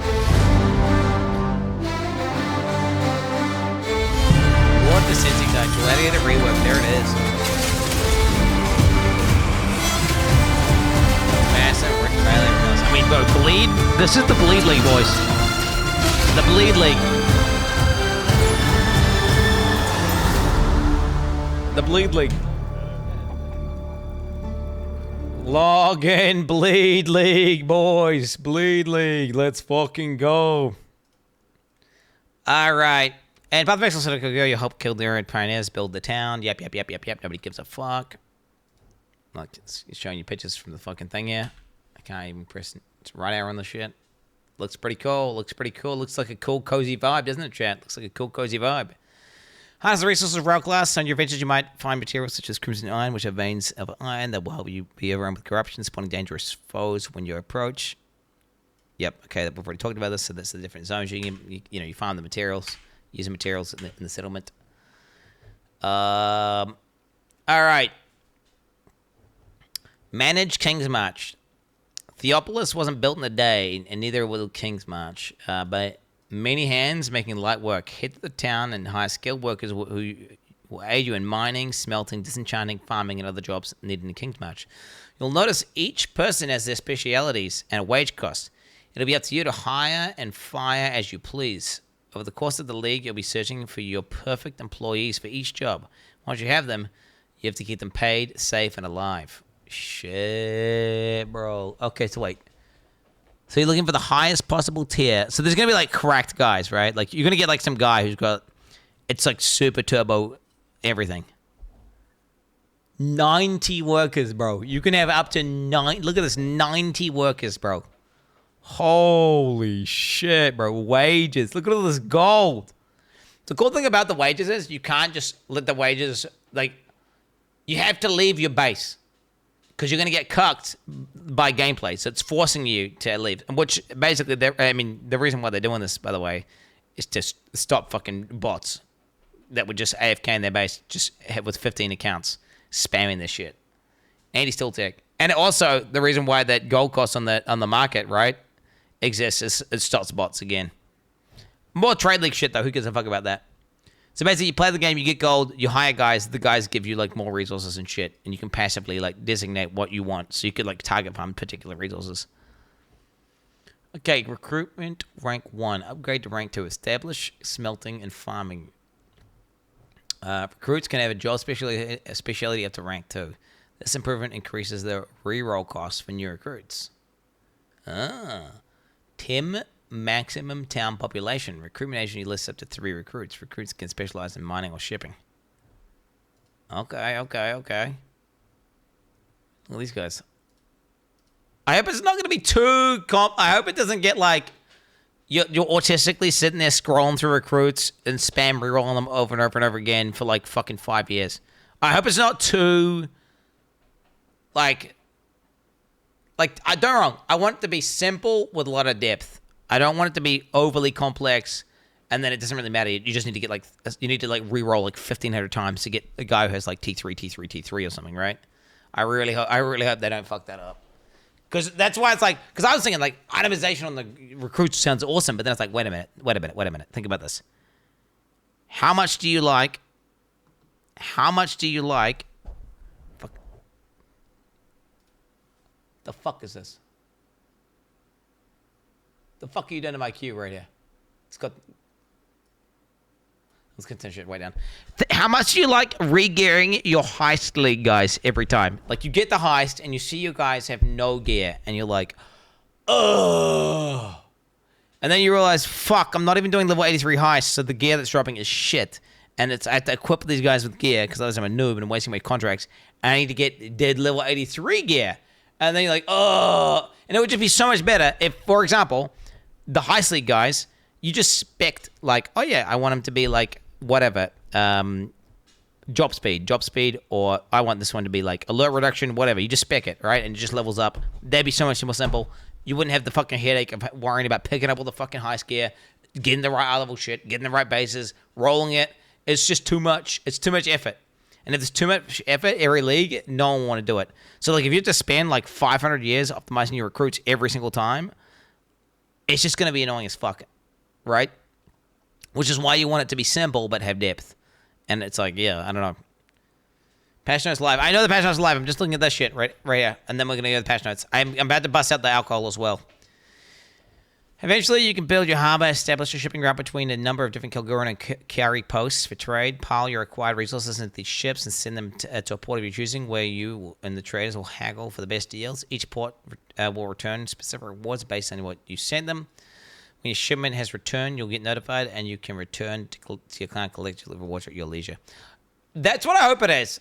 I really hope that the shipping thing is not something you need to constantly spam, and it's more like a thing where you dump your resources into it. Because that to me sounds way better, right? Like you farm with your resources passively, you just set it up and forget it, and it just sit there farming, right? Okay, and then you're like, all right, I got a fuck ton of resources, let's trade, and then you do a big ass shipment, bang, it goes off, it comes back, you get tons of loot, right? That would be so much better. I really hope there's not some incentive to like sit there and constantly back to back send shipments out like every 2 seconds or something, because that's gonna piss me off. Speaking as like a person who literally has been asking for this for years, I mean, dude, you can literally see, bro. Actually, you can actively see me here, bro. Fucking, I mean, you can see chat. Dude, I'm begging for it before the league launch even starts, bro. Right here, bro. I'm begging for it, bro. I'm begging for Riot. Wait, I'm begging for Riot Games to nerf shit here. Where are we? Yeah, please be idle minigame when we get to min-max at base. Garrison League, login. Everyone was talking shit about this, by the way. Everyone talking shit. Holy fuck, please God, no. That way, if Quin69, it'll be playable. We also have Clash of Clans League. No, I don't think so. You're going to quit the league, so how about a min-max ship? Hideout 69 to Garrison 69. Better make it a league of Mystic Clan. Shut the fuck up, bitch. These fucking bozos here, bro. These fucking bozos and fucking replies, bro. For real. Straight facts, man. All right, what do we got? Gain water instead of 50% of armor and evasion rating from equipped body armor. Damn. All right, these are the different runes you can get. They're getting tattoos as well, bro. Getting tattoos from trading particular things. So if you want to farm tattoos, you probably can. I hope there's loads and loads of different ports you can pick from. where you can really like target farm. Like if I wanted to just target farm tattoos, I could just make every shipment a fuck ton of tattoos because that would be sick, right? You know, because otherwise I'm never getting them. If you just get like one random tattoo every now and then, right? Well, you can't really do much with that on SSF. Can't really do much with that. Whereas if you could just sit there and farm, like target farm one thing you want, like, oh yeah, I'm doing this shipment because I get uniques from it every time. I'm farming uniques. That's gonna be sick, bro. And look at this, dude. Look at this. Shit, the div cards currency one. Look who it is. It's a shorty from Twitch chat. It's not me. Delegate map running.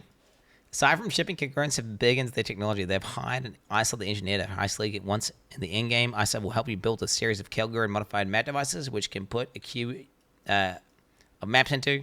If you're skilled combatants, they will put themselves to work running in these maps. This is so cool, because this is like an SSF mechanic, in my opinion. This allows you to basically, in your SSF, you have these things called bricked maps. I know you guys probably don't understand what that means, but basically it means you roll a map and it's corrupted and it's bricked. Right? You can't run it. So now it's like, well, what the fuck do I do with that? Now you have an avenue to be like, oh, boom. I can fucking, yeah, the Trade League guys just run all mods. They just put that shit in and just run in the map, right? Whereas now it's going to be like, bang. You know, passive. And do you know what I love about all this? Do you know what I love about all the passive farming? And do you know what I love about the passive map running and all this? This right here, you can't speedrun that. Having some overpowered meta build does not make these guys farm the maps faster. Providing the gold cost can be like, you know, you can just have enough gold to just permanently be running maps. Providing it is like actually passive as long as you're playing the game. There's no way that meta builds and OP builds that just one shot, you know, they click a button, the whole map explodes constantly. This just means, oh, the base power level of the average player is just raised by this much instead of some shit where, oh yeah, this league mechanic is just way more broken for someone who's playing a way more broken build. Right? Because how's a broken build helping your guys clear a map? Right? It's not. Which I like that. I like that. I love things. I love the mechanics. Like, my favorite, chat, this is a controversial thing, but I love this, and I wish this was the majority of the game. My favorite fucking rewards in the game are static rewards. Okay? That are, like, fixed. It can't be increased. You click a box, it's got like an icon over it, which has got like a currency icon or something, or a fucking, you know, you kill a boss and it's got these drops that can drop, and it either drops it or it doesn't. Or you get the item or you don't get the item. Not like, oh, you can scale this mob up with like fucking 200% quant, and he's got like 5 mods, so you kill him and he drops like 500 things. Fuck that. He's got a little chaos over his head, you kill him and a few bits of currency drop out. Or maybe some more.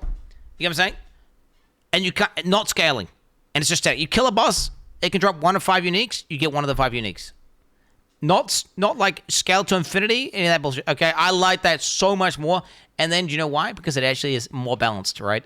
It means you don't have these bozos who are getting literally 1% of the player base are getting 99% of the loot for the entire game. That's stupid as fuck. I hate that shit. No one cares, bitch. Let me ban this guy. 1 sec. You're banned for the whole league, bro. Congrats. Fuck you, pussy. Incoherent yapping. I will keep on yapping, motherfuckers. Benefit from Kalguran crafting techniques operated by Danik himself. Runesmithing table allows you is using powerful Kalguran blacksmith arts to engrave magic runes on your weapons. There are many rune types and combinations to choose from, and you can unlock new crafts that can be applied to your weapons as enchantments. The Kalguran tech benefits do not end there. We're bringing back a community favorite recombination system. Isa is trying to master this. She does need you to help her with resources.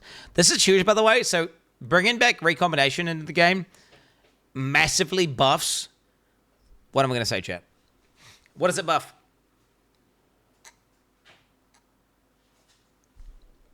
Rares? What specifically, though? Ground loot. Yeah, it buffs ground loot, bro. Big time. Okay, because it means every single thing that drops on the ground can be viable. So whenever you get an item where it's like fucking bricked as fuck, but it's got 1 good mod, guess what? You get that item with that 1 good mod, you chuck that in a fucking stash tab, and you say like chest pieces with T1 life, whatever. And now bang, you get two items with like which have like 1 really good mod, another one really good mod. You combine that shit. You have a chance of making something insane. Right? Wait, really? What is this? I mean, I played Raider a couple times. It was kind of boring generic, though, honestly. And, yeah, don't get me wrong, it was OP for some builds, but it was just kind of boring generic. Now it's, like at least more unique. I haven't even looked at the new one properly. I need to sit there and look at that properly. Where every combination is not entirely the same as it used to be in Sentinel League, it allows you to combine 2 items together, hoping to get the best of each. Yep. I mean, bro. Rares are going to be so overpowered with this, bro. What? Rares are going to be so overpowered with this. Wait, does the enchantment remove the implicit, or is it on top of the implicit? Like, no, it's not, because we can see it right there. Double transformation. I was testing you. I'd usually pass the test, chat. I passed the test myself that I just sent myself. You can see it. No, it's not removed. Look. Wait. Double stun duration. Look. It's right there. We're seeing it. Enchantment is on top of it. It's on top of it. It doesn't replace it. Cause look, double stun. Yeah, because that's a white maul. That's an implicit. And then that's an enchantment. Yeah, it's OP as fuck. That's OP as fuck. What are GGG doing, bro? What are they doing? They're giving us multiplicative quality. Fucking the base image of abilities is like getting double, and then they're giving us enchants that have insane fucking power. Like this is gonna be so ridiculous. Like what the fuck? Well, I don't want the game to be like everything in the game gets one shot without trying, right? That's what I like. Okay, imagine Mathel killing a boss in like 0.1 seconds, right? With some stupid shit. Now imagine him doing it like 3 times as much damage, right? I already am 7 out of 7, you dumb bitch. What I'm saying is like, they might be. I think they may have gone too far. I'm worried that the game they've completely destroyed the balance of the game. I mean, I haven't read the patch notes yet. Don't get me wrong. Maybe there's some massive changes that we haven't seen that fuck up shit massively. But this genuinely looks like some shit where they just buffed. Like, it reminds me of Legion League when they did this huge buff to every melee skill in the game. And what they did was they created like this meta of like everyone does infinity damage and can blow up the whole screen instantly with one button. With 0 investment. And then that's not good. Right? Legion Cyclone, chat. Legion, like, look.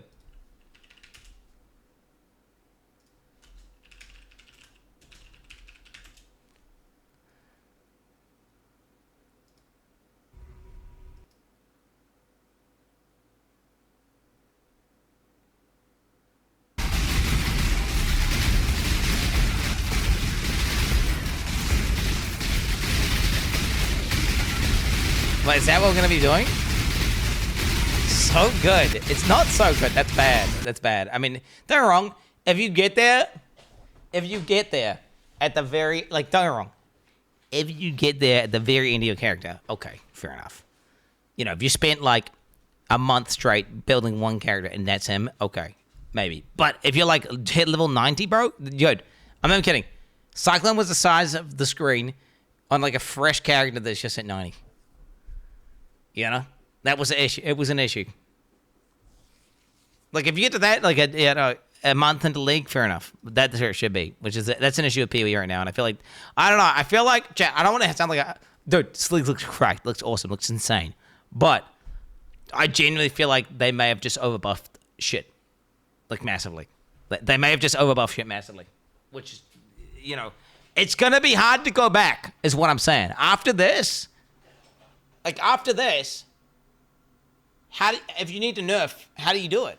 Like, they spend all that time reducing power creep, and they spend all that time nerfing, and that took so long, and then they're just going to do this?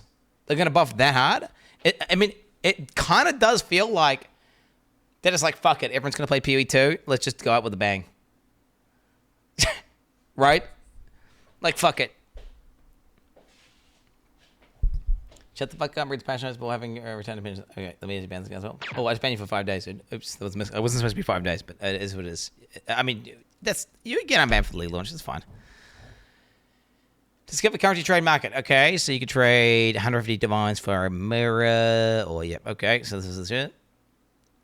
Currency, essences, delves, carrots, cards, breach, legion, fragments, oils, catalysts, scanning reports, omens, tattoos.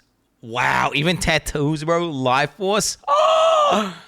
Man! man. What the fuck? Trade League is actually going to be so convenient. What? You can even buy scrolls as well, dude.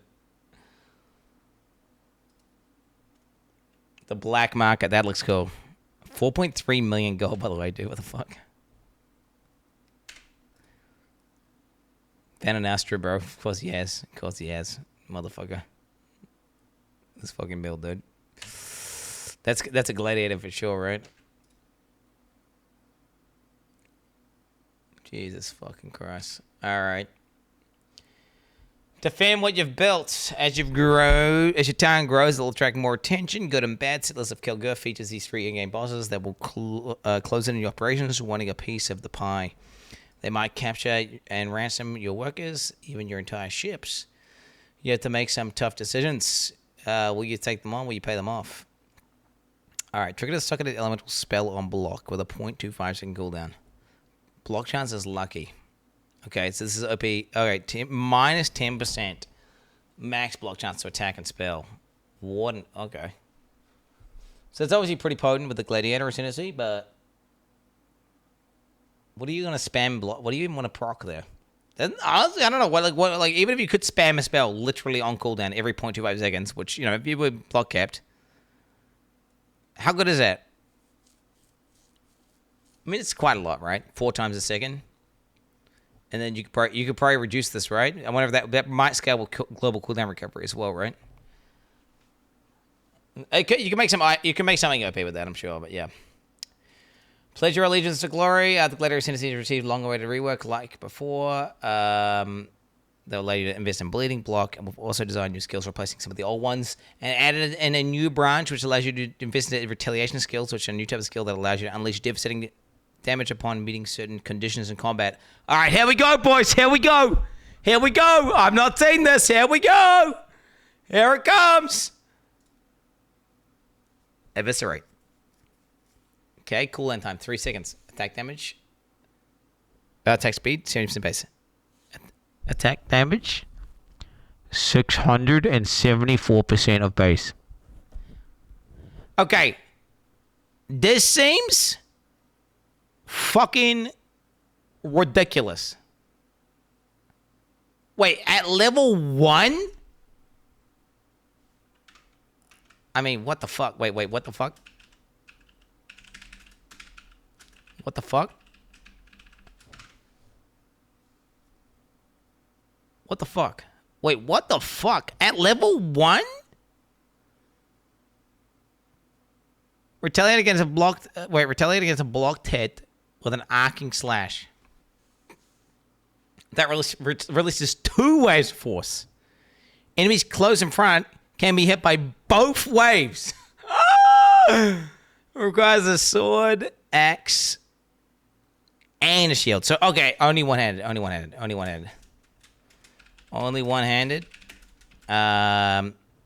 Okay. Lacerate on roids. Wait, what? Cannot be evaded. No hit chance needed. Could even scale crit. I don't think you'd do that, but we'll just leave that here. Oh, wait, it's got 30% element direction on it. Okay. Cannot use by default. Becomes usable once for 2 seconds when you block a hit. I mean, dude. That's still insane, right? 674. I mean, what would it be? What would it be at level 20? How much more power? We can work it out, right? We can work it out pretty easy. Oh, let's type PoE. You can work it out pretty easily. So level 1 EQ versus level 20 EQ. 150 versus 85. Right? 76%. Wait, really? Did I do that right? I think it is right. So 850.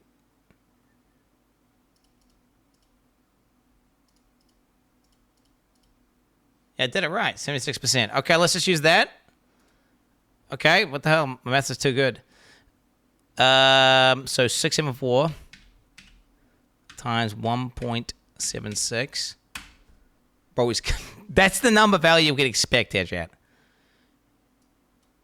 We can expect this to be doing 1,186% weapon damage at level 20. And it double hits, by the way. Right, and it double hits. What the fuck? Wait, you can just do this hit. You don't even need to do bleed, bro. But let's see. And then we just say 0.7. Wait. 830%.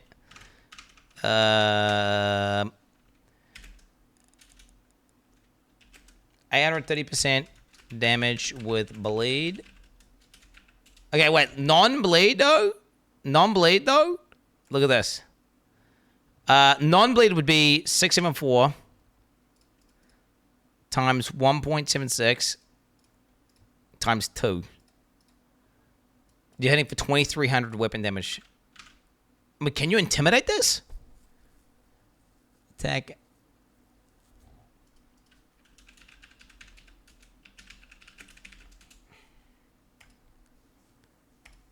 Doesn't matter if it's freezing cooldown, bro. I mean, shit, bro. Well, it depends. Yeah, it does. It does matter. It does matter.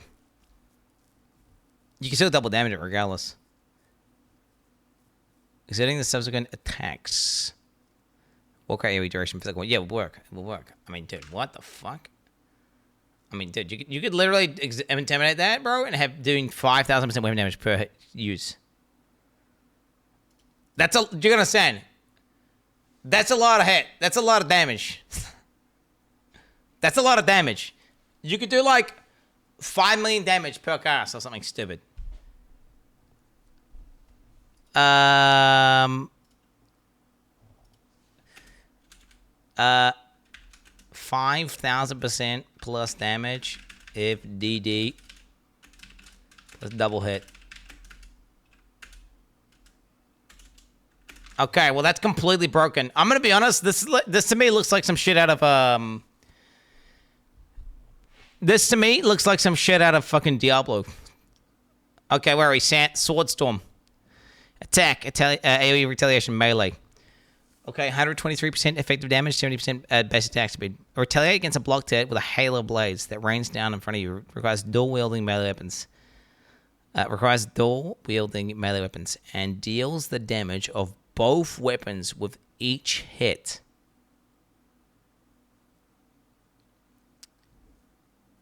Cannot be evaded again. Becomes useful for 2 seconds when you block a hit. And hail of blades. Wait, where are we seeing how many blades hit, though? Where are we seeing how many blades hit, though? Am I blind? Am I fucking stupid here? It must say additional blades as it levels up, right? It must level up into additional.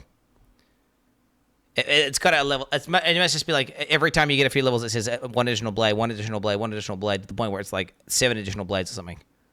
Blind? Am I blind? Where is this at? Tell to get blind with the blades. The range in front of you requires the wheel. Well, it would normally tell you, right? It would normally tell you. Well, because right now it's definitely not 123 times 2. Okay, because that would be fucking dog shit. But basically, what this does is it means bleed viable. I mean, yeah, depending on. Okay, Swordstorm could be OP depending on level 20 gem. Divine Retribution, spell AoE lightning retaliation, retaliate against a blocked hit with a surge of divine power, causing multiple waves of lightning to blast expand outward from target location, cannot be triggered from solar response. Physical damage, 50% converted to lightning damage, cannot be used by default. 390%. Okay, I mean that looks like it could be OP as well. I don't really want to play. I don't want to play a spellcaster myself, bro. I'm gonna be honest. We already saw this shit. I mean, permanent bleed aggravation is just insane, right? If you could have this back in the day. I mean, this is what I wanted to do. By the way, to be clear, I wanted to do this with those. You know, last league. Wait, they collided, didn't they? They collided with something. I wanted 2 pairs of boots. Oh, it was the additional endurance charges, right?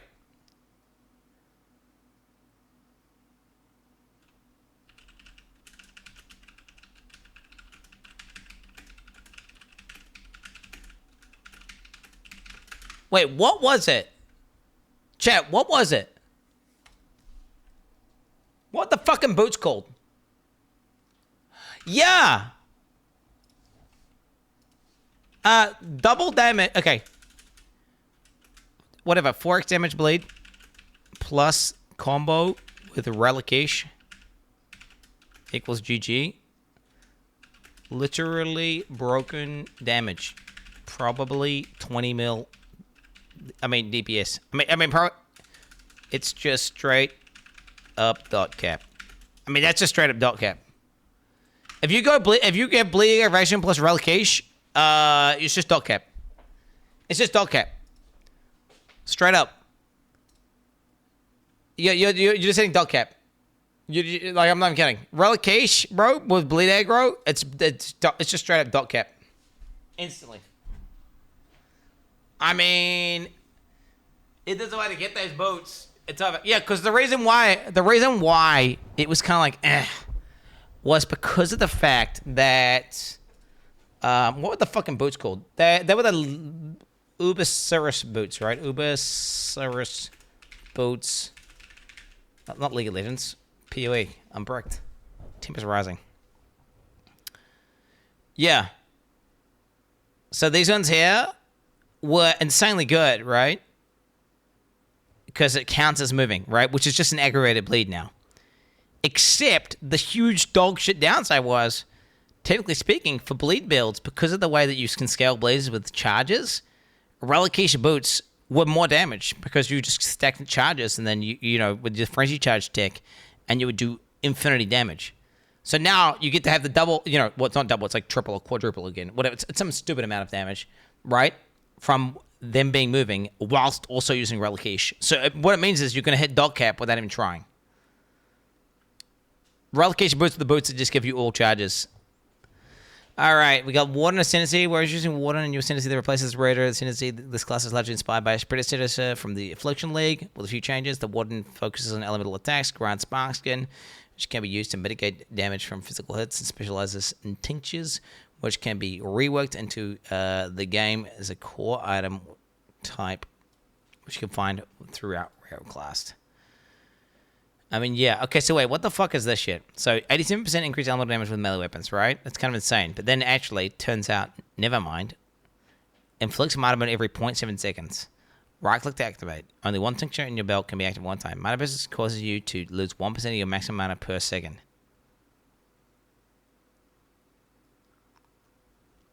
So what happens when you have like blood magic or something? It's kind of a weird way of putting it in. What happens if you just have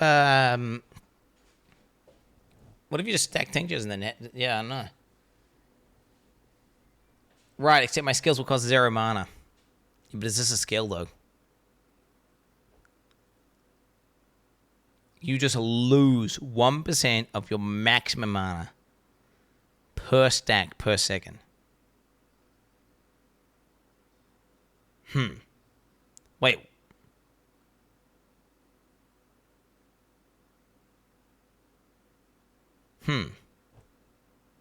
Idea instantly gives you 0% mana. Yeah, that never work, would it? It's fucking weird.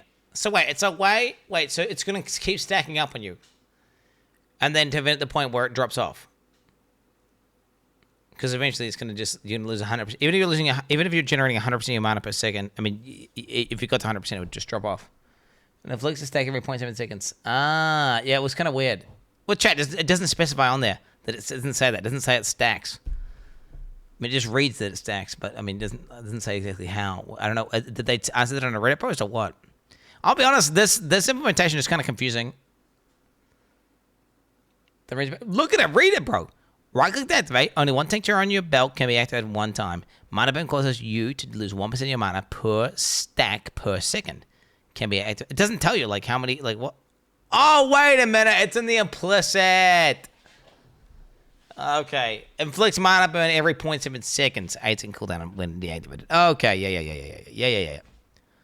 Okay. So this is basically, to me, what this looks like is this is effectively a it's like one of those empowered flasks, except more custom. It's like a flask. It's like a flask that can't regenerate when it's after you've used it or whatever. It's like one of those ones. Not even drunk yet. I don't know. I'm less excited about this than I was. Yeah. I myself hate flasks, and I was kind of hoping like, oh shit, we're gonna have an alternative to flasks, like something that we can put in for passive bonuses that we can customize and just set and forget, which would have been cool, right? Because I don't like flasks, right? Like I wish there was a talent on the tree that said reduces all flask effect by like 70%, but you just have all your flasks permanently, right? Something like that, or just one that says, oh yeah, subtracts all your flask slots but gives you an extra 10 points in your talent tree or something. Like whatever, something the equivalent of remove the power that flask gives you from one thing and give you the power somewhere else to not run flasks, is what I'm saying, right? Like I don't want to play a Mage Blood build. Fuck that. Okay. I don't want to play a fucking Mage Blood build. Okay, where are we at here? So this is the Warden, boys. We got the Warden here. Maximum effective shock is 2% increased damage taken.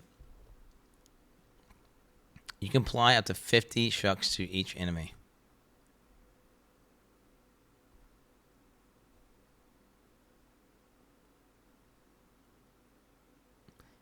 So what the fuck? So you get 100% damage increase, but you have to stack 50 times? Shit, bro. What the fuck? I mean, yeah, that's crazy. So you could just get a min shock, the single value of min shock on your gear, and just play any build that hits a bunch. And then it's just 100% increased damage shock. Right? Is there any way of increasing max? No, this probably overrides any line that says increase max shock, right? Yeah, because this would just override that, right? I wonder if there's an item that has some sort of interaction, though, that can fuck with this. Yeah, because I think that line overrides everything else. Okay. 100% increased damage taken. Not bad, right? All right, what is this? Avatar of the Wilds. Grants level 20 avatar skill. Oh, unbound avatar skill. Gain 1 unbound fury when you inflict an elemental ailment with a hit on an enemy, no more than once every 0.2 seconds for each type of ailment. Cannot gain unbound fury while unbound. Your hits always inflict freeze, shock, and ignite while unbound. 80% more ally damage while unbound. Unbound avatar requires 100 unbound fury to use and causes you to become unbound for 10 seconds, which has no effects beyond those listed here. So you get, like, literally you build it up. I mean, it's kind of OP, actually. Do you want to know why it's OP?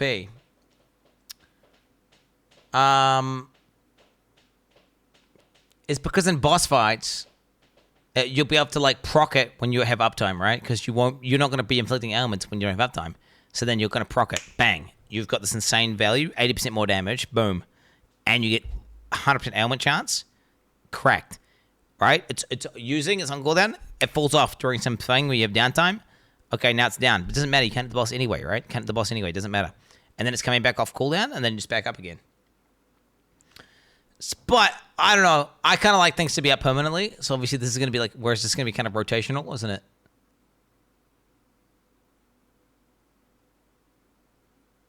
Yeah. Cannot gain armor fury while unbound. So I wonder how long that takes, though. 0.2 seconds. Okay, wait. Gain 1 unbound fury when you inflict an element. Okay, so let's assume you had got it at the absolute maximum speed. 0.2 seconds times 100. So it takes 20... Wait, what the fuck? Wait, did I do that wrong? Did I do that wrong? 3 elements? But no, it says... Gain 1 unbound fury when you inflict an elemental ailment with a hit enemy. No more than every 0.2 seconds. For each type. Okay, yeah, you're right. Testing you... Okay, 6.6 seconds if you hit the triple ailments and you're proccing it all perfectly on cooldown. So let's say it's going to be about 50% uptime.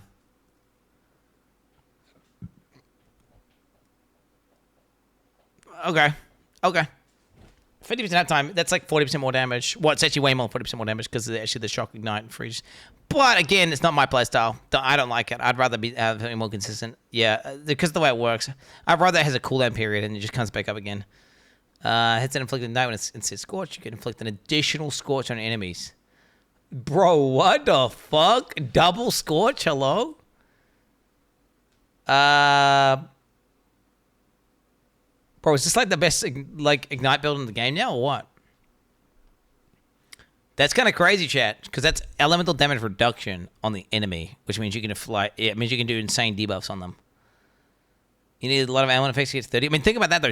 Reducing their res by 60%, bro. Oh, true. You can't... Well, you can RF, though, right? You could RF with Scorch. Although you need to do a hit. So you need to use, like, Fire Trap or something to, like, inflict a big Scorch. I don't know. Yeah, fuck that. Counting... Yeah. No, but you could... Yeah, not hits. Wasn't that the thing, right? You can do a hit. You can hit with a trap. All you have to do is just proc the Scorch, bro. It's irrelevant. Like, you can proc the Scorch. But, I mean, I don't know. Okay. Insane LE damage reduction, regardless. Miss a node? What did I miss? Oh, shit, you're right. Enemies you freeze remain frozen for at least 2 seconds. Hits that fail to freeze due to insufficient freeze duration inflict Hoarfrost. Hoarfrost. Okay, what the fuck's Hoarfrost? Freeze lowers an enemy's action speed to 0, preventing them removing an acting duration is based on the cold damage of the hit. Freezes that would have a duration of 0.3 seconds or below are not inflicted. Hoarfrost lasts 10 seconds, can be inflicted multiple times, each refreshing the duration of existing Hoarfrost on the target. Each Hoarfrost increases freeze duration on the target by 20%. Oh wow! So it just guarantees you can freeze everything in the game. So, like, bang, all your freezes that you do when you're mapping, everything gets frozen. That's going to be insane for mapping, by the way. Like, that's going to be correct for mapping. Well, you could just have a build that kills everything instantly when you touch it, but this would freeze everything instantly when you touch it, right? So then the entire game would be frozen. Providing you can kill every single mob in 2 seconds or under, the entire game's frozen. And then, you know, it means you're going to get intermittent freezes on bosses as well. I kind of like that one, actually. That one's kind of actually kind of cool. Where are we? Wooden freeze node. OP as fuck. Can freeze. Can freeze.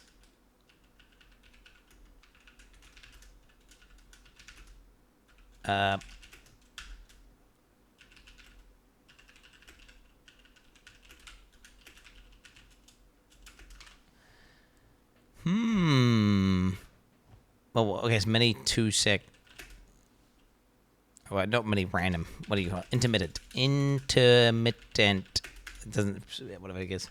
Think about that, chat, because it's going to guarantee. I think it's kind of actually on Uber bosses, you can actually freeze them. You can just kind of like, I mean, yeah, each of it's going to be obviously insane, but I mean, yeah, it would be insane with each of it. Each of it, nerfed and kind of shit, to be honest. I don't think I'd do each of it, but you know, it's an option. All right, I like this one. This one here, chat. Like, that's crazy. And I feel like the reason why it's crazy is because of the fact that you will literally freeze the entire game. Like, that's kind of cracked. Oh, wow. Yeah. That and the Scorch node.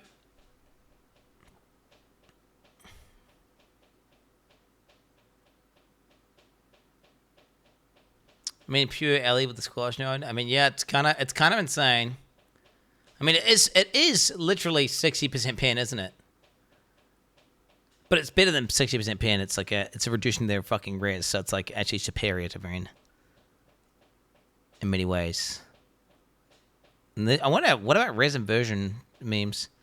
You need to do it the other way around, though. I mean, shocks at 100%. I mean, there's a lot of fucking damage here, isn't there, chat? There is a lot of fucking damage. Like, that's insane damage. This is insane damage. This utility is cracked.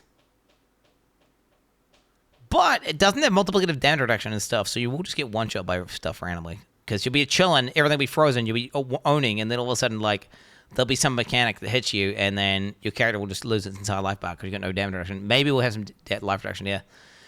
Tincture's effects linger on you for 0.5 seconds per mana burn. When the tincture was deactivated up to a maximum of 6 seconds. Tinctures have 30% less mana burn rate. Oof. Can't have additional tincture. Whatever. Tincture effects also apply range weapons. It's going to be broken, probably. Bark skin. Adopt the power of the forest. Gradually covering yourself in bark. Getting hit by an enemy causes the bark to be removed. You take reduced damage from physical attacks. The more the bark builds up, but higher evade chance when less bark. Okay, so yeah. This is a powerful ability for damage reduction. What is this? Minus 15 fire, cold, and lightning damage taken from spell hits per bark. Prevent 2% of suppressed spell damage. What the fuck is this? Prevent 2% of suppressed spell damage per bark below maximum. Lose 1 bark when hit by enemy spell damage.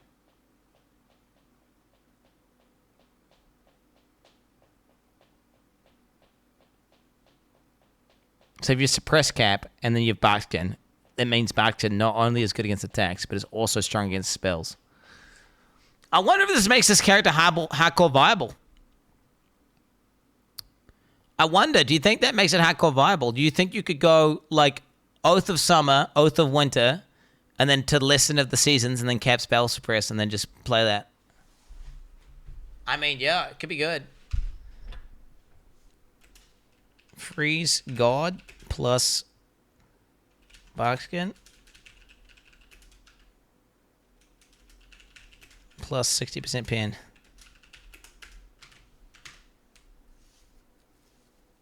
Yeah, I mean, you just do it. What you do is you play this. The way I would want to play this character would be Oath of Summer, Oath of Winter, Mother's Teachings, Lessons of the Seasons, and then what I would do is I would just be building a crit-based elemental character, and then you'd be critting for large scorches, and then also for just make sure your freezes always you get free freeze chance, right?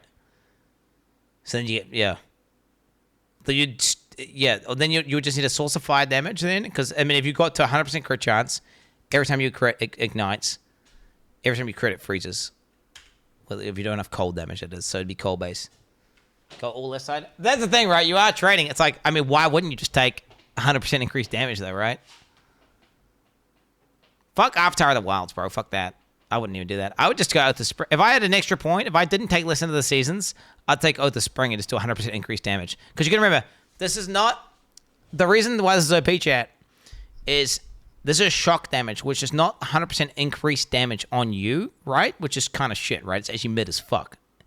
It's 100% increased damage on them. So, providing you're not playing like some other shit like Wither or some other debuff-based increased damage taken thing, like Aspect of the Spider, shit like that, this is actually literally like double damage. It's actually double damage. Which is kind of crazy.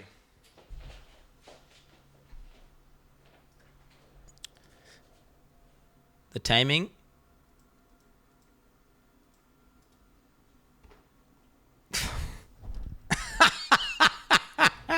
There's no way that works, bro.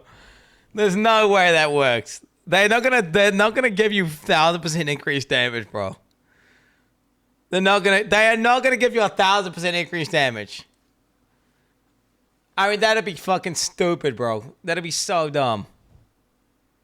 That'd be insanity, mate. There's no way that goes through. I'm not even gonna write that down. Because literally, if that goes into the game, it's just broken. Like what? 2,000% increased damage from rings, dude? Yeah, okay, bro. Yeah, no, that'd be stupid. It would be stupid as fuck. It'd be broken as fuck. Oh wait, Khan's on Jug and Champion. Wait, what did they do to Champion?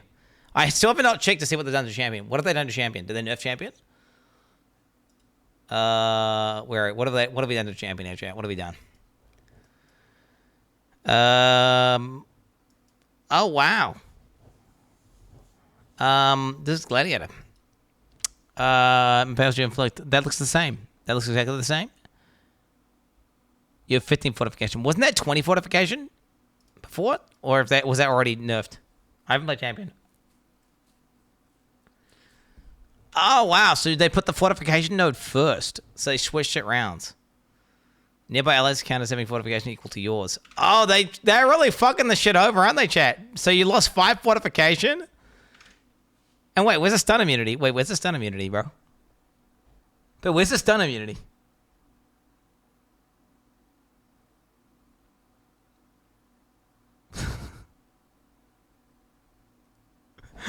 Wait, what have they done to this class? What the fuck did Champ do to deserve this? Oh my god. Oh my god. This thing is heinous. Bro, what the fuck? 30% increase in effective aura skills and you. I mean, 30% aura effect, I guess.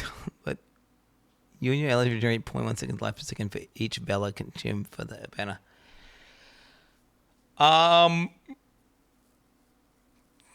Yeah.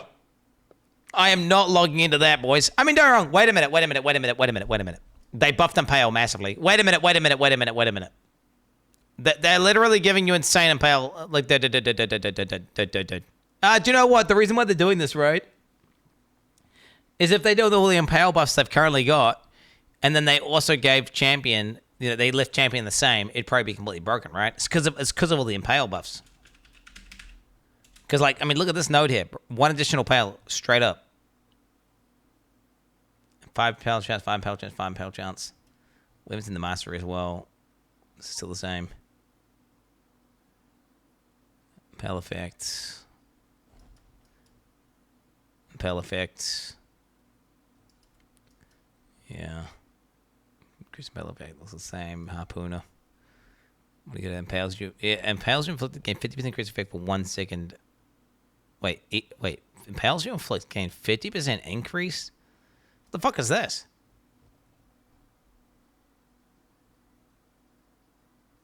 Impales you inflict gain 50% increase effect once 1 second of duration has expired? Deliberate brutality? Wait, what the hell? That seems OP. Wait, what other new anoints are there? What are the fucking weird anoints are there? You have 5% chance to double. You have 5% chance to defend with double armor each time you've been hit by an enemy up to 30%. Damn, what the fuck? What the fuck are this? 8 to minimum rage, bro. Always angry. 8 to minimum rage. Everyone rage gives you more attack damage. Ooh, wait a minute.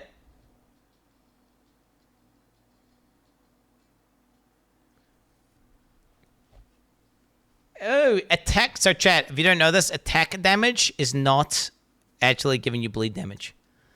So, rage is not multiplicatively increasing bleed damage. Sad egg. Strike skills which target enemies can do so from 40. Oh, shit! Khan, what did he tell Khan? He's fucking unplayable. I cannot play the game anymore. He's fucking dead. What the... Oh, dude. It's back. It's back. You can press Bone Jet and the whole screen explodes again, chat. I mean, it was already doing that. It was already doing that, but now it's like, now it's back to how OP it used to be. I mean, that's completely broken. Wait, what the fuck else are there? Are these in the patch notes? Oh, there's so many of them, dude. There's so many of them. There's way too many of them. There's literally way too many. Grasping Vines? Wait, what? Put the Grasping Vine on hitting its enemy with fewer than 8 stacks during any effect of any life loss? That's going to be so OP, bro. What? First and final barrage shots return. Wait, first and final shots of barrage sequences fire that return to you, bro? Tinctures have 40% increase effect while above 10 stacks of mana burn? Jesus Christ. I mean, is this all in the patch notes? It must be in the patch notes, right? Grass this. All right, we need to get the patch notes. Okay, let's watch this. Was ruined.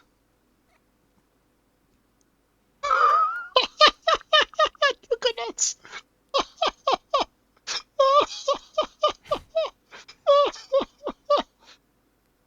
What's he gonna say? What's he gonna say about this? What's he gonna say? That's still good. That's good as fuck, though. Why would he laugh at that one? Why would he laugh at that? That's actually good. 10% better. It was only 8% before.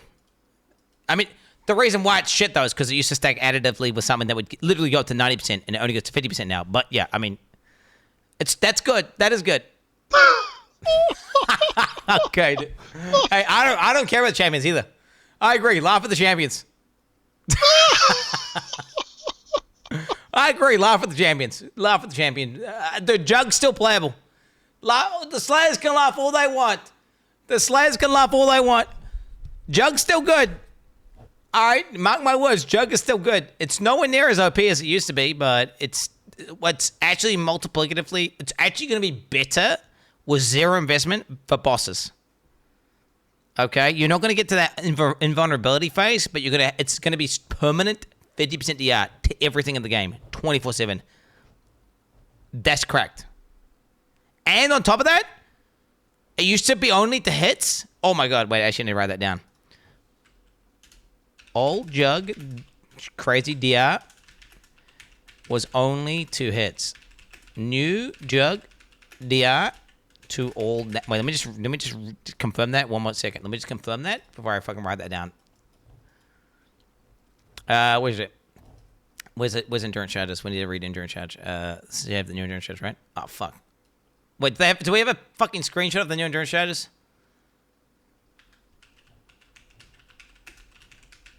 Endurance charge, where are we? They say grant 4% additional damage reduction. Yeah. It just works versus everything. That's actually insane. It's actually. Do you know what? This new dog is actually cracked. I'm actually not. New dog to all damage. E.g. Degens. AKA one of biggest weakness Jug had. Invest into many endurance charges. Get 0 armor. Profit. That's how you do it, bro. It says doesn't work. What do you mean it says? Wait. Endurance charges? Wait. What are you on about? Endurance charges on players and minions no longer grant 4% elemental damage per endurance charge. They grant 4% additional elemental damage reduction. You are retarded, you're banned. It still hits. Where is it hits? Where are you, dumb fuck? Where's this dumb fuck? You're wrong. You're literally wrong. Wait, unless you could. Where is it? Additional elemental damage reduction is to everything. Whereas it used to be armor applies to a percentage of elemental damage reduction for hits. So it didn't work for Degens. Whereas now it's just straight up elemental damage reduction that works all the time. AKA it is versus everything, which just means it's OP. So literally, if you just get like Jug, if you just go Jug and then just get many endurance charges, you don't need any armor because fuck armor. Why the fuck would you need armor? You don't invest into it. If you have 10 endurance charges plus like 10k armor, that's all you need. You're good. You don't need fuck all armor. You got a 50% DR that stacks additively with armor, which so you're gonna get up to. You're gonna be hitting 90% DR without even trying. Okay, so fizz damage no longer exists. And then you're going to have a permanent 50% LA damage reduction that's up all the time. Okay, we're going to read the patch notes. Let's just read the chat. Well, I'm going to read the patch notes. All right. Oh, my God. Is this something I do tomorrow, chat? Fuck me, bro. Wait, how long is this going to... I don't know if I read the patch notes tomorrow, chat. Like, straight up. The fuck's this shit at? Where are we? I'm trying to get to the fucking shitless of cock. Yeah. Oh, my God, bro. I don't know. I've got the alcohol ready, but I mean, I don't know if it's more of a tomorrow angle now at this point. Bro, I'm not even at to the patch notes, and we've been blasting for 9 hours, and I also need to go do shit IRL. I think going the whole thing today would be too much. I'd be burning out. Did it get worse? Do you not think? I mean, am I pussy? I could do the whole thing. Maybe, I don't know. Let's see. Massive balance overhaul. Part of Exile sets of Calco, we've done a lot of balance work, including drastic alterations to melee skills, block, rage, warcries, banners, bleed, impale, and added new base types to in-game buffed modifiers, in-game items, buffed critical strike chance on weapons, and much, much more. Check the full patch notes. Alright, so we got the buff Demon's Horn. Alright, we got the buff fucking plate here, bro. Shit, bro, look at that thing. Oh my god, what's like new? Straight up new. It's weird that they use the same art. And the Ventors, dude. Ventors get fucked. I mean, it's still... Wait, it's still an insane ring, right? So this obviously will go into negative mana reservation. So this will obviously go into negative. So, like, it's insane. Like, it's actually better as an item now. Like, I'm actually excited to see these now. Whereas before, I was like, I'm not even excited to see it because I don't want to wear that dog shit. Whereas now it's like, this thing's going to drop, and you could get an item that has insane resists, and then also mana res, which is fucking crazy. You know? In-game content improvements. There are a myriad of changes to in-game, says Calgur. We're changing mini-scarabs, adding a 6 slot, introducing exciting new encounters, tier 16, tier 17 maps, updating Blight, Ritual, in-game, and more. We've also have added a set of new chisel types and massively increased drop rate of Veldos blocks. Okay, divination cards which drop in area are stolen by the final map boss. Final map boss becomes more difficult and deals increased damage the more divination cards they've stolen. Final map boss duplicates all stolen divination cards when defeated. I mean, that's so convenient and so OP. What? That's so convenient and so OP, and it's gonna make... Like, think about how insane that's gonna be when you kill that boss. Wait, what the fuck? There's gonna be mark my words, chat. There's gonna be clips of people getting entire mage bloods from a single boss. Like there's gonna be like they're gonna kill a boss and it's gonna lag out, and it's just gonna go and it's just gonna be like div cards. Could have it now. Yeah, there it is. Unique monsters have 2 additional monster modifiers. We've seen the qualities. Rarity, pack size. Alright, that's audience with the king, so you get the item and the prismatic oils. Continental points, don't give a fuck. Supporter packs. True, the supporter packs, bro. We just buy them now, don't we, chat? Perfect. We just buy them now, don't we? Do I buy them? I mean, I wasn't really impressed by either of these.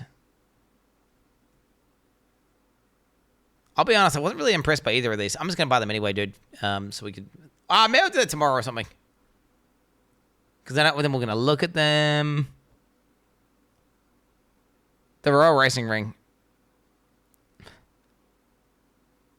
Yeah, we'll do that tomorrow.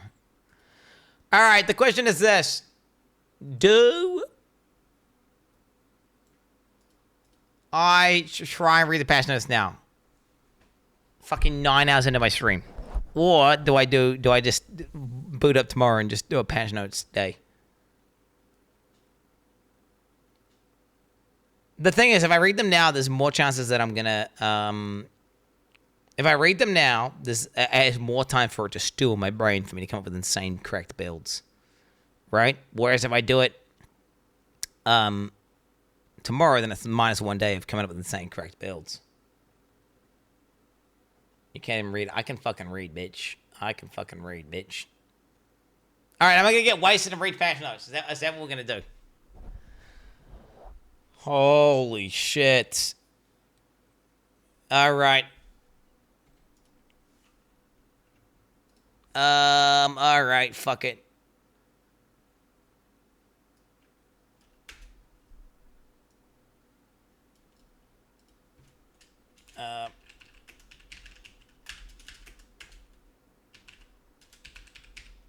All right, fuck it. Wait, I was supposed to go get a haircut, and then it's going to be super cunty to get a haircut tomorrow because it's the weekend. Oh, man. I don't know if this is a good idea, chat. I don't know if this is a good idea. Is this a good idea? Hiding up. Oh, my God, bro. You understand I'm going to have to wait for like 2 hours in a fucking queue now. All right, I am going to skip past shit. Just to be clear, I am going to skip past shit. All right, get your Pokemon ready. I'm getting the wine out. Forcing myself to play in the street snipers all day. I thought they would eventually stop. 7 out of 7 in 1 league Omega lol. Buff minions PMS. Let me get the alcohol. Let me spray my shit. All that melee buffs and you still would be ZDPS. RIP determination. You would need to stack even more defenses, fat bozo. Grippin. Bleed buffs please. Who's ready for Quinn to take 18 hours to read the patch notes, Propeller? Oh, shit, man. Goddamn. A Boba. Are you looking like Shrek down there? Melee buff, let's go log in. Thanks to @Quin69 for my sub gift. Holy shit. Borpa spin. Amazingly Poggy's reveal stream, absolutely can't wait to crush monsters next week. My favorite part was when Quinn couldn't pause every 10 seconds to deliver some cooked steak. 9 months sub to the juicer, oops, wrong stream. Sag. Melee League login. Quinn, are we back? Login. My clown some love. Yee. Hey guys, have you heard about Twitch Prime? Did you know you can link your Amazon Prime account to your Twitch account and subscribe to your favorite streamer forever? For 30 days. For free? No way, stop typing #ADPOGO. This is not an ad. This is a way of life. Vegan L7 L7 L7 L7 L7 L7 L7 L7 LL7 L7 L7 L7 L7 LLLLL7 777777777. Quinn, hi. Can't wait to see the God Gamer pop off as usual. 7/7 subers, here we come. Gamer Girl Roblox? Remember? Gamer Girl Roblox? Aye. Can you read the note again for me, please? I'm so excited for this league. No more ZDPS Quinn. It's gonna be Poggies. Mel is back, boy. Is it over? Please God, is league over? New league looks PO, tent. Time to log in and play. D4 dogshit bask. Subbed for 19 months even though I only watch when he plays per Quinn based. Too lazy to unsub Quinn despair. Boba. My streamer. I swear to God if he drinks another $5 bottle of wine I am gonna lose my shit. Worst millionaire ever. Rat jam ra jam rat jam rat. Quinn is fat. Nice, I sub and sit'll get ads. I love this. 777 sextillion 777 quintillion 777 quadrillion 777 trillion 777 billion 777 million 777,777. I have Gießen Sauvignon Blanc. New Zealand wine. Mellenburg. 12.5% alcohol. Contains 7.4 standard drinks. Bro, I have not eaten food since fucking 10 hours ago. If I drink 7.4 standard drinks on stream, on an empty stomach, I'm gonna fucking die, bro. Alright. Fuck it. Alright, we're getting shit-faced shit. I don't like drinking, but if I have to do what I gotta do, okay, wait. Listen, chat. Look, you can see I'm full game. You see it? This is completely fresh. The fuck? Okay. That's gonna have to open. That swams. It was wet. It was moist.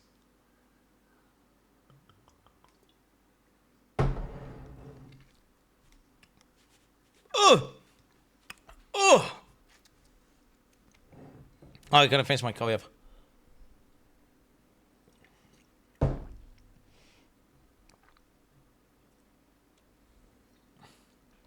Alright, we're not drinking. Alright, let's do this, boys. I just did coffee and wine at the same time. Is that bad? Kind of like, yeah, it doesn't actually mix well, does it? You're right, it doesn't actually mix well. All right, the Settlers Challenge League. All right, Challenge Leagues are a great opportunity for fresh start for new economy. Yep. You build a harbor, meet the Kalgurans. Cool, awesome. We just read all this shit. We just read all that shit. We don't need to read any of that. Grow your town, build a harbor, Standard Rog and 2 Gen are there too. All right. New content and features. Added new skill gem. Crushing Fist. Huh? What? Retaliate against blocked hits by something huge out fist in the ground in front of you. What the fuck is Crushing Fist? Crushing Fist? What the fuck's that?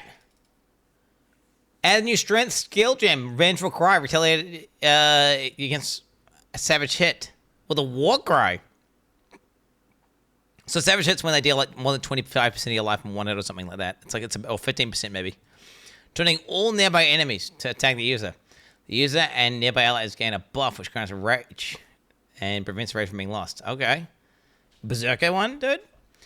Add a new strength support gem. Overexertion. Supports melee attack skills which can be exerted, causing them to deal more damage with each Warcry exerting them. Okay, I mean, dude. That's going to be so... Overexertion plus bleed. OP. Where's the gem, chat? They showed it in the fucking video, right? They showed it in the video. Let me check that. Settlers of Calgary. Bro, what the fuck? Rage QT's already uploaded his reaction? What the fuck? Oh my god, bro. Oh my god, my YouTube guys. Oh my god, bro. My fucking dudes. Kind of over. Oh, it's 45 minutes, bro. Oh, how are we gonna find this? Like yourself. You will first... Bro, I'm not gonna find this, am I?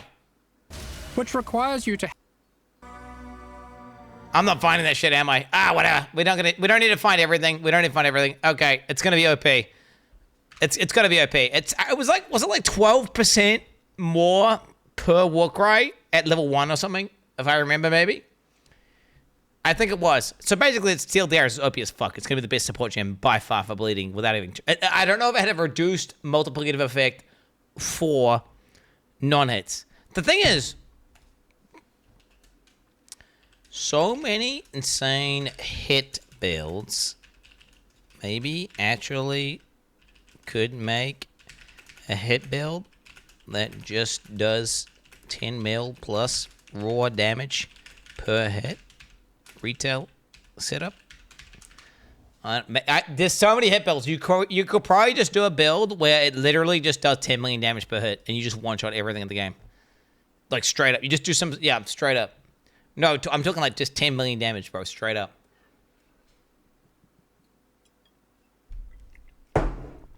Oh, shit, man.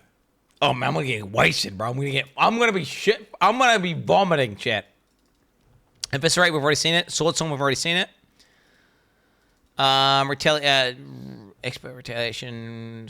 Okay, wait. Support gem for strength decks. Causing them to have more until it has been 10 years. Jesus. Oh, so this gives you more cooldown and carry rate for retaliation skills and makes them usable longer. That's convenient. Okay. New whoa. Deck strength gem. Glacial shield swipe. Retaliate against a blocked head with a sweepier shield. Unleashing a wave of ice coming in front of you. Okay, that sounds kind of cool. Oh, sorry, they're adding Rupture as a gem now, right? And how insane was Rupture? It was actually fucking crazy, right? But then you had to be a Dead Ice. That was what was shit about it. 25% more damage from bleeding, and bleeding expires 20% more quickly per Rupture, up to 3 Ruptures. That's going to be kind of insane, actually. The fact that you can make that build on a Gladiator is just going to be fucking... I mean... It's kind of pointless, though, because you can hit Doc Cap anyway without that. So then why the fuck would you do that? But yes, I mean, this, let's see, Rupture support, gem plus Reliquish equals, like, Rupture support plus Reliquish charge stacking equals Doc Cap. That's a dot cap. That's a dot cap right there, bro. That's a dot cap, bro. Straight up. It's not gonna, dude. I'm gonna be hitting dot cap in my sleep, bro. I'm gonna be hitting dot cap in my sleep, bro. Out the what? You have no idea how ridiculous these fucking nodes are, bro. Okay, add a new one. Divine Reputation. We've seen that one already. Added Arsenal of Vengeance, Keystone passive, to the southwest of Duelist starting location. Damaging retaliation skills become usable every 6 hit from enemies instead. Interesting. Added 60 new base armor bases. 18 helmets, 18 body armors, 12 gloves, 12 boots. These can be found in the in-game. Oh, that's good that it's not like specific maps and shit, right? Well, I'm assuming that's the case.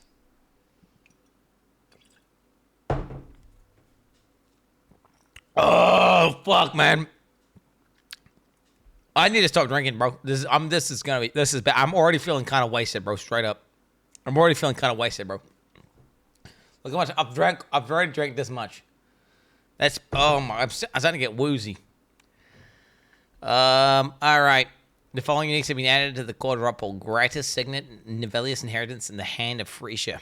Okay, 15 new uniques, bro. Casually. Oh my god, they're gonna be releasing these over the next few days. Oh shit, bro. 5 new div cards, whatever. 72 new more foil unique items. Okay. Added 179 more foil tier 17 Veldos maps. The box and yield. Okay. So this is all so they could just make them drop more often, right? Which makes sense. Introduced, so this is the new chisel. So introduce the new chisel. So you got pack size, item rarity, div cards, currency, scarabs. Yep, cool. Prismatic oils to do OP as fuck oil shit right now. I should actually write that in actually. Oils. OP. Wait, Blight OP. Blight OP because new oil. What crazy anoints now exist? Question mark. To be fair, do we know where we probably already know what they exist now, right?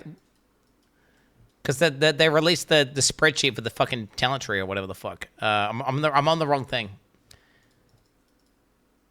Or yeah, added 3 new Grandmasters, the Holo Grandmaster, and replaced 2 others. Added icons to monster health. Added icons to monster health bars to display whether or not they are armored. We've also taken the opportunity to examine the armor of different monster types to make sure they're appropriate. Creating a solo self-found character no longer requires you to have previously freed the sign on your account. That's fucking random. Added a slot from stacked decks in the currency stash tab. That's convenient. That's actually nice. That's a good change. Nice little quality of life change. Nice little quality of life change. Added a number of small new improvements and surprises the campaign. I like that, dude. That's a patch note, dude. Improved the sound, art, and effects in the environments. All right. Melee skills removal. Melee totem skills removal. Melee totem skills have been removed. We just decided on the solution rather than simply removing their passive buffs in order to make sure the melee builds are not oriented around set figure gameplay. And allow... I wonder why they did that. Because I had predicted... Oh, let's actually go through this, chat. Wait, where's my fucking shit here? Let's actually go through this real quick.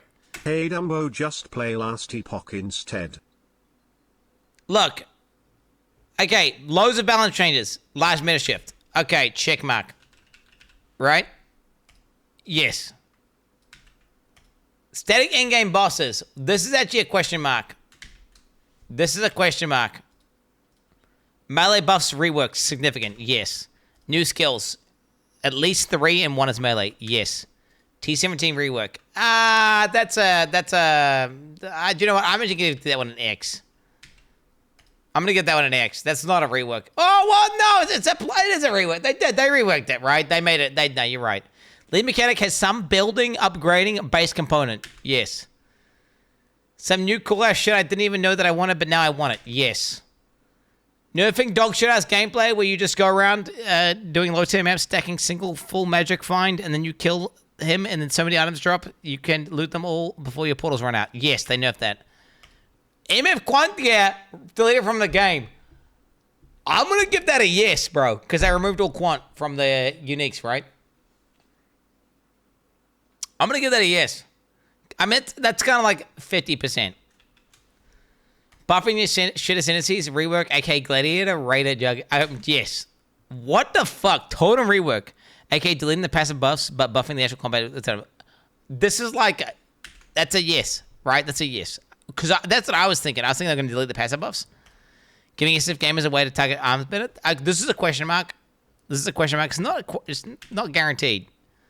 Well, no, wait a minute. They literally let us gamble slots, right? They literally let us gamble slots. Not balancing the new league mechanic around trade league cooks. We don't know about that. We don't know about that. I don't know. That's a question mark. League mechanic isn't overly complicated, but it has a lot of depth, aka combinators, cool stuff like that. Literally combinators, by the way. I mean, bro, GG. A way to separate the ears and light bar. No, this is an X. They have not done this. I'm fucking pissed, bro. A way to customize buff and debuff UI, even things like highlighting certain debuffs, etc. That's an X. Nerf DD. We don't know. I haven't read the patch notes yet. Nerf Bone Shredder. Well, that's not going to happen. That's an X because they're buffing all melee. Bone Shredder is 100% more powerful. Nerf all builds where you just run around spamming one button with zero gear, instantly destroying the entire game with zero investment. We don't know about this. Chance of quality life changes. That's an X. With this one, it could be. We have to read the patch notes. I mean, bro, that's actually kind of insane when you look at it like that, right? Look at this. Like, the level, I mean, bro, this is what I want. And this is what we got. I didn't pre-watch. I mean, think about how crazy that is. Like, what that means is either the GGG devs are just watching my stream, right? Or they know what the players want. And I don't think they're watching my stream. So that means they know what players want. And obviously it means I'm fucking smart as fuck, right? Because I'm basically a GGG dev. I mean, I wrote this before the live stream. I'm effectively a GGG dev at this point. Dude, I wasted already from this. I need to stop drinking right now. Chat. I'm literally wasted from this.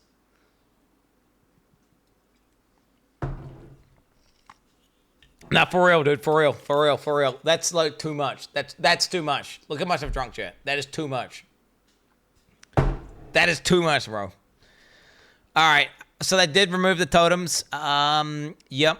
Allowing you to deal damage yourself with melee skills to be buffed appropriately, rolling levels. To compensate, we have buffed the damage on almost every single melee skill, as the majority of this damage growth comes from gen levels. We have made the cost more mana as a level, but still nothing like the mana cost on spells. Yo.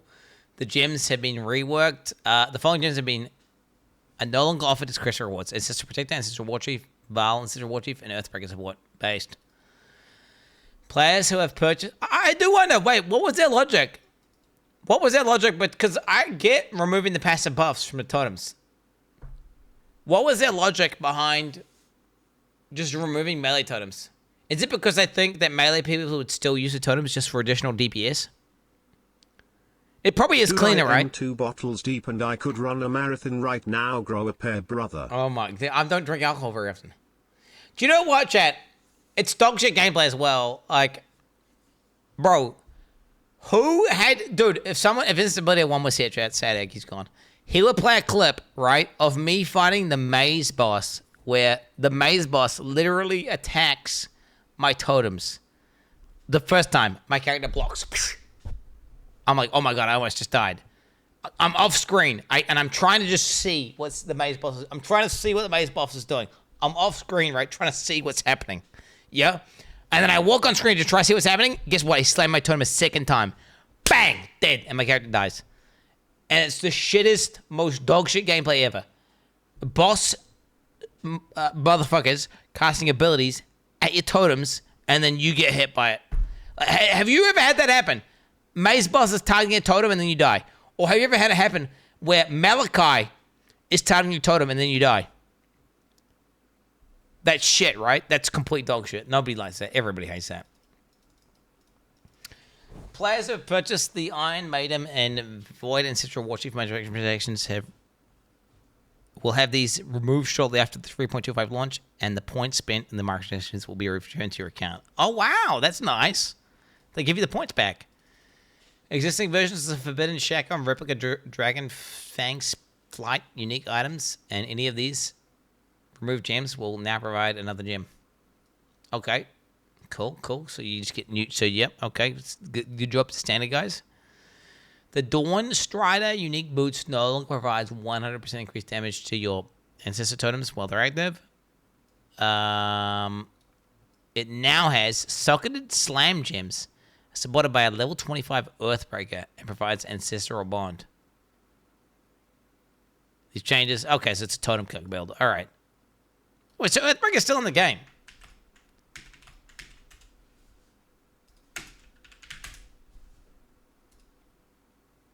Wow, so Earthbreaker still, so that's still, you can still play the totem archetype, the melee totem archetype. If you want to, you can play the melee totem archetype, can you?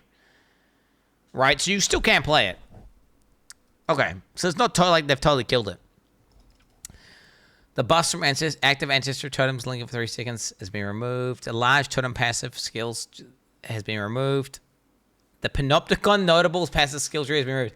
That was such a shit-ass dog shit ass, trash, shit ass fucking notable, bro.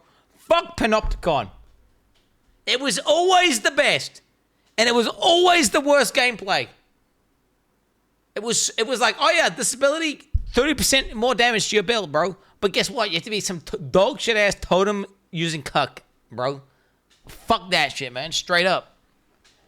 Dude, pathing to Panopticon sucked. Because you're not even totem build. You're not even doing anything to do with totems. But you're going down to this fucking totem wheel because it's just OP, bro. And then you're fighting a boss. You're putting your totems down, bro. Guess what? The boss is just killing your totems instantly, bro. Alcohol reads perfectly. Dude, I can read. Okay. Ironwood no longer provides 100 armor per totem given. Okay, so they buffed. What are they changing? All right, they changed the Ironwood nodes. What does that look like? Can we just read that shit? It's just gone, bro.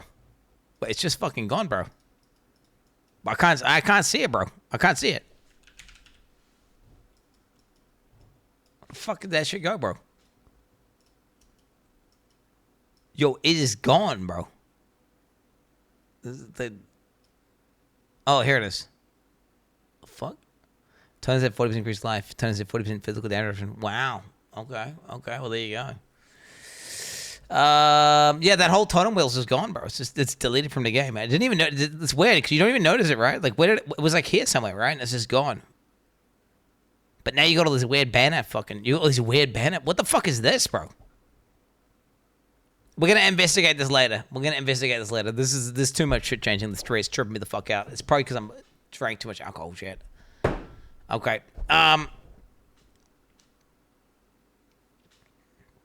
They removed the plus 30 strength annoyance because too many notables on the tree now. Wait, what? What do you mean they removed the plus 30 strength? Beef. Oh, wait, that's not the right one. I'm still seeing beef, bro. What are you talking about, bro? I'm still seeing beef. You fucking debating me, bro. You're telling me they removed beef, dude. I was about to fucking rage out, man. If I could not anoint beef, then I would just quit the game, dog. Straight up. All right. The surveillance notable passive now has its own cluster to the southeast of the dual stand location. Cool. Some clusters along the bottom of the skill tree have been shifted to account for these changes. The Ancestral Guidance Cluster dual passive no longer provides 30% increased buffs to your ancestor totems. It now gives you totems regenerate 2% life per second. Dude, there's a lot of buffs to totem builds, man. I'm going to write this down on my fucking thing here, bro. Totem buffs. Randomly, a lot of them. Plus, it scales with the weapon buffs. Plus, it scales with the melee skill buffs with whatever the fuck that gem. All right. Because think about it. They buff melee skills. Well, guess what? You can make melee skills into totems. Guess what? Totems got a lot of buffs. What happens now? Totems are actually good as fuck randomly. Okay? Think about it. It's called like Iron Bar. I just looked at it like 2 seconds ago. I forgot the name of it. Oh, fuck. Am I going to drink more shit? No. No, stop. Oh, my God. I'm getting fucking wasted, boys. I'm getting fucking wasted. The banner rework. Banners have been reworked. Bro, am I going to remember all the shit I'm reading? Am I going to remember all the shit I'm reading? I'm going to be too wasted, and I'm not going to remember any of it. Banners have been reworked. Instead of having a reservation cost, are now free. However, they do not grant a permanent buff. Banners now need to be placed for their effect to be active. However, once placed, they are far more powerful than before. They also automatically deactivate once you leave the area. Additionally, there are new ways to prolong the effects and more ways to invest into them than ever before. A new Bannerman and Renowned Deeds cluster has been added to the southeast of the tree. Okay, we're going to read these. Fuck it. Let's fucking read these things, bro.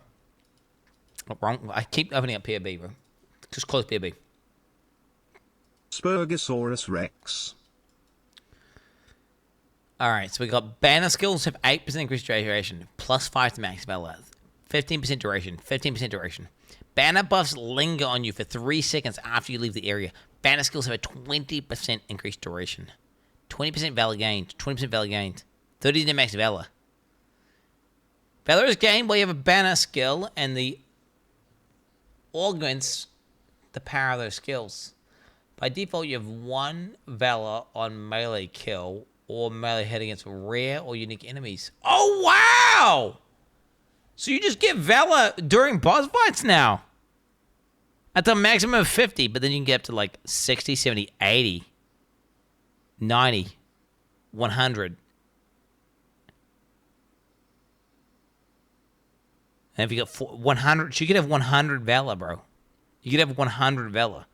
That might be the new meta, bro, straight up. The Valor stacking, because think about it, versus boss fights, there's times where you want to do damage, there's times where you don't want to do damage. And you can just stack that shit up and have insane burst. Like, a burst build that does 100 million DPS in 5 seconds is better than a than a build that doesn't burst but does 50 million DPS all the time. Wait, does it make sense? What I'm trying to say is this, bro. Even if that burst build does like 10 million DPS outside of the burst window, the burst build's still better because of the fact that you do tons of damage during the window where you're trying to do damage. So this could be some new meta shit right here. Although, naturally, I don't like the idea of this, right? Like, investing my points in shit where I had to put a fucking banner on the ground for it to be worth it versus just making my guy better all the time. I don't know. But it could be OP. A new rallying icon cluster has been added to the southwest dual style location. Rallying icon clusters banner skills to have 15% increase aura effect, and banners cause also got 5% auras to you and your allies. The fuck? What, do you have to be down for it to be up, or is it permanent as long as you have a banner? If that's permanent, it's okay, I guess. New Defiant shit cluster has been added. Defiant stand causes you to gain 3 endurance charges, 3 fringe charges when you consume maximum valor to place a banner. That's dog shit. I mean, it could be good though, right? 3 fringe charges when you press the button, actually. Not bad. You know, this is a boss, right? And if you don't have any fringe charge generation, right? You press that shit down, and bang. And it was synergized with the other boss you're getting at the same time.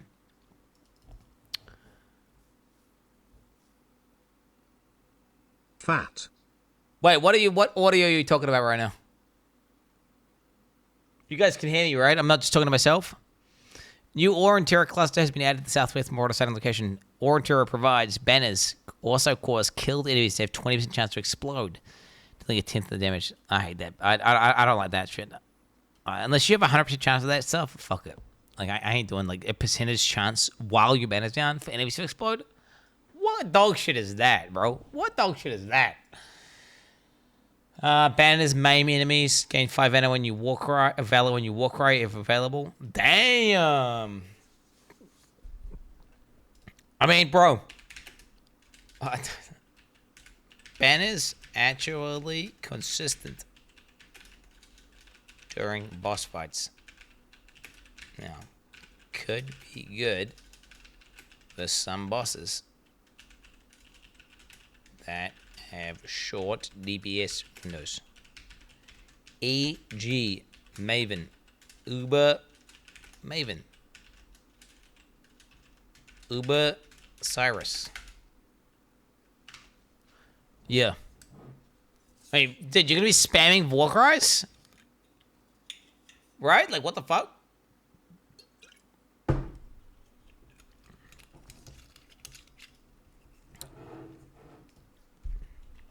Uber Exile.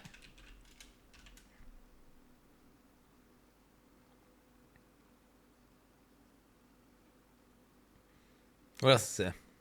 I mean, there's a lot. And it's gonna be actually pretty good. Remove random ammo when you consume at least 10 valor to place it better. Recover 3 life per 5 valor consumed.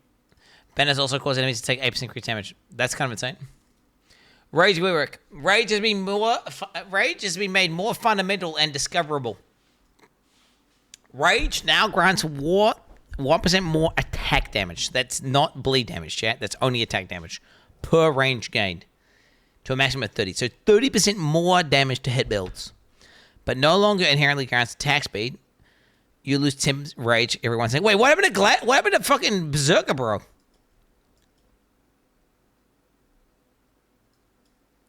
What happened to Berserker? Every rage also grants 1% attack speed. Inherent rage loss stats 2 seconds later. So you get 30% increased attack speed from that, and it decays less. Wait, the Berserker actually got a massive buff, right? Because would you get max rage here? Lose 0.1 life per second when you're not losing a rage. Lose 0.1 life per second per rage while you are not losing rage. 50% rage effect. Wait a minute, I just realized.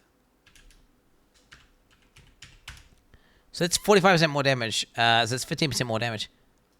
Wait a minute. Berserk. Wait, all the rage items. This needs to be added to my list.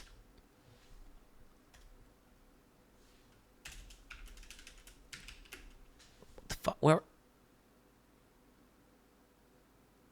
Oh, bro, I've been putting this in the... I'm fucking wasted, man. I'm putting it in the wrong text document, man. Rage plus max rage items are fucking OP now.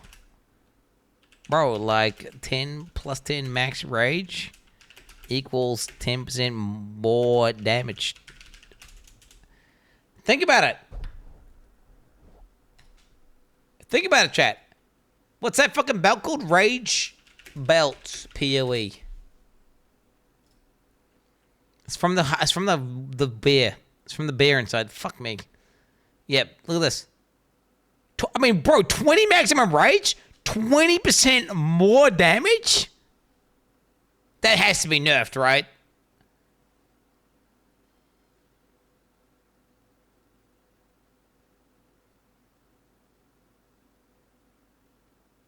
Right? That has to be nerfed. Wait, wasn't 30% max? Oh, wait. Is it just deleted? Oh, wait, what are you saying? Wait, what are you saying? What are you saying? From patch notes, where are we? From the notes, rage now grants 1% more attack damage per rage gain, up to a maximum of 30. I was going to say, this is like, the new rage would be fucking, literally, like some shit from Diablo 3. Like, it'd be stupid as fuck. Okay, rage is more fundamental, more discoverable. Rage now grants 1% more attack damage per rage gained to a maximum of 30, but no longer inherently grants attack speed and movement speed. You lose 10 rage every 1 second if you have not been hit. Wait, 10 rage every 1 second if you've not been hit. Or gain rage in the last 2 seconds. Previously 1 rage every 0.5 seconds. Wow, it fucking deletes, eh? Bro, 10 every 1 second, bro? What the fuck? You get 1 per second, dog. You get 1 per second.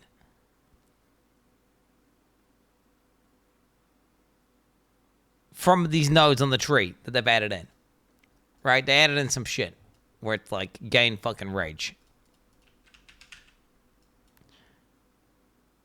2 rage on melee hit. Starts 1 second later. 20% reduce rage. Wait, 20% reduce attack cost of attacks with at least 20 rage. Wait, that's actually OP, man. There's a lot of these. Wait, there's a lot of OP nodes actually for 10 maximum rage.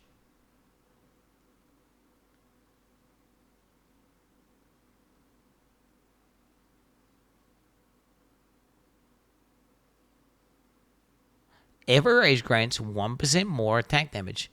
Maximum rage is 30. Lose 10 rage per second. Bro, but wait, this is 10 maximum rage. Bro, I'm pretty sure this goes above. That literally just says 10 max rage, and I'm pretty sure that goes above 30. No, rage is OP as fuck. Plus max rage equals OP as fuck. It's literally just OP as fuck. But that's literally 10% more damage. What?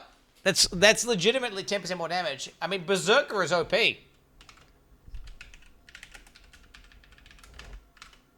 mean, what the fuck? Berserker OP, man. How many fucking broken rage items are there? There's probably like a million, like, what the fuck? There's like a million broken rage items as well.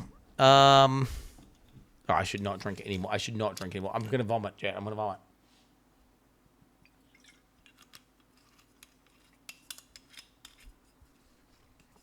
I'm gonna vomit. I'm gonna put it away. No. 3 sips. That is not 3 sips. That is not 3 sips, bro. I'm almost like halfway into the bottle, cunt. This is literally 7.4 standard drinks, cunt. 7.4 standard drinks. Look. If it ever focuses. Bro, what the fuck's wrong with my camera, cunt? What? Trust me, it says 7.4 contains approx 7.4 standard drinks. 12.5% alcohol. 750 mils. What the fuck? What the fuck happened there? I'm just pressing random buttons, man. What the fuck? Okay, I'm fucking wasted, bro. Jesus Christ. I'm pressing random buttons, dog. I'm doxing my cuck shit, man. Fucking hell. Holy shit. All right. Let me get my fucking slippers in. Oh. Many tools of rage now generate rage more quickly. There is a sheer cooldown from preventing you from generating rage on hit. More than every 0.5 seconds. Okay. A number of rage-related stats have had their wording updated to be more clear. The scale with increased rage effect. Fucking rage effect, bro. What the fuck? Rage effect applies to the damage inherently granted by rage. It applies to the damage inherently granted by rage, but also and other bonuses granted per X rage, if you have any. Bonuses while you have a certain amount of rage or other effects that refer to your rage do not cause rage to grant additional stats. Wait. I'm not affected. Whatever, dude. Okay, fuck it. So, yeah, it's basically scale. If it can scale, it will scale. Otherwise, it doesn't scale, is what it's saying. The Berserker Ascendancy and rage-related skill gems have now received changes as a result. These are detailed in their respective sections below. The Chain Breaker Timeless Keystone passive have been updated to state their rage regenerations do not delay the inherent loss of rage. The Bear's Girl unique no longer has 4 to 6% increased damage per 10 rage. This change affects existing items. Now has plus 10 max rage, previously plus 20. Divine Orb can be used. Oh, yeah. I mean, but the thing is, it's a multiplier now, right? Which is fucking cracked. So you actually traded, like, increased damage for, like, multiplicative damage anyways. Who cares? Comb's Primacy Unique Axe no longer has gained 1 rage on critical hit with attacks. No more than every 0.5 seconds. Instead, 5 rage on melee hit. Yeah. Fucking 5 rage on melee hit? Oh, shit, bro. What the fuck, cunt? Damn. Fucking hell. The Ravenous Passion unique helmet no longer has rage grants, cast speed, or attack speed. It's effective. It now has gained 7 to 10 rage after spending a total of 200 mana. Okay, well, that's OP still. It's OP now because rage did get buffed. The Rickrolled Savagery unique axe now has plus 10 maximum rage while wielding a sword, previously 25. It's buffed because it's multiplicative anyway, who cares? The axe implicit modifier now has gained 3 mage, previously plus 10 max range. Oh, wow. So they're just taking away. I mean, it makes sense. They have to take away. The thing is, I mean, you can see here, right? My brain was onto it, bro. They're OP as fuck. And guess what? They're actually just deleted from the game. If you could get like 100 rage with rage in its current state, it's broken. Isn't it, chat? It's broken. What is this K doing in chat right now? Why are you guys cunning at me right now, bro? I'm trying to read the patch notes and you guys are fucking cunning at me, bro. It's an angry, that's a very angry vibe, bro. What the fuck did I do to deserve this, man? I'm out here trying to read.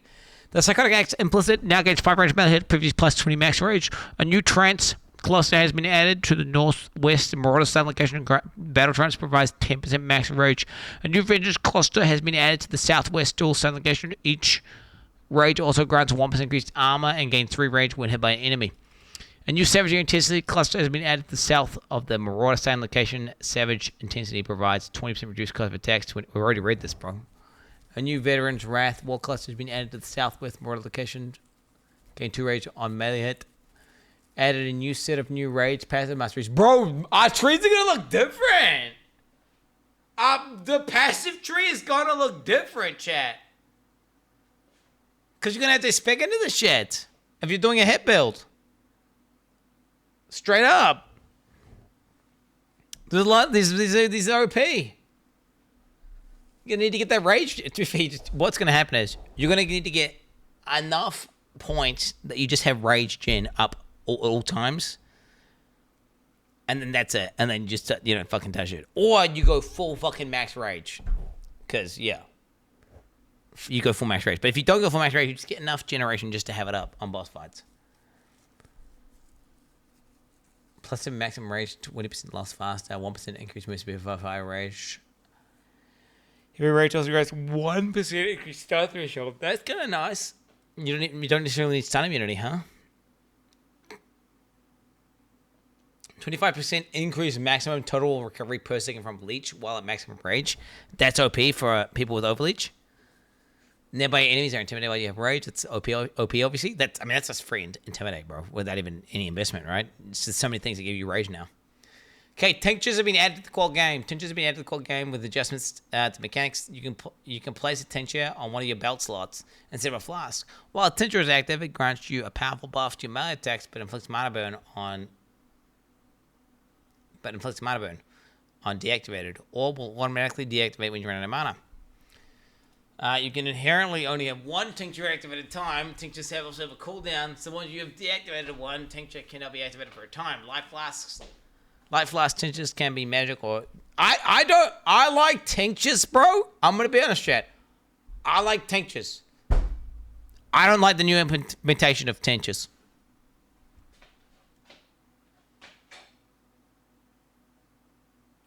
I'll say it. Fuck this new mana burn shit. I would rather that they just fucking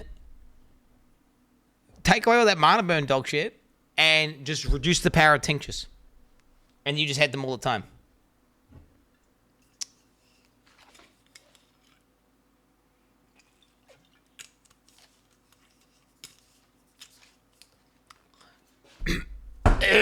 Don't use tinctures then. Well, I don't want to use flasks either, bro. I fucking hate flasks. I hate flasks, dog. So, I can't wait till PV2 removes flasks from the game. Alright, the NPC towns now have tinctures available to purchase. Add a new blood-soaked blade keystone passive skill. Causes tinctures to inflict weeping wounds instead of mana burn, draining your life. See your mana. Wait, what the fuck does that do, bro? Wait, what the fuck does that do? If you forget to turn it off, does it just kill you instantly or what? Weeping Wounds. I mean, okay, wait, let me write this down. Weeping Wounds. Let's have a look at that. Weeping Wounds. Tinctures inflict weeping wounds. Weeping wounds lose 1% of your maximum life per second per stack. Tinctures deactivate when you have 1 life remaining. Oh, that's great, isn't it? That's great, isn't it, dude? What the fuck? Fucking weeping wounds. Drunk as per usual, a smile.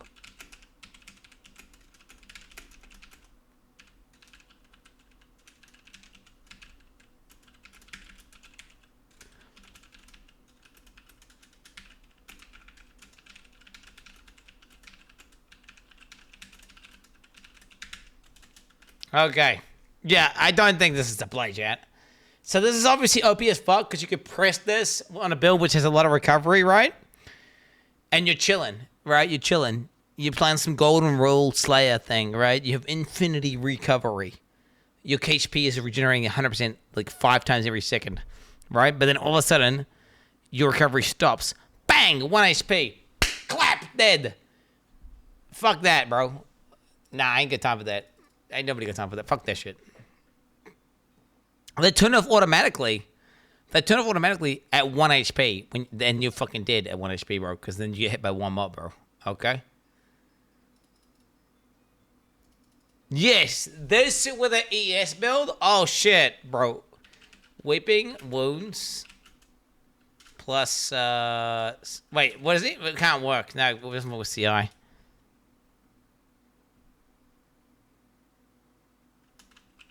I mean, there's definitely a way. If you had, like, if you're playing a hybrid ES build where it's mainly ES and you have, like, you can stop all cast damage from bypassing, it would work very well. If you had low percent life, but because it does percent damage, and then you have high, you'd have to have high life recovery though, which would be like it'd be a weird synergy. It'd be weird. A new Nature's Concoction cluster has been added. The range style location, Nature Concussion, Flask adjacent to tinctures gain 2 charges when you hit an enemy. Okay, that's OP. Perfected Formula cluster now has added southeast range of starting location. Perfected Formula provides 15% chance for tincture to not inflict mana burn. It causes tincture supply to have 10% reduced mana burn rate. I don't know if I like these changes, bro. They're going to create tincture builds where you stack all this tincture bullshit and you just press shit on and then you can play the game while it's on. And then what's going to happen is then you're going to have to turn them off at some point and your character's going to be dead. You do nothing, you do fuck all, and then you wait and you turn them on again and you be insane again. It's going to create like a weird playstyle where you turn these things on, your character's like fucking 5 times as much damage, then you turn them off and you do fuck all damage. And it's like, I don't know, dude. That doesn't sound that fun. Well, to me anyway, I guess. Cooldown recovery rate. Yep. Takes your masteries. The first 6 might have been applied, have no effect. It's kind of cool, actually. You get to just use 6 stacks of tinctures, and then turn, Tinctures deactivate when you have 12 or more mana burn. Oh! So you can have an auto turn off. So you can just press them all for the burst, right? And it just auto turns off at 12. Okay. Retaliation skills. As described above, we've added a number of retaliation skills. These skills are required you to meet a certain condition in order to use them. Once you meet that condition, you can unleash your devastation on your foes. The counter skills, Reckoning, proposed remnants have been removed. What the fuck? What the fuck? What the fuck? Bro, what the fuck? Hey brother, hope you're doing well and the family is happy and healthy. They removed my favorite fucking skill from the game! And they didn't even, it's just a line in the patch notes!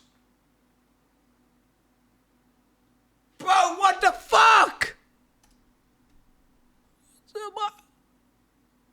Vengeance fix / buff. Holy.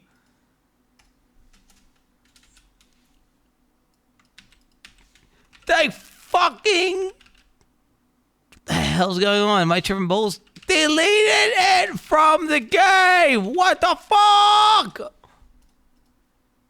What the fuck? Bro, they deleted it from the game. That's a big L. What the fuck is this?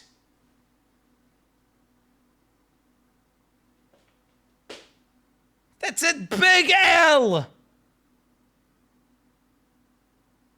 That's the first Giga L I've seen in the entire patch notes. So far, I'm chilling, right? So far, I'm chilling. But bro, you're gonna just remove Vengeance from the fucking game, bro? Whenever I was a Vengeance main, dude. Look at this. The fuck is this? I didn't want to click on what the fuck that shit is, bro. Vengeance PoE. Quin69. Vengeance Quin Beastman build. Look, I did a bunch of Vengeance builds. Why am I not seeing it here, bro? Why am I not seeing it here, bro? For 3 years ago? What the fuck? Hey guys, Yo, Meta was a young boy back then, man. Oh fuck.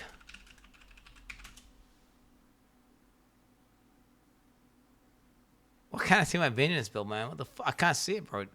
I can't see it. Vengeance. Taking another Quin69 DX softcore. Why is it not showing my fucking insane Vengeance build? I'm fucking raging.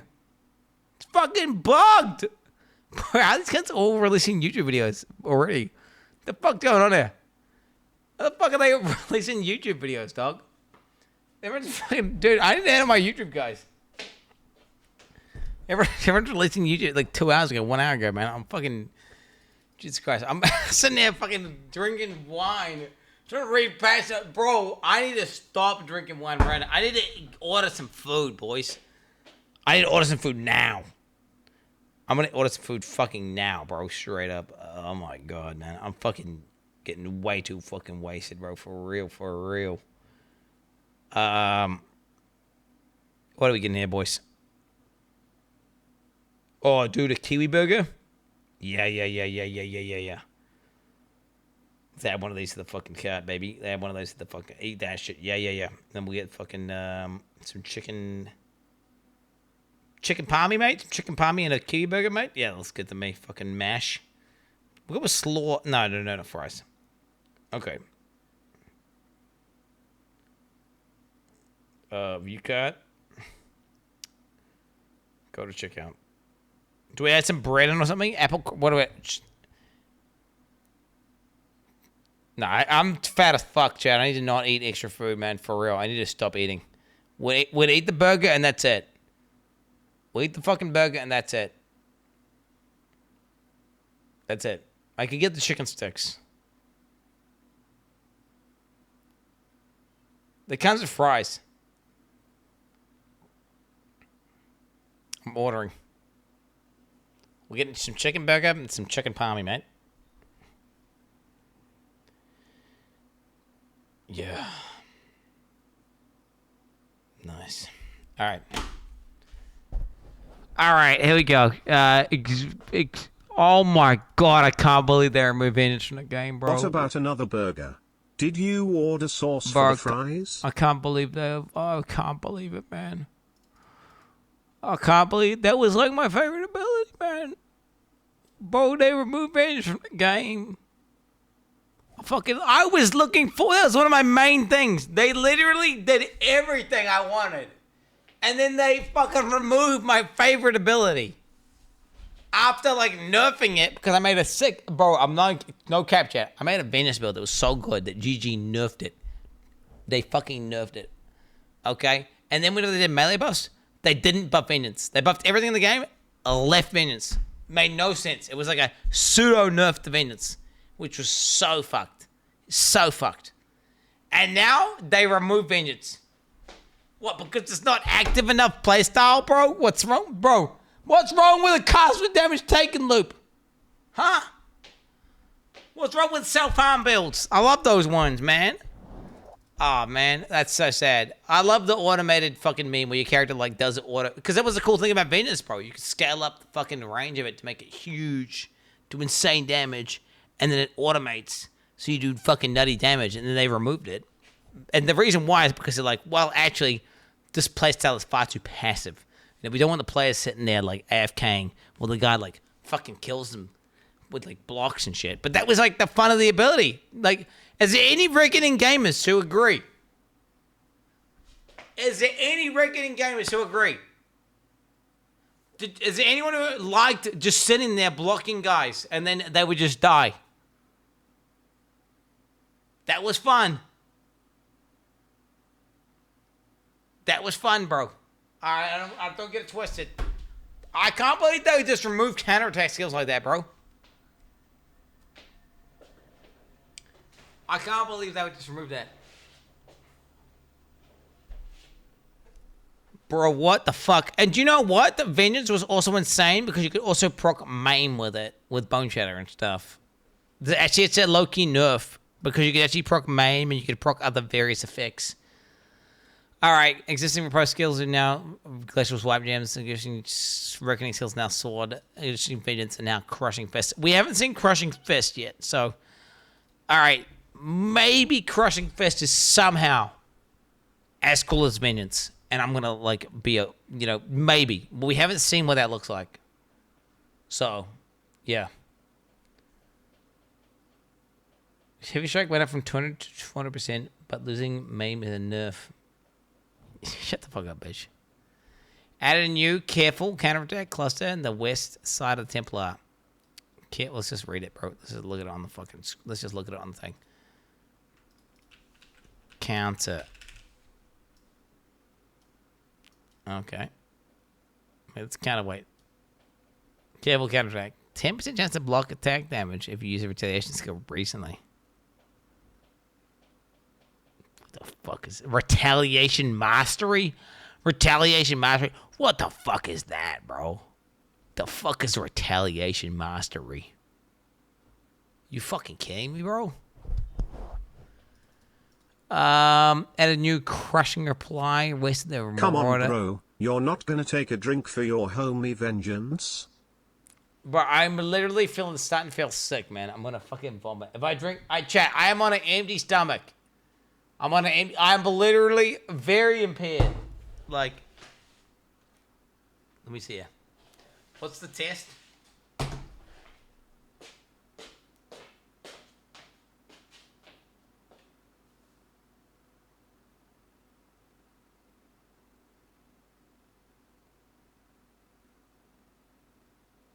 I'm good, actually, bro. I'm actually pretty good.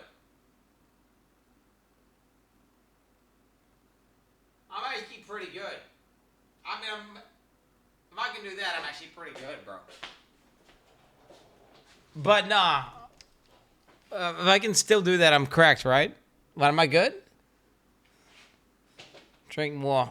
Yeah, I don't know, man. I think I'm good, actually. But no, I feel like I'm gonna vomit soon. I'm genuinely starting to feel sick. Yeah, I'm starting to feel sick, and I don't want to vomit on stream. And it's hard to read already. I can guarantee you, I never drink alcohol. And I'm on an empty stomach. I've not had one glass of wine. I've had half a wine bottle. Don't get it twisted, bro. That's like 4 standard drinks or something. 3.5 standard drinks. Oh, shut the fuck up. Shut the fuck up. Skills have 50% stun duration on enemies, and retaliation skills drop 45 melee. Add a new indiscriminate vengeance cluster. Indiscriminate revenge causes retaliation skills to have 30% area effect, Add new retaliation's wheel to the southwest of the duelist starting location.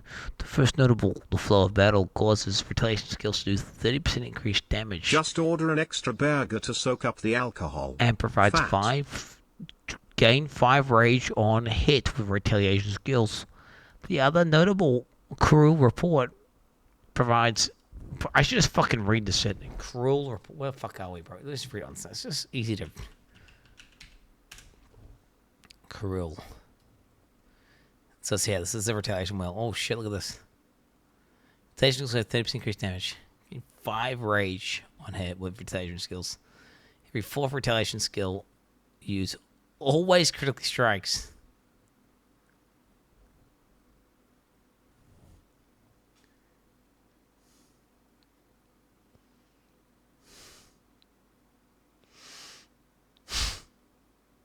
The fuck does that mean, bro? 20% retaliation skills have 20% increased speed?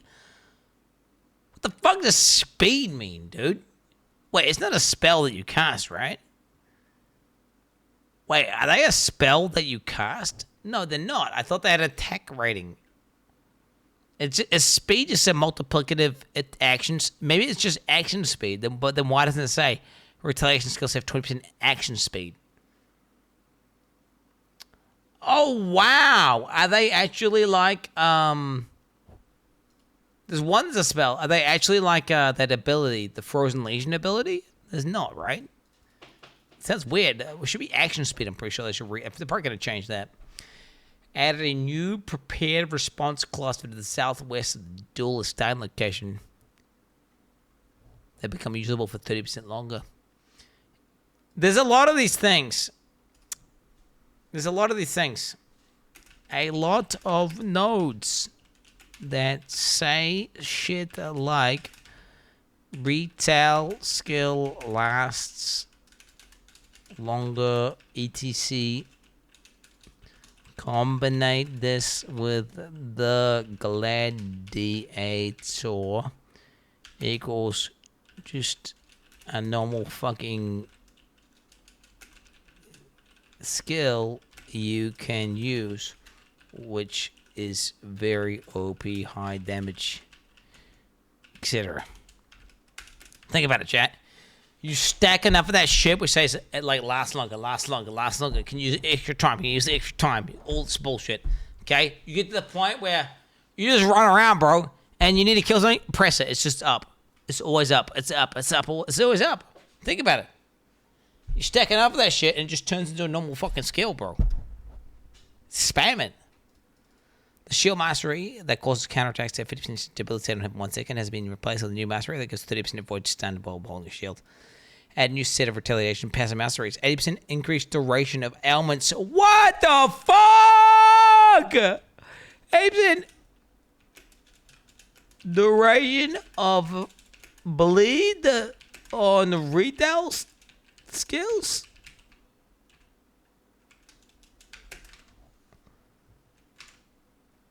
Hello?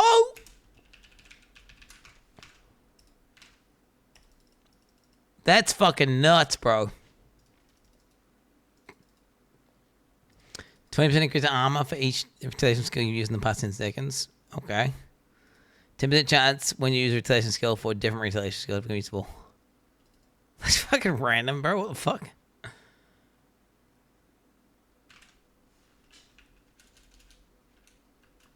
I mean, 40% mana cost?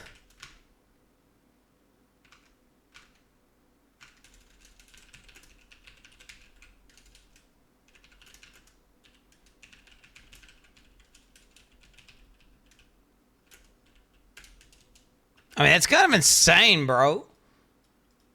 I don't know if you'd use that because it's got a cooldown there.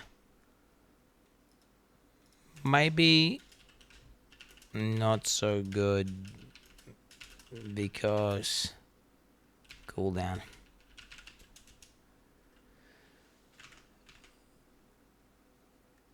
What are you looking at? Bro. I don't want to see it, man. What the fuck? I haven't got to that part yet. You're looking at spoilers, homie. You're looking at spoilers. Added a 6-slot device to the map device. At tier 16 maps and above, you'll now have a chance to encounter the Wildwood from the Affliction League.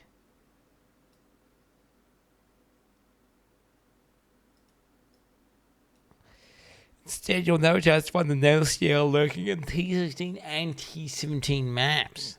This NPC will give you a selection of unique items, and you can pick one to take for free. So Nameless is fun. It's only in T16 maps. Okay, getting to T16 maps.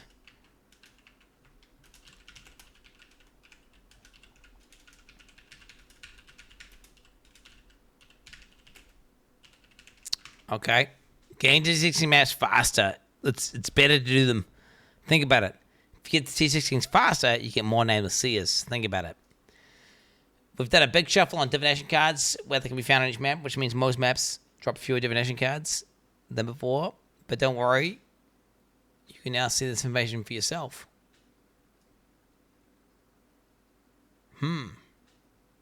Okay. Hovering over a map of your atlas displays which divination cards can drop there. You can now apply. You can now also type the name of the divination card to highlight the filter on your atlas. Add a new fragment and audience with the king. Gives you King of the Mists. The name taker Floor of Refuge and the Trickster's Smile unique items are no longer part of the core drop pool and can instead drop from monsters in the Wildwood. I really wanted to make a build with the Floor of Refuge. It's actually OP as fuck, low key. I never got to do that. That was something that I was trying to do last league, but it never dropped. Finish the bottle, pussy. Bro, I am literally gonna vomit. I'm not. It's OP as fuck. I never looted one. I never looted one. The entire league of whatever that was, Affliction League? What league was that? The entire league. I wanted this item. I wanted it. I wanted it. I wanted it. I wanted it. I just repeatedly. This was my secret build. Chat, I don't want to spoil it. I don't want a spoiler alert. This is actually completely overpowered. This is completely overpowered. But no one knows it. I'm drunk, and that's why I'm exposing my secret build right now. This is a secret build that I wanted to make. It gives you infinity damage reduction to elemental damage. It's OP. But you need to be a jug to use it. You need a very specific setup. But it's fucking broken. Okay? Trust me. It's literally a once-the item. Because no one knows that it's actually OP. It's low-key. Alright. And maps tier 16 or above, you now have a chance to discover the Reflective Mist. That's a Calandra League thing. We saw that. That's OP as fuck. So what that means, chat, Doriani's items, OP, bro. Negative Lightning Res items, GG, bro. Straight up. Doriani's OP. If you don't know. You may now stumble across Sentinels, because I don't know if you remember, this is my best character I've ever had in SSF HC, which died to a brutal disconnect. It was truly sad. I did the world first ever. Doriani's. At the end of the day, we find our way. Broken lives busting through skies. Voice so strong, can't go wrong. Overpowered hearts tearing us apart. Hey, hey, together we stay. At the end of the day, we laugh and play. Oh, come what may. I didn't turn my lights off, man. It's too bright in here. Turn my lights off, chat. It's too bright in here.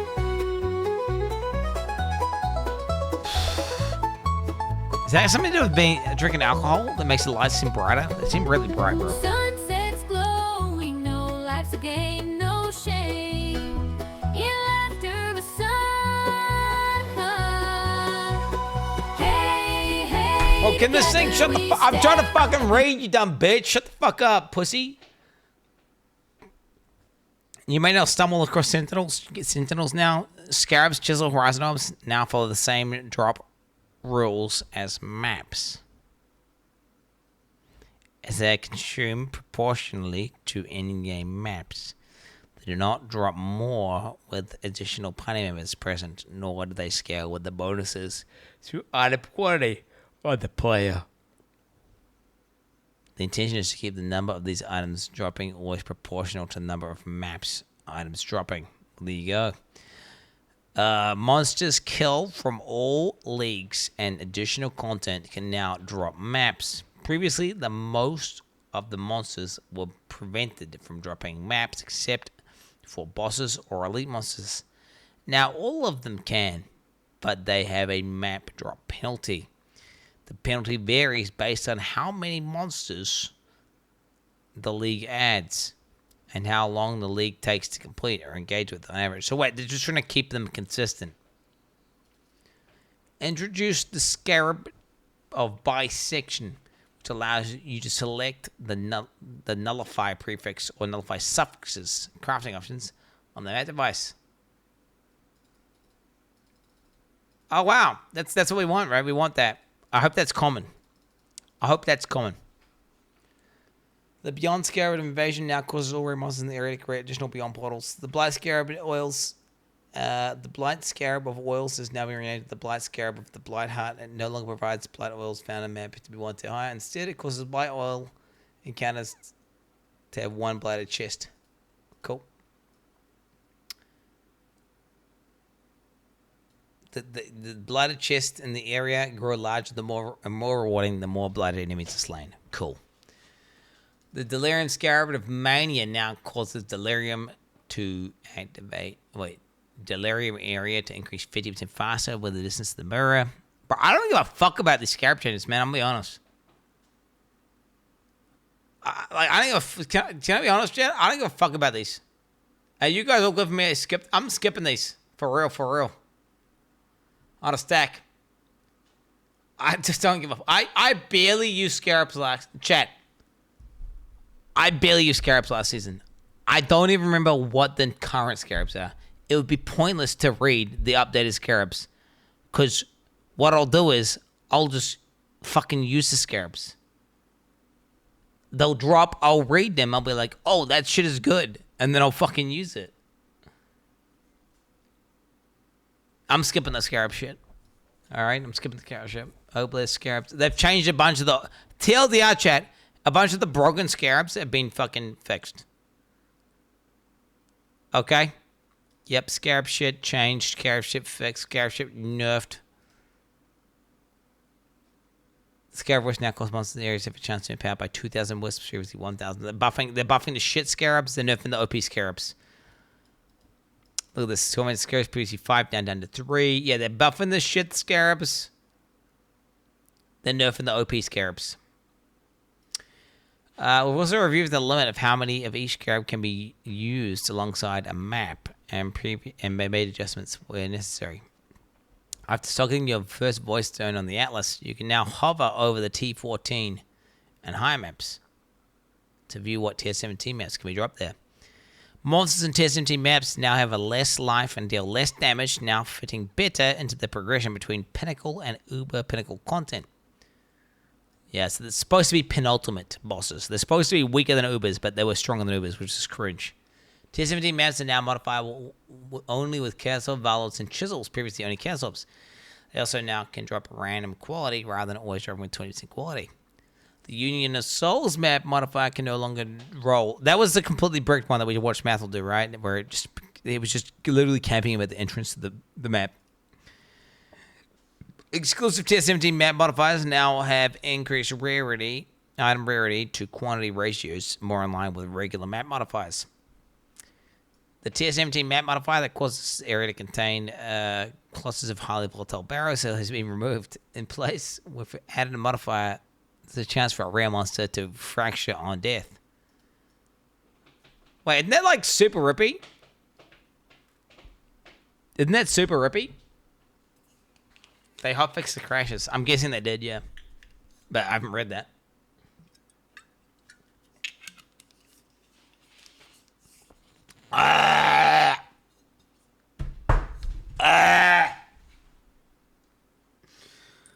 When my food getting here, man, for real.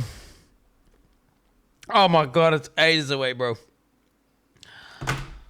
Oh my god, it could be 30 more minutes if my food gets here, bro, for real. It could be 30 more minutes, man, bro. It's wine. Oh my god. Double anointed amulets can now draw from Blight Ravish maps.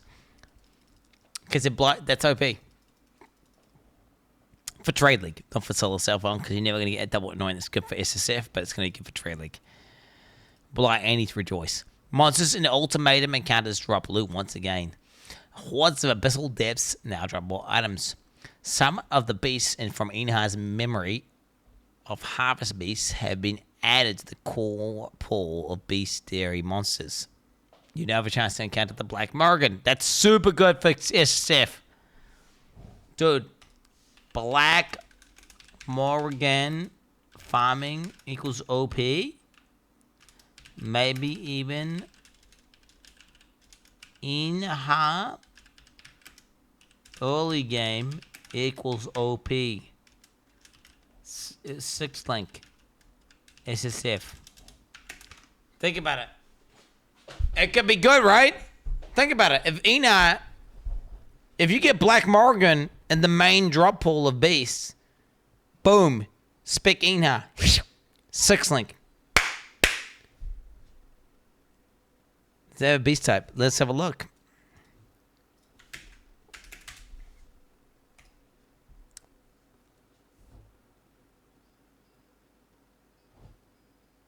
The Black Morgan is a unique Goliath.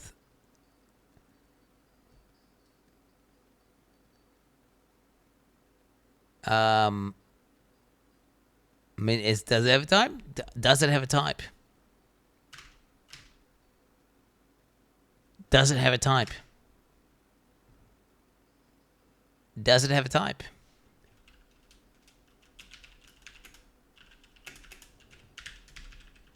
Maybe could spec into it. I mean, they must have a type, right? It must have a type. Right? It's got to be one of the types. It's not like you have a beast that's not a type. What am I trying to do? That's the wrong thing. Atlas tree. POE.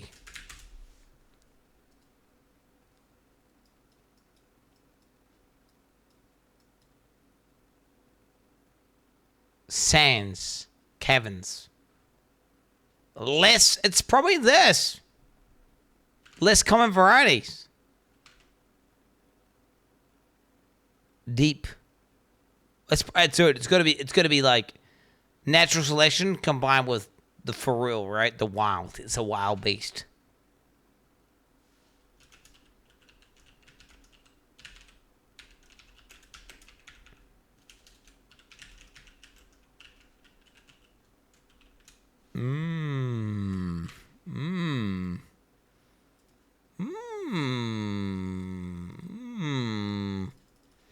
Janus Fortification Safe House reward is now Domination Scarabs. This is Blood Ruthless. You now have a chance to find a Gloom Shrine or Charge Shrine in areas.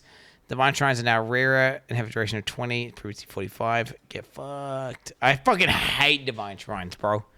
Like, if you could just have a note on the tree that was 1 point, it just takes Divine Shrine out of the game, I would take it. Because Divine Shrines are more rippy than they are helpful. Gotta go eat, Quinn. You won. Yo, get fucked, nerd.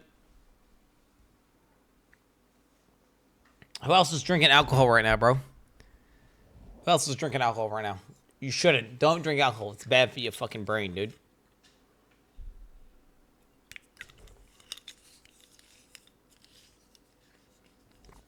That's where I'm at, bro. That's halfway. That's 4 standard drinks right there. That's 4 standard drinks. I'm fucking wasted, homie. I'm fucking shit-faced, man. Well, with just the drop rate of Valdo's puzzle boxes, previously we're adapting its drop rate based on the possible outcomes selected by supporters. So many supporters really wanted a Mage Blood, so the box was hardly dropping. Thus, we have drastically increased the drop rate of the box, but reduced the probability of the chase unique items from it, like the Mage Blood. The following maps have been added to the Atlas. Yep. Nobody cares. We'll just see the... Okay, they've been... Okay, so they're just changing some of the maps. I like Mesa. That's a good one. Infested Valley's kind of nice. Caldera's a good one. And it's a lot of good maps. There's some good maps on there, bro. For real. Map tiers have been shuffled. Cool. Some map bosses you are required to defeat to upgrade your Pantheon have changed. Yep, it's the same shit as usual. Delirium. First 15 waves have been removed from Simulacrum. Usually characters reaching this content are high enough level that the first waves are tedious and unrewarding. Yep, they were. Just excited about this, chat? Nobody's me. He's a simulacrum Andy, okay? He's going to be very pogging out of this. Like, there's, you know, there is gamers who literally just farm simulacrum all day. That's what they do. They're called simulacrum Andies. They just play Trade League and do simulacrum all day. They make a simulacrum build, and that's all they do. So now, as simulacrum Andies, they're going to have a lot more shit to do. Yeah, 24/7 simulacrum only the hardest way is to lock in. We've also added more opportunities to obtain specific unique items such as voices by defeating bosses if you use complete waves. Okay, ritual. Corpses that you use to raise specters can now be found as a reward and ritual. These corpses have been rebalanced to be appropriate for the core game compared to the debut in Affliction League. Oh, they got the AKA, they got nerfed, bro. They got nerfed. The lowest tier ritual bases can be found in maps, and the highest tier can only be found in maps with the area level of 83. The Archdemon Crown implicit modifier is now minus. We saw these, right? It's down minus. Wait. The Archdemon Crown implicit modifier is -2 socketed support gems and +2 socketed skill gems. It's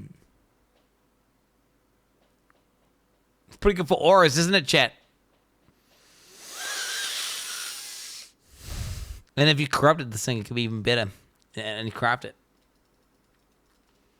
The Brimstone Tread's implicit modifier is now 50% increased stun and block recovery. And 20% reduced stun threshold.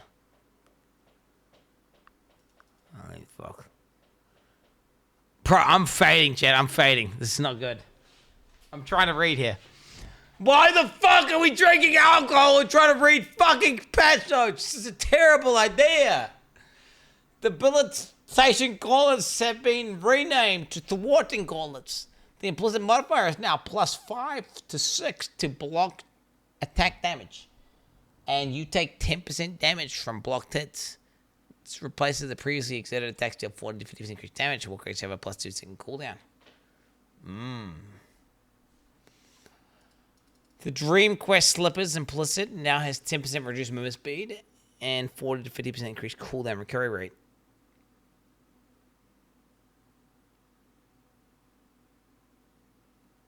Damn, that's OP, what?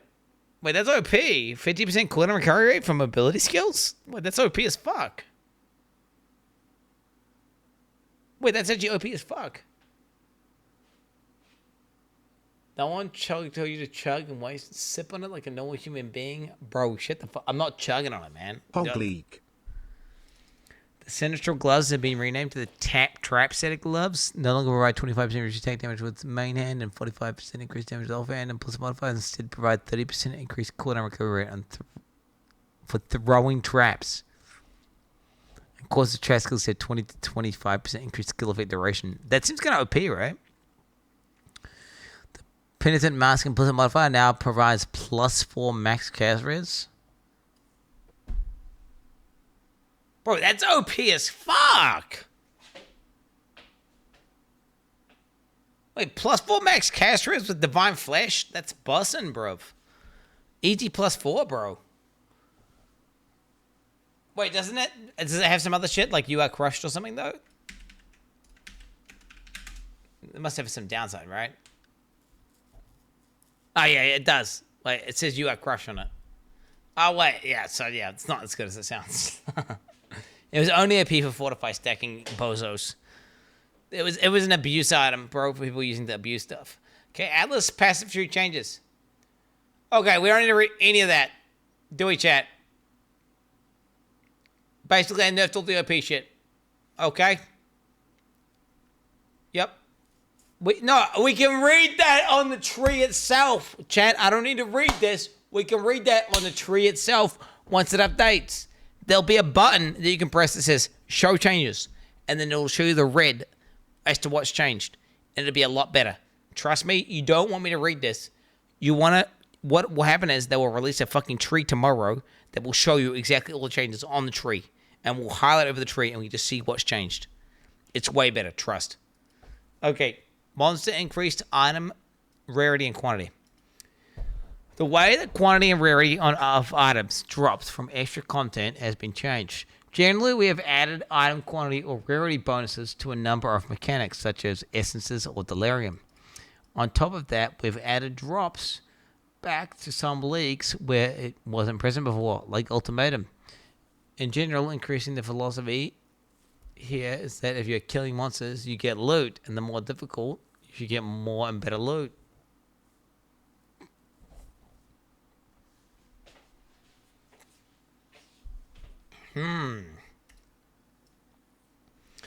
A major change we've made alongside the above is that we've changed a lot of quantity and rarity bonuses on monsters to prevent things from multiplying out of control at the very top end. There were cases that were utilized by fewer than 100 players in total in a league, and they were able to yield tens of thousands, in some cases hundreds of thousands of unique items dropping in every map, while not even playing in a party. And had such a monopoly on the unique item market, if you were wondering why there were so many T0 uniques, dramatically reduced in the Cripples League, it was due to this. This wasn't them exploiting a game mechanic. This was just the maximum capacity of rewards. By changing this, it severely limits the runaway cases and experience of the average users. Do you know what, chat, bro? Dude, these motherfuckers, bro. You got this thing right. You got like the average players, right? And then you got like the guys who are like turbo juicing, right? Right? They're like whatever turbo juicing. And the issue of PoE is they got this, bro. They got this, like legitimately. They got this. This is the issue of PoE, bro. In my opinion, they got motherfuckers, bro. Straight up. They're like this.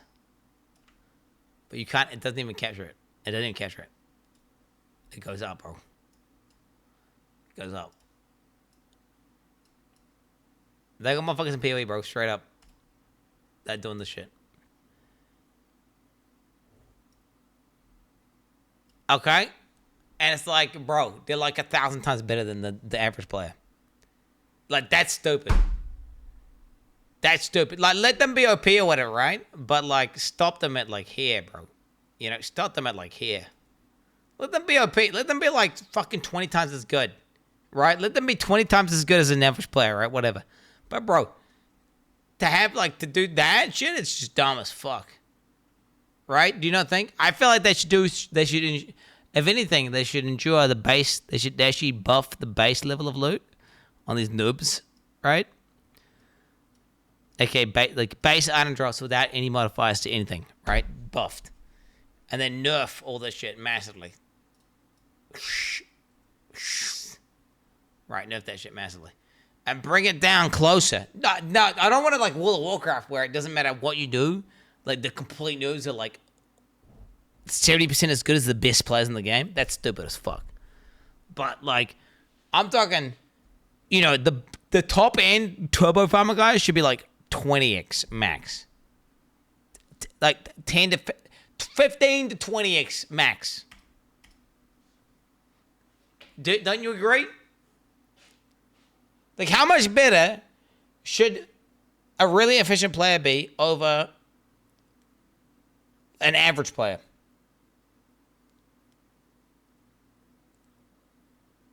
$10x, 100x, 1,000x.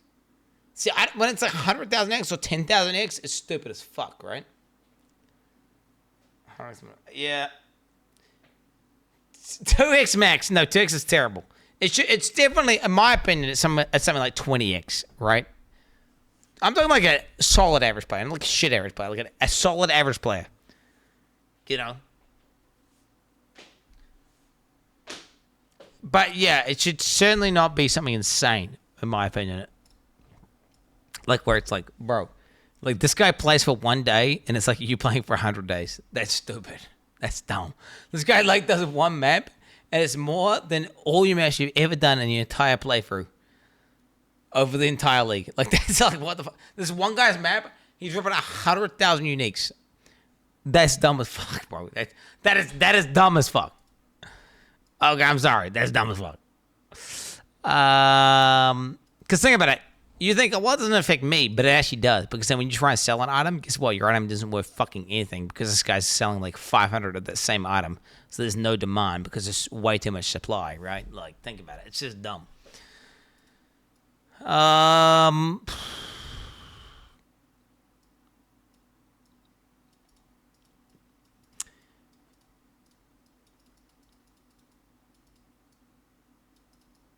By changing this, it severely limits the runaway cases without affecting the experience of average users or even above average users at all.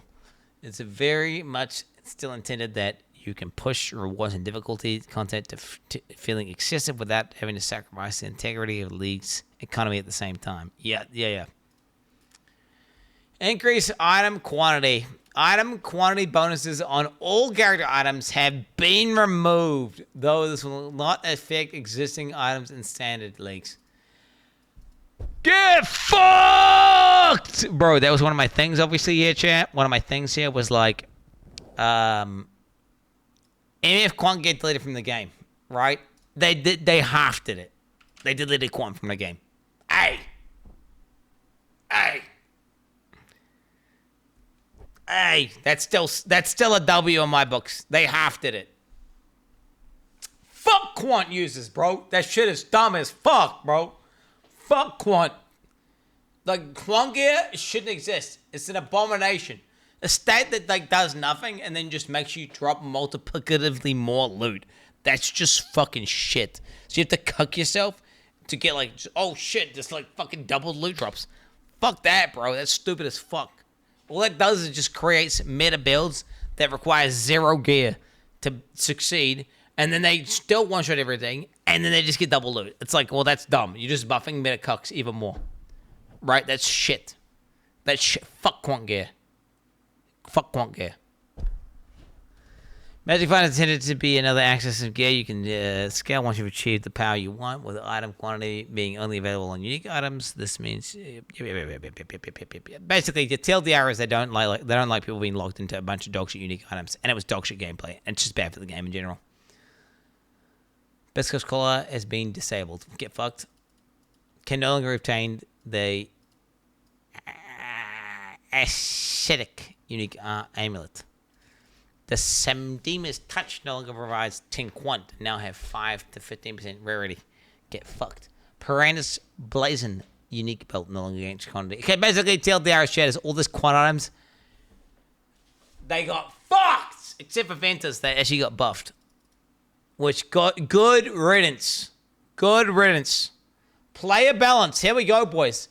Corpses spawned by Desecrate corpses spawned by Desecrate and corpse walk skills now have a flat 15% chance to match your Spectres, rather than a 15% chance on top of being added to the main pool of corpse varieties you can pick from. Is this a DD nerf? What is this? These spectral corpses are now usable for most purposes and can only be used by minion skills such as Raise Spectre or Bone Offering.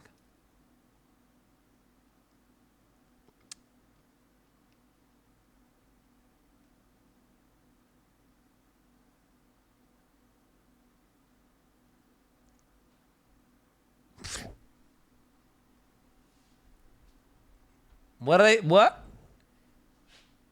Wait, they're trying to nerf that shit, right? DD can't use Desecrate corpses. Wait, what?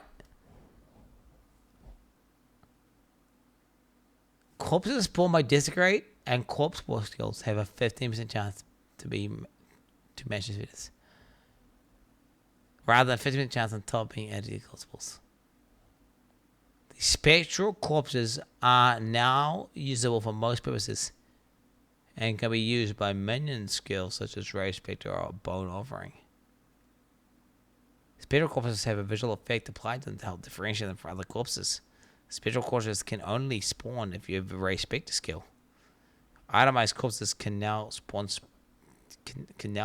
spectral corpses.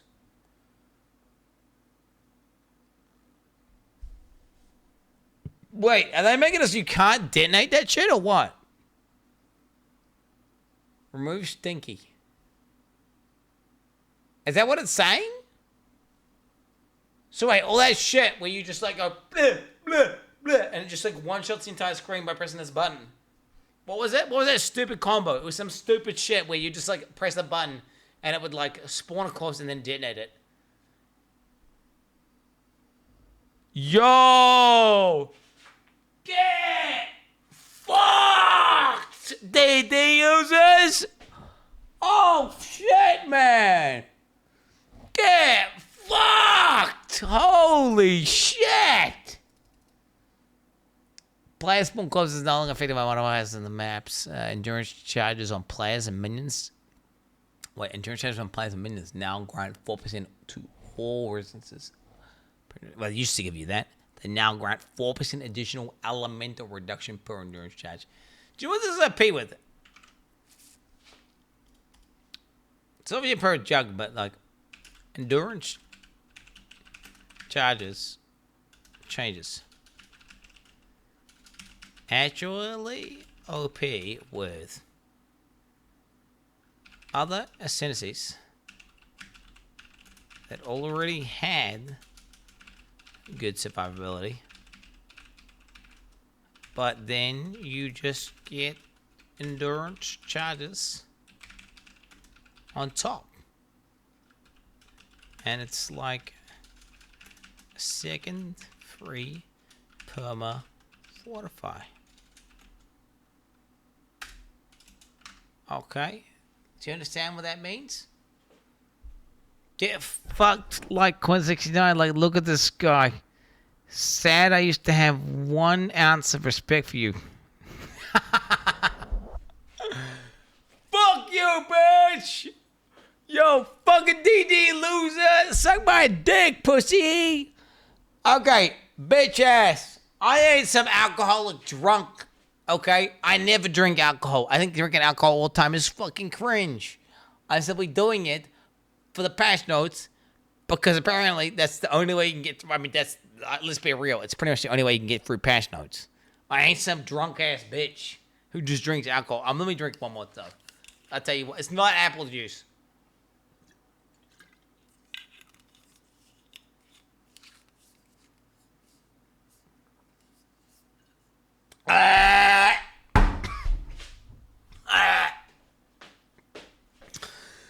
Water is now instantly restored on 2 seconds, 54 seconds. Whoa!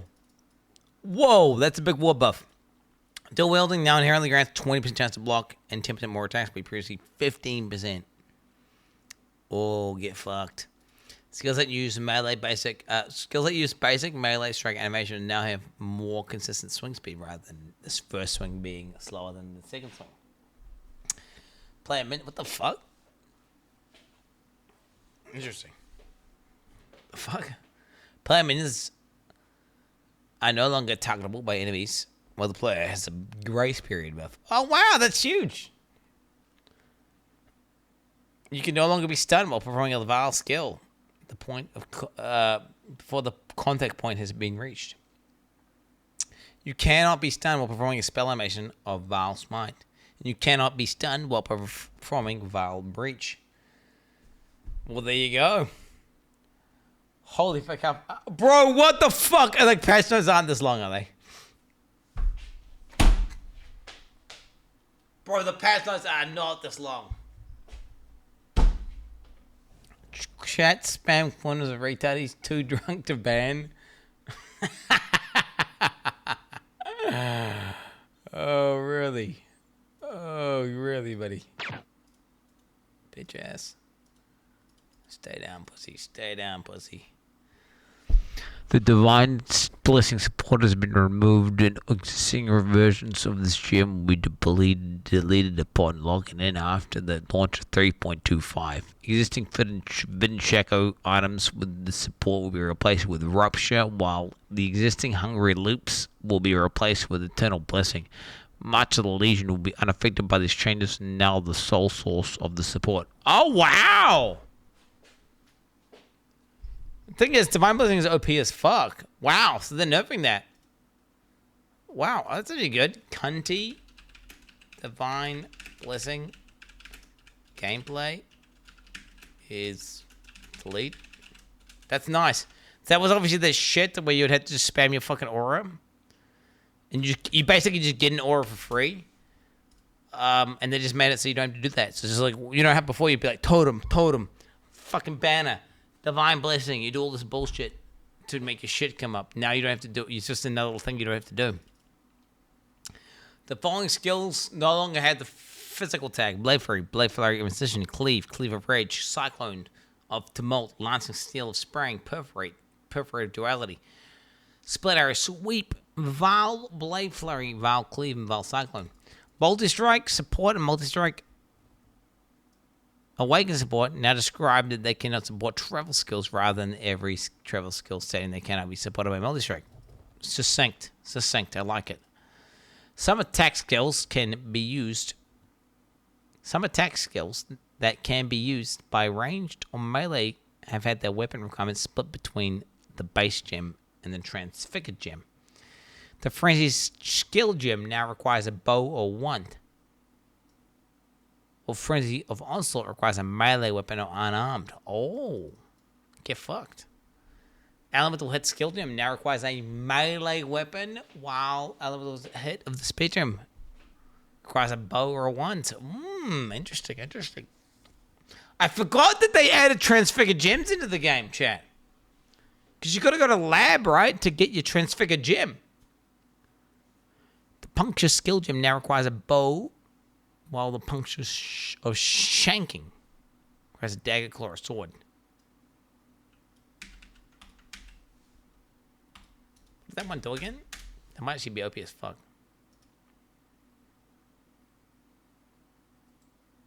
All right, so today we're talking about, I hate to say it, you know it, the shank, right? That dreaded word. I don't even like to put it out there, but if you're watching this video, sadly, you might be struggling with that shot, and we're going to fix it, right? Once and for all, we're gonna fix it. I'm gonna show you exactly how to do that. I'm PGA teaching professional Todd Cope, Director of Instruction for US Golf TV and the Sanford Power Golf Academy. And there is nothing that really breaks my heart more than when I see somebody who comes to my lesson team. The fuck is this? Puncture of Shanking? It should be some golf shit. But what the fuck is this, man? What the fuck is this? Where the fuck is Puncture of Shanking? How do I find... Where is Puncture of Shanking? Is this new? It must be new. I've never heard of this. I'm trying to find what it does. Puncture of Shanking. Puncture of Shanking? Question mark. What the fuck is that, bro? The elemental arrows fired by prismatic blank mirror arrow clones now directly use skill damage conversion from 100% fire cold lightning. This means that while other skills of non-skill... Well, fuck. This means that while with the other skills of non-skill conversion, such as Unholy Might and elemental arrows, deal entirely 100% elemental damage. Instead, 50% of elemental plus 50% of chaos.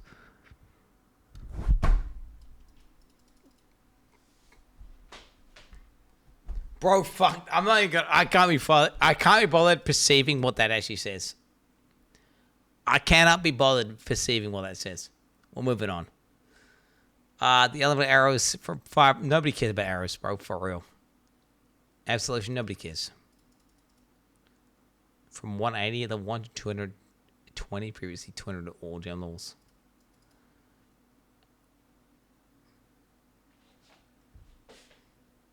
Ancestral Cry no longer grants a buff which gives you bonus armor and melee range. Instead, the user and nearby allies gain a buff that grants elemental resistances. The buff grants +5 to elemental resistances per 5 power. +1. Oh, huh? +1 to all max rares. Up to 10 power. Can gain up to a maximum of 30 power. So 3 max rares. There's a base duration of 2.5 seconds at level 1 up to 3 and 4.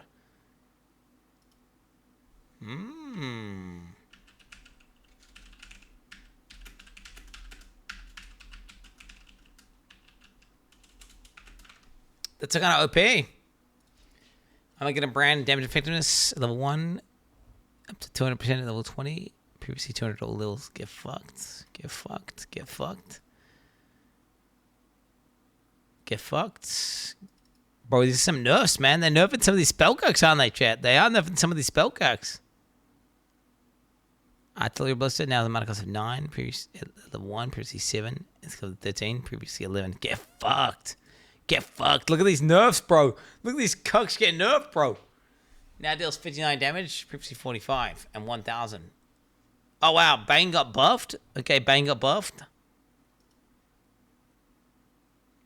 He got buffed again. Bane got buffed. Okay, they're buffing Bane.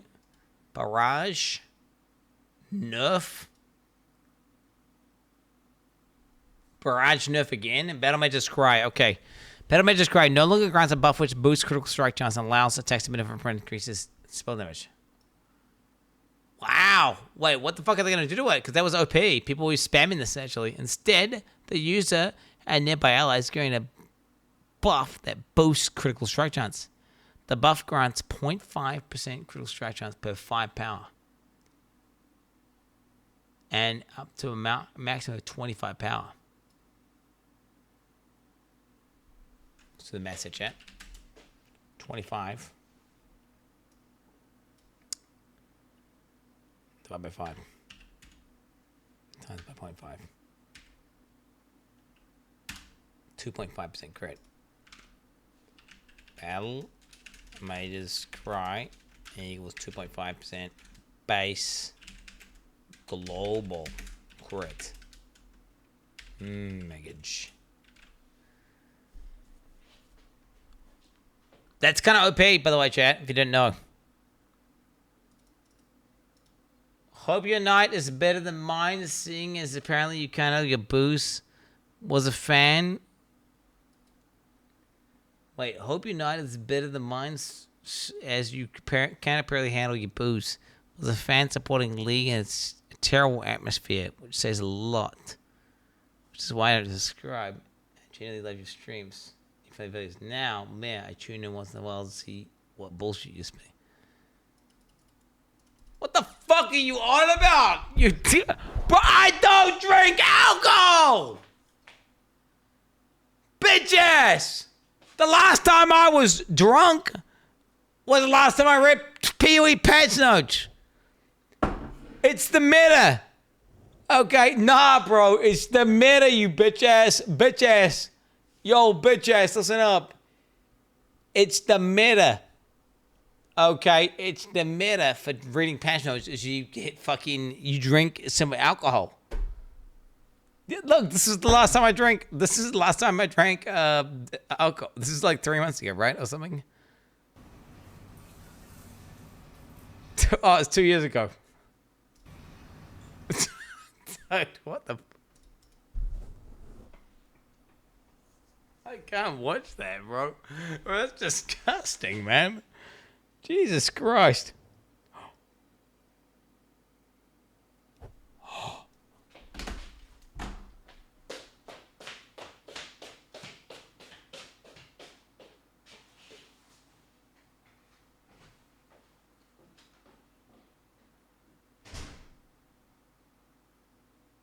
That was hot.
Bro. Bro.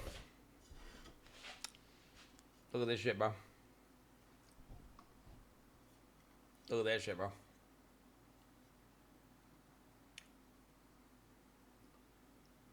Yo, I shouldn't be sitting there eating, bro. I think we finished the rest of these. I think I stopped drinking alcohol, chat. I think I stopped drinking alcohol and I finished the rest of these passion stuff tomorrow. Cause, bro, how am I gonna eat this fucking?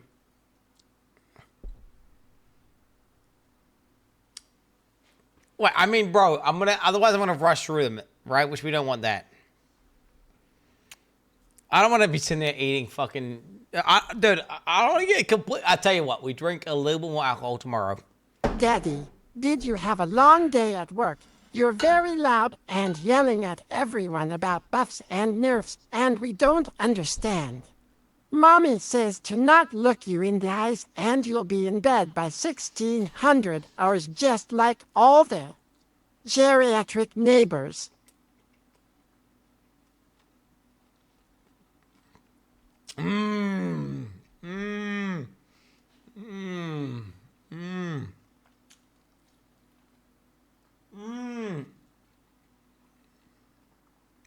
It's like beetroot, bacon,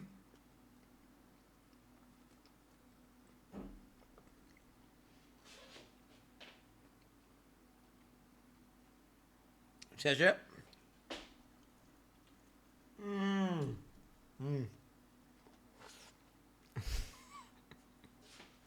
Bro.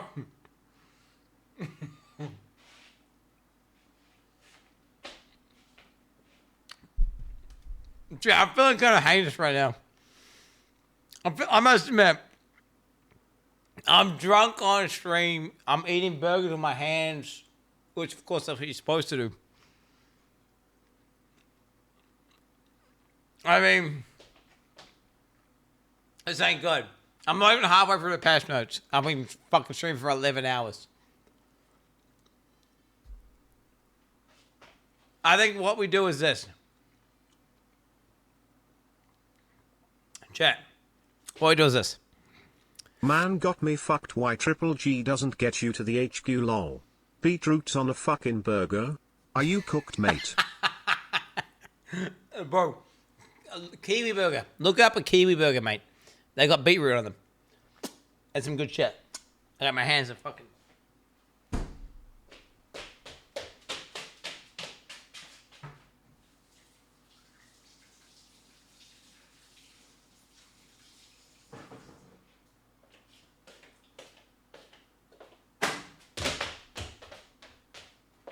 Bro, I just slammed my foot into my fucking treadmill, man. Fuck me, cunt. I almost, Jesus Christ, bro. I almost just fucking bam. Bro. Hey, chat. Listen up. We'll continue the patch notes tomorrow. Bro, I'm not even halfway through. Let's be honest. I'm not even halfway through.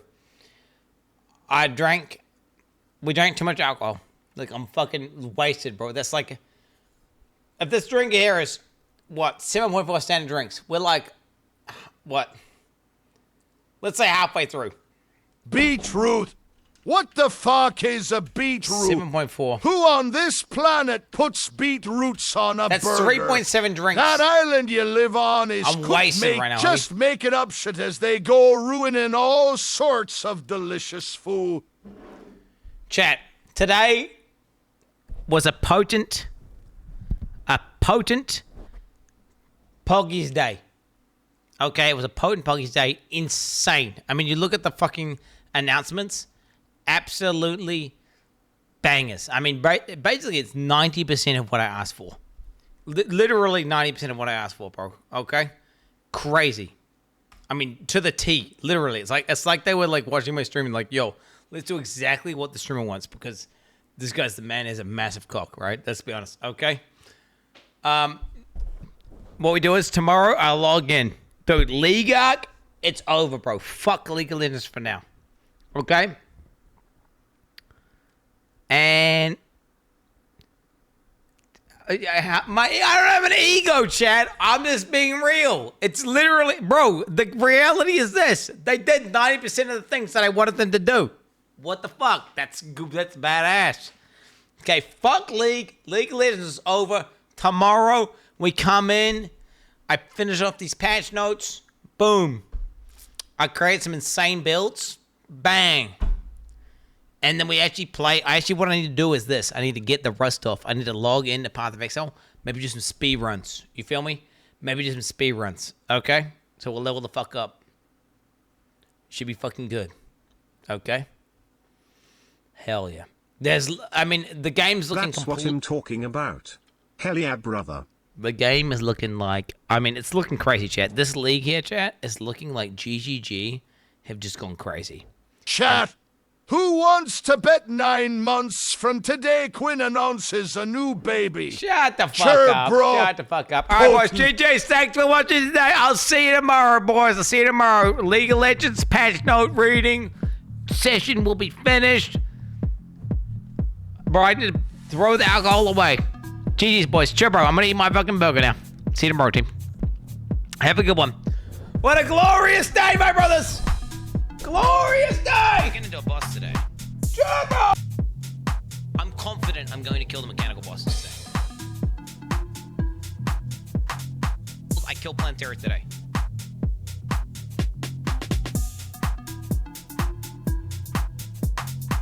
I'll be right back. I'm just Googling.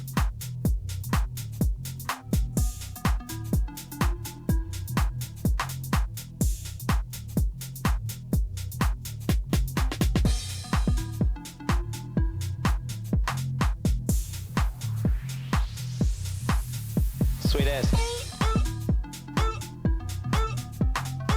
I do like literally 0 damage.